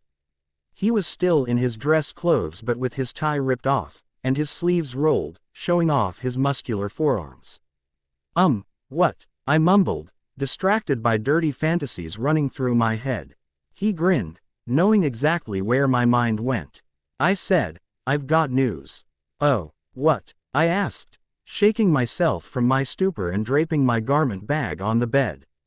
I talked to Jacob Black today. FBI found the Soviets who were working with James Volturi. They rescued another group of trafficked girls. That's awesome. Any chance a certain informant had anything to do with that? I have no idea what you're talking about. He chuckled, wrapping me in his arms. Well, good job. I gave him a kiss as a reward for his success. The funny thing about the feds is that, much like the mob, their business runs in the family. Turned out Billy Black from the ATF was a second cousin of Jacob Black from the FBI. Once Jacob caught wind of Edward's arrangement with Billy, he begged Edward to help his agency as well. You working tonight? Edward asked, releasing me. Yeah, you coming in? So, no home-cooked meal. He pouted. You can eat at the restaurant. You're getting kind of spoiled. You know that. He smacked my ass as I ran toward my closet to change. Maybe I'll cook my own food, he called out. Hell no. You're eating at the restaurant, I demanded, peeking my head around the door frame. I'd prefer the building not get burned down, thanks. Yeah, he muttered, rolling his eyes. You better hurry up then. I'm starving. Ooh, I gawked at the monstrosity on Jessica's finger. How you're engaged, I said, dumbfounded. I so wasn't expecting it, you know. Like, I thought we were just going out for dinner, and then he's all, do you want dessert? And I was all, oh my god, I'm so full. So he's like, I think we should get some. And then it comes out, and this is sitting in the whipped cream. Wow. Alice's eyes were big as she admired the rock. It's almost as big as mine. Jared said it's 2 carats, Jessica grinned. I hummed in response. Interesting how a measly bartender could make enough money for a 2-carat diamond ring. That must have cost a fortune, I said, curious if Jessica knew where her new fiancé's money was coming from. He's been doing some sort of contract work recently. She shrugged. Alice cocked a brow at me. I smirked back. Yeah, contract work for Edward. I totally thought Edward would ask you first, Jessica said. Oh, I guess we're not there yet. I turned back to the iPads, scrolling through our reservation list. Anyway, I'm gonna go show the serving staff. Jessica bounced off. You okay? Alice asked, leaning in. Just a lot of wedding talk today. I'm being silly. Ignore me. I waved her off. Then why do you look like someone kicked your puppy? Alce. I groaned. Can we not talk about this right now? Fine, but for real he will ask you soon, Bella. I think he wanted everything to blow over first, you know. I mean, especially after his last proposal attempt. Seriously, stop. Let me get back to work, I begged. Yep, sorry, she mimed, zipping up her lips before heading to the private rooms. Jasper and Edward were already back there talking shop over dinner. I finished setting everything up for the night and hunted Jessica down before guests began filtering in. The temperature was starting to warm outside, but we hadn't quite hit tourist season, so our Wednesday night crowd was easy to manage. By 9:30, things were slowing down. Esme said one of us can leave early, Jessica said. Coming back from seating a table. You can go if you want. I have to wait for Jared anyway. Oh, you sure? Yeah. Go home and get it on with your boyfriend. I don't know. She grabbed the iPad and waved me off. Fine with cutting my shift short, I made my way toward the private rooms. I'd barely seen Edward since we arrived as he'd been holed up with Jasper and Alice. His mother had also been flitting in and out throughout the night. Hey, you ready? I asked, knocking on the doorframe. You already done? He checked his watch. Your mom said one of us could leave early. Oh, Bella, I think she wanted to ask you something before you left, Alice said. She just went into the kitchen. Go find her, and I'll finish up here. Edward smiled at me. I grinned back and went off in search of Esme. I found her near Riley's office, reviewing a catering menu with the head chef. I know she likes the ravioli, so we definitely need that on the menu, Esme said, checking off an item on her list. What about appetizers? The chef asked, reading off the sheet. Esme, I'm so sorry to interrupt, I cut in. Oh, Bella, no, actually, would you mind helping us figure out this catering order? Which appetizers are your favorites? I don't think you can go wrong with bruschetta or anything with prosciutto, I said, reading the options. Perfect. Bruschetta and prosciutto it is. Esme dismissed the chef, turning toward me. Bella, would you be free to help me out this Sunday? I have an engagement party I'm hosting here for a friend. Good God, another engagement. I sighed, starting to feel like the bridesmaid and never the bride. I don't know. Edward mentioned doing something that day. I can talk to him and explain. Please, she begged. None of the other girls are available. And I'll be short a server since Gia is retiring. How could I say no to Esme? Okay, I'll do it. I'm sure Edward can reschedule whatever he wanted to do. Oh, thank you so much. You were a lifesaver. Esme threw her arms around me and squeezed. All right, now go home. Enjoy the rest of your night. I wasted no time in collecting my boyfriend and heading out. Ooh, Edward, I really am sorry. I apologized again as I slipped on an earring. Your mother begged me to help her out. It's fine, he sulked. Sometimes he was a big baby, but I still felt guilty. I'm Zhu. Going to meet with Emmett and get some work done. I promise, I'll make it up to you when I get home. I walked over and hugged him, threading my fingers in his hair. Oh, yeah, he smirked, raising a brow. Yeah, I whispered, nibbling on his earlobe. He growled and grabbed my hips, pulling me toward him. How about you make it up to me now? You know I can't. I'll be late if I don't finish getting ready soon. I pushed him away. Call me when you're leaving, he said as he slipped his wallet into his slacks. I will. Love you. Ti amo, amore, he called out as he left. Without distraction, I finished getting ready in record time and rushed out the door with my shoes in my hand. I slipped them on in the elevator and then texted Seth, making sure he was waiting for me in the garage. Hey, he greeted as I slid into the backseat. Seth, you have my permission to step on it. I am barely going to get there on time as is. If we hit traffic, I'm screwed. It's Sunday. How much traffic can there be? Don't jinx us, I scoffed. Besides, doesn't Esme have you come in an hour early? He asked, accelerating onto the street. I know, but I don't want the setup delayed because of me. I sat back and watched the traffic. Biting my lip. 3 blocks from our building, I panicked as the cars began to slow. Seth, turn right. You know there's road work ahead. We can go around it. Oh, yeah, totally forgot about that. Can't turn right at the next light. It's a one-way street. I'll turn at the light after that. I sat back in my seat and groaned. I spent the rest of the ride trying not to snap at Seth. Who was talking about Harry Potter, again? I was positive he was trying to get a rise out of me. By the time we reached Esme's, my hand was on the door handle, and I was ready to duck and roll if it would get me out of the car faster. We turned onto Taylor Street, and my heart dropped.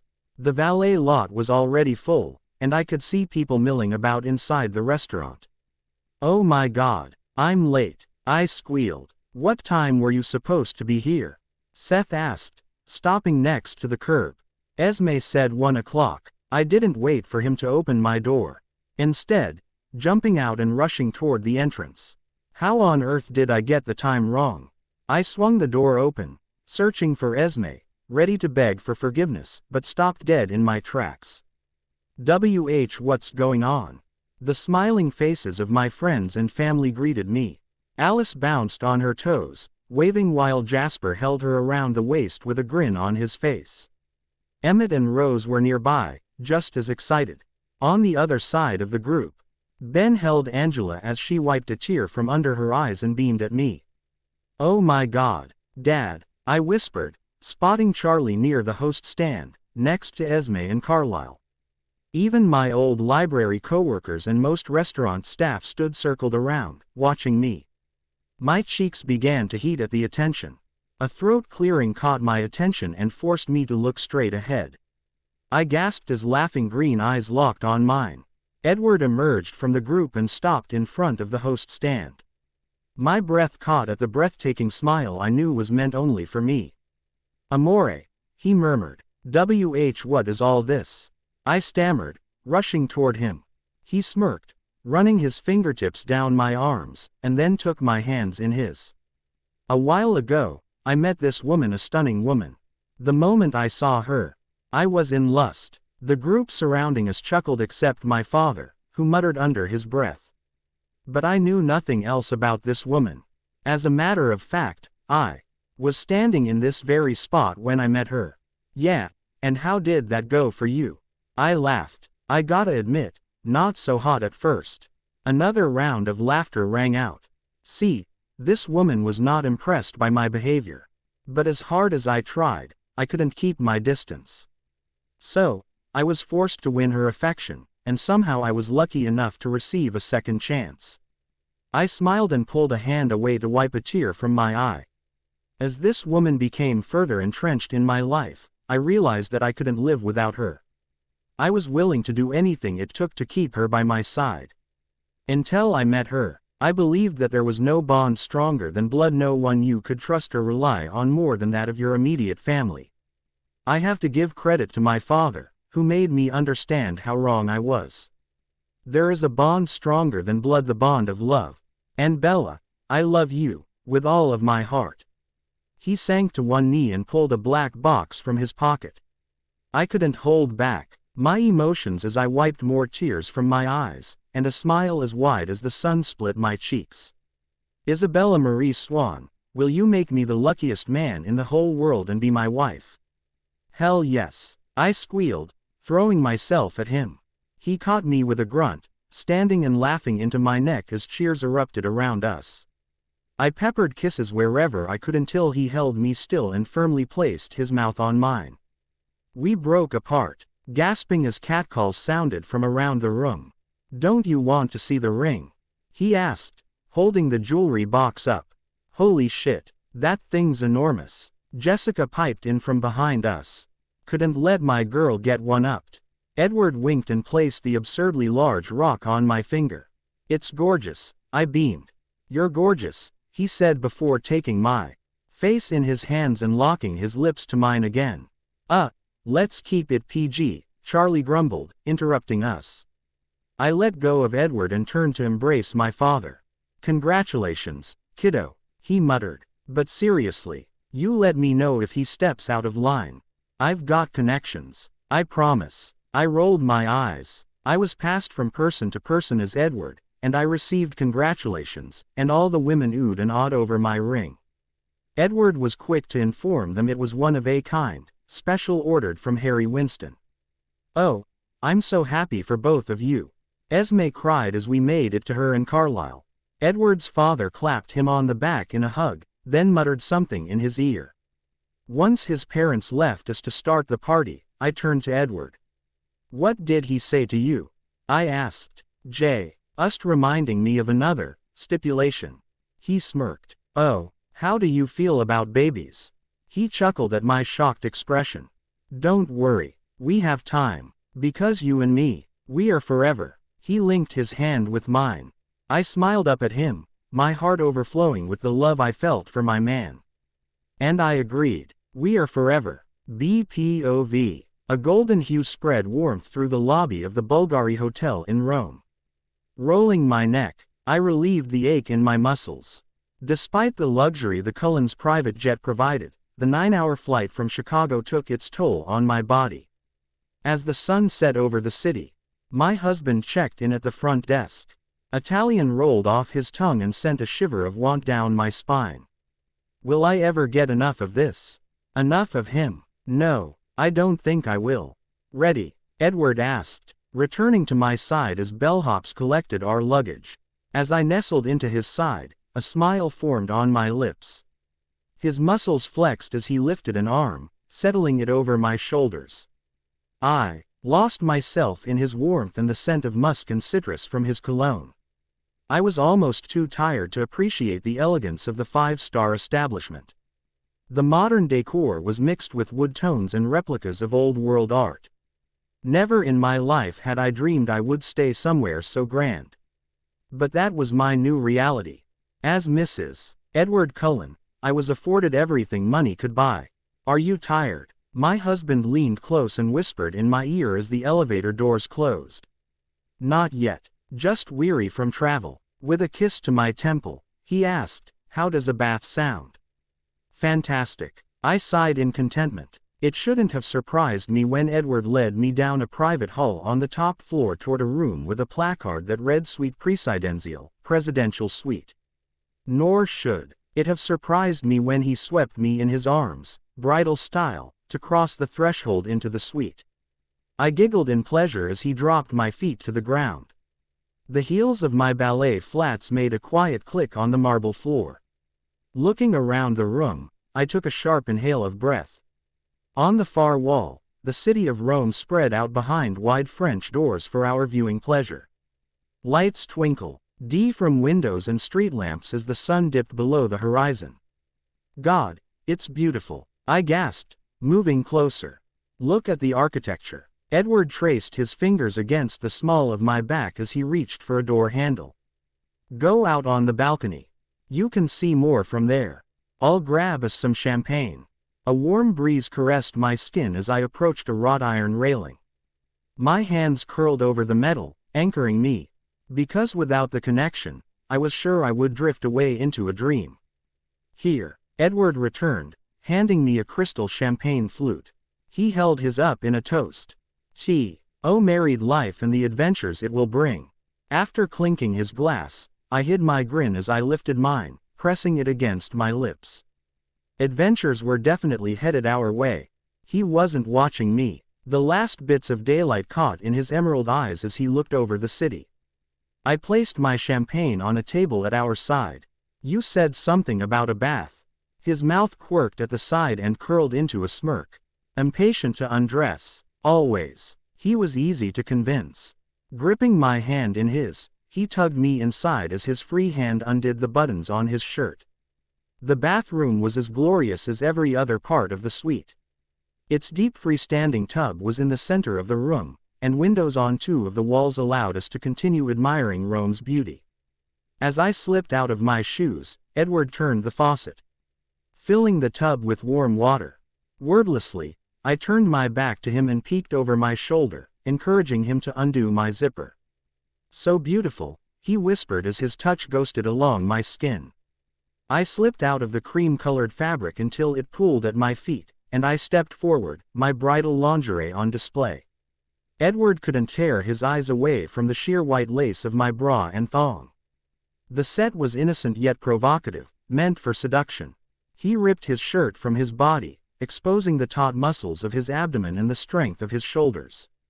I couldn't help it as my tongue traced along my bottom lip and saliva pooled in my mouth. With a flick of his hand, Edward undid his belt.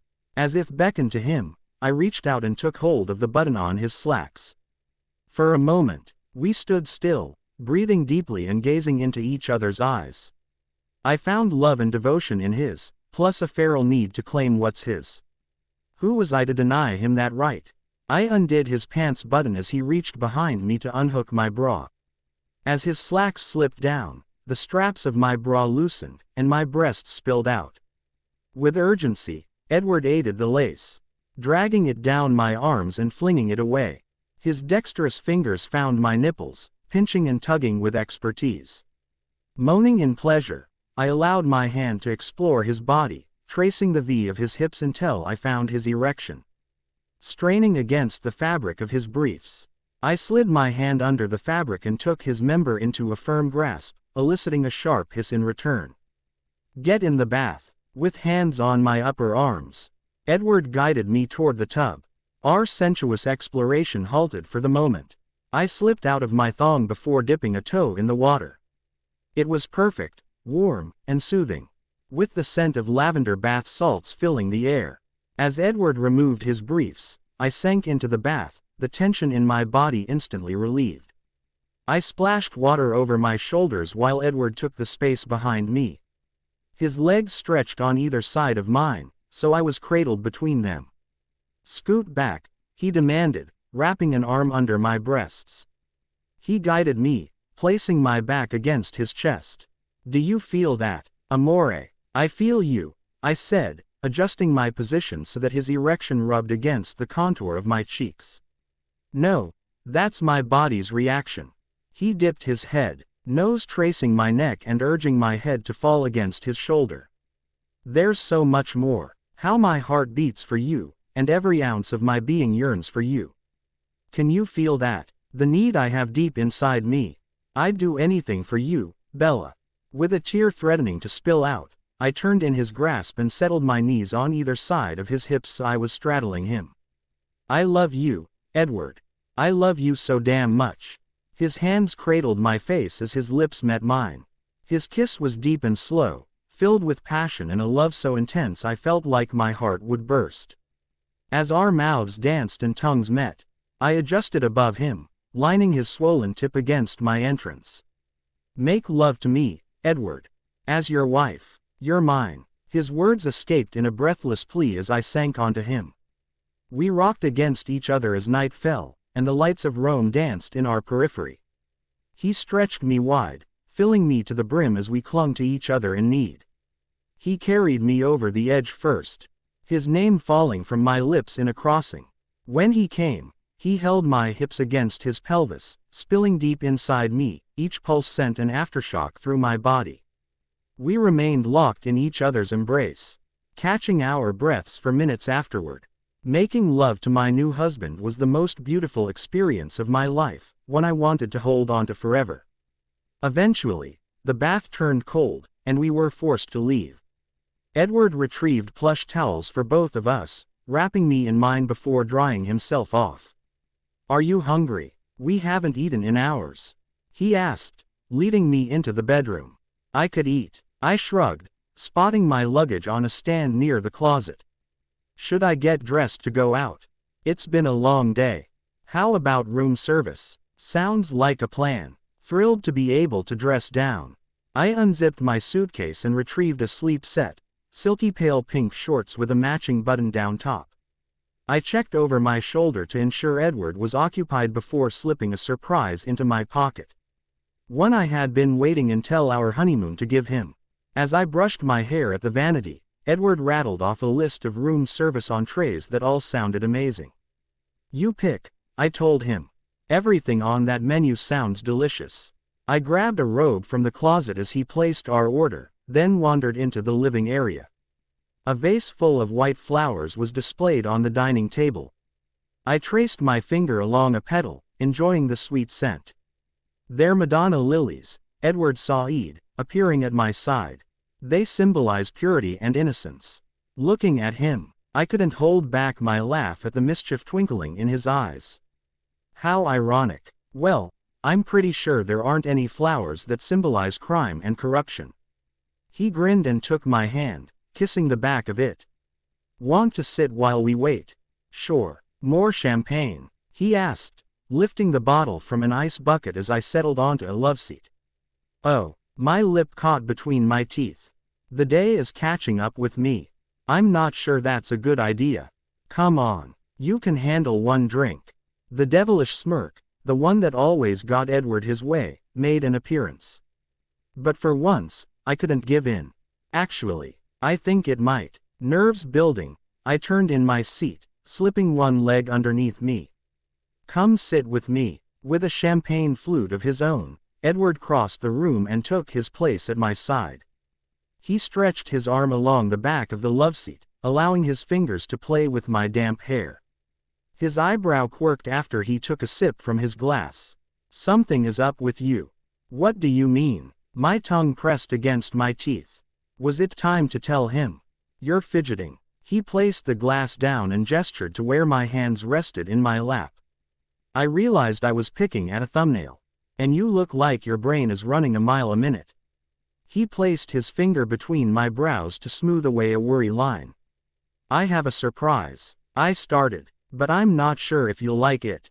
Oh, with his head tilted, he waved his hand as if to say, tell me already. I fumbled in my pocket, retrieving the small slip of paper I packed away back in Chicago. So, you know how I was feeling run down a few weeks ago, and I thought it was just wedding stress. Yeah, concern was evident in his frown as his stare lingered on the object in my hands. Well, it was a little more than that. With a steadying breath, I handed over the object and watched Edward's expression go from concern to shock to pure elation. Holy shit, does this mean we're going to have a baby? My eyes watered joyfully as Edward jumped forward, engulfing me in his arms. He repeatedly chanted, I love you, into my hair between kisses to my cheeks, lips, and crown, anywhere he could reach. Is it a boy, a girl? He asked, hand settling on the slight bump of my abdomen. It's too early to tell, I said, gesturing to the sonogram. Right now, it's a tiny peanut with arms, legs, and a heartbeat. It has a heartbeat. His awe is palpable as he soaks in every aspect of the image. We have to call my family. You know my mother will be ecstatic, and my sister will have bought out every baby store before we get home. Edward, it's 2 a.m. at home.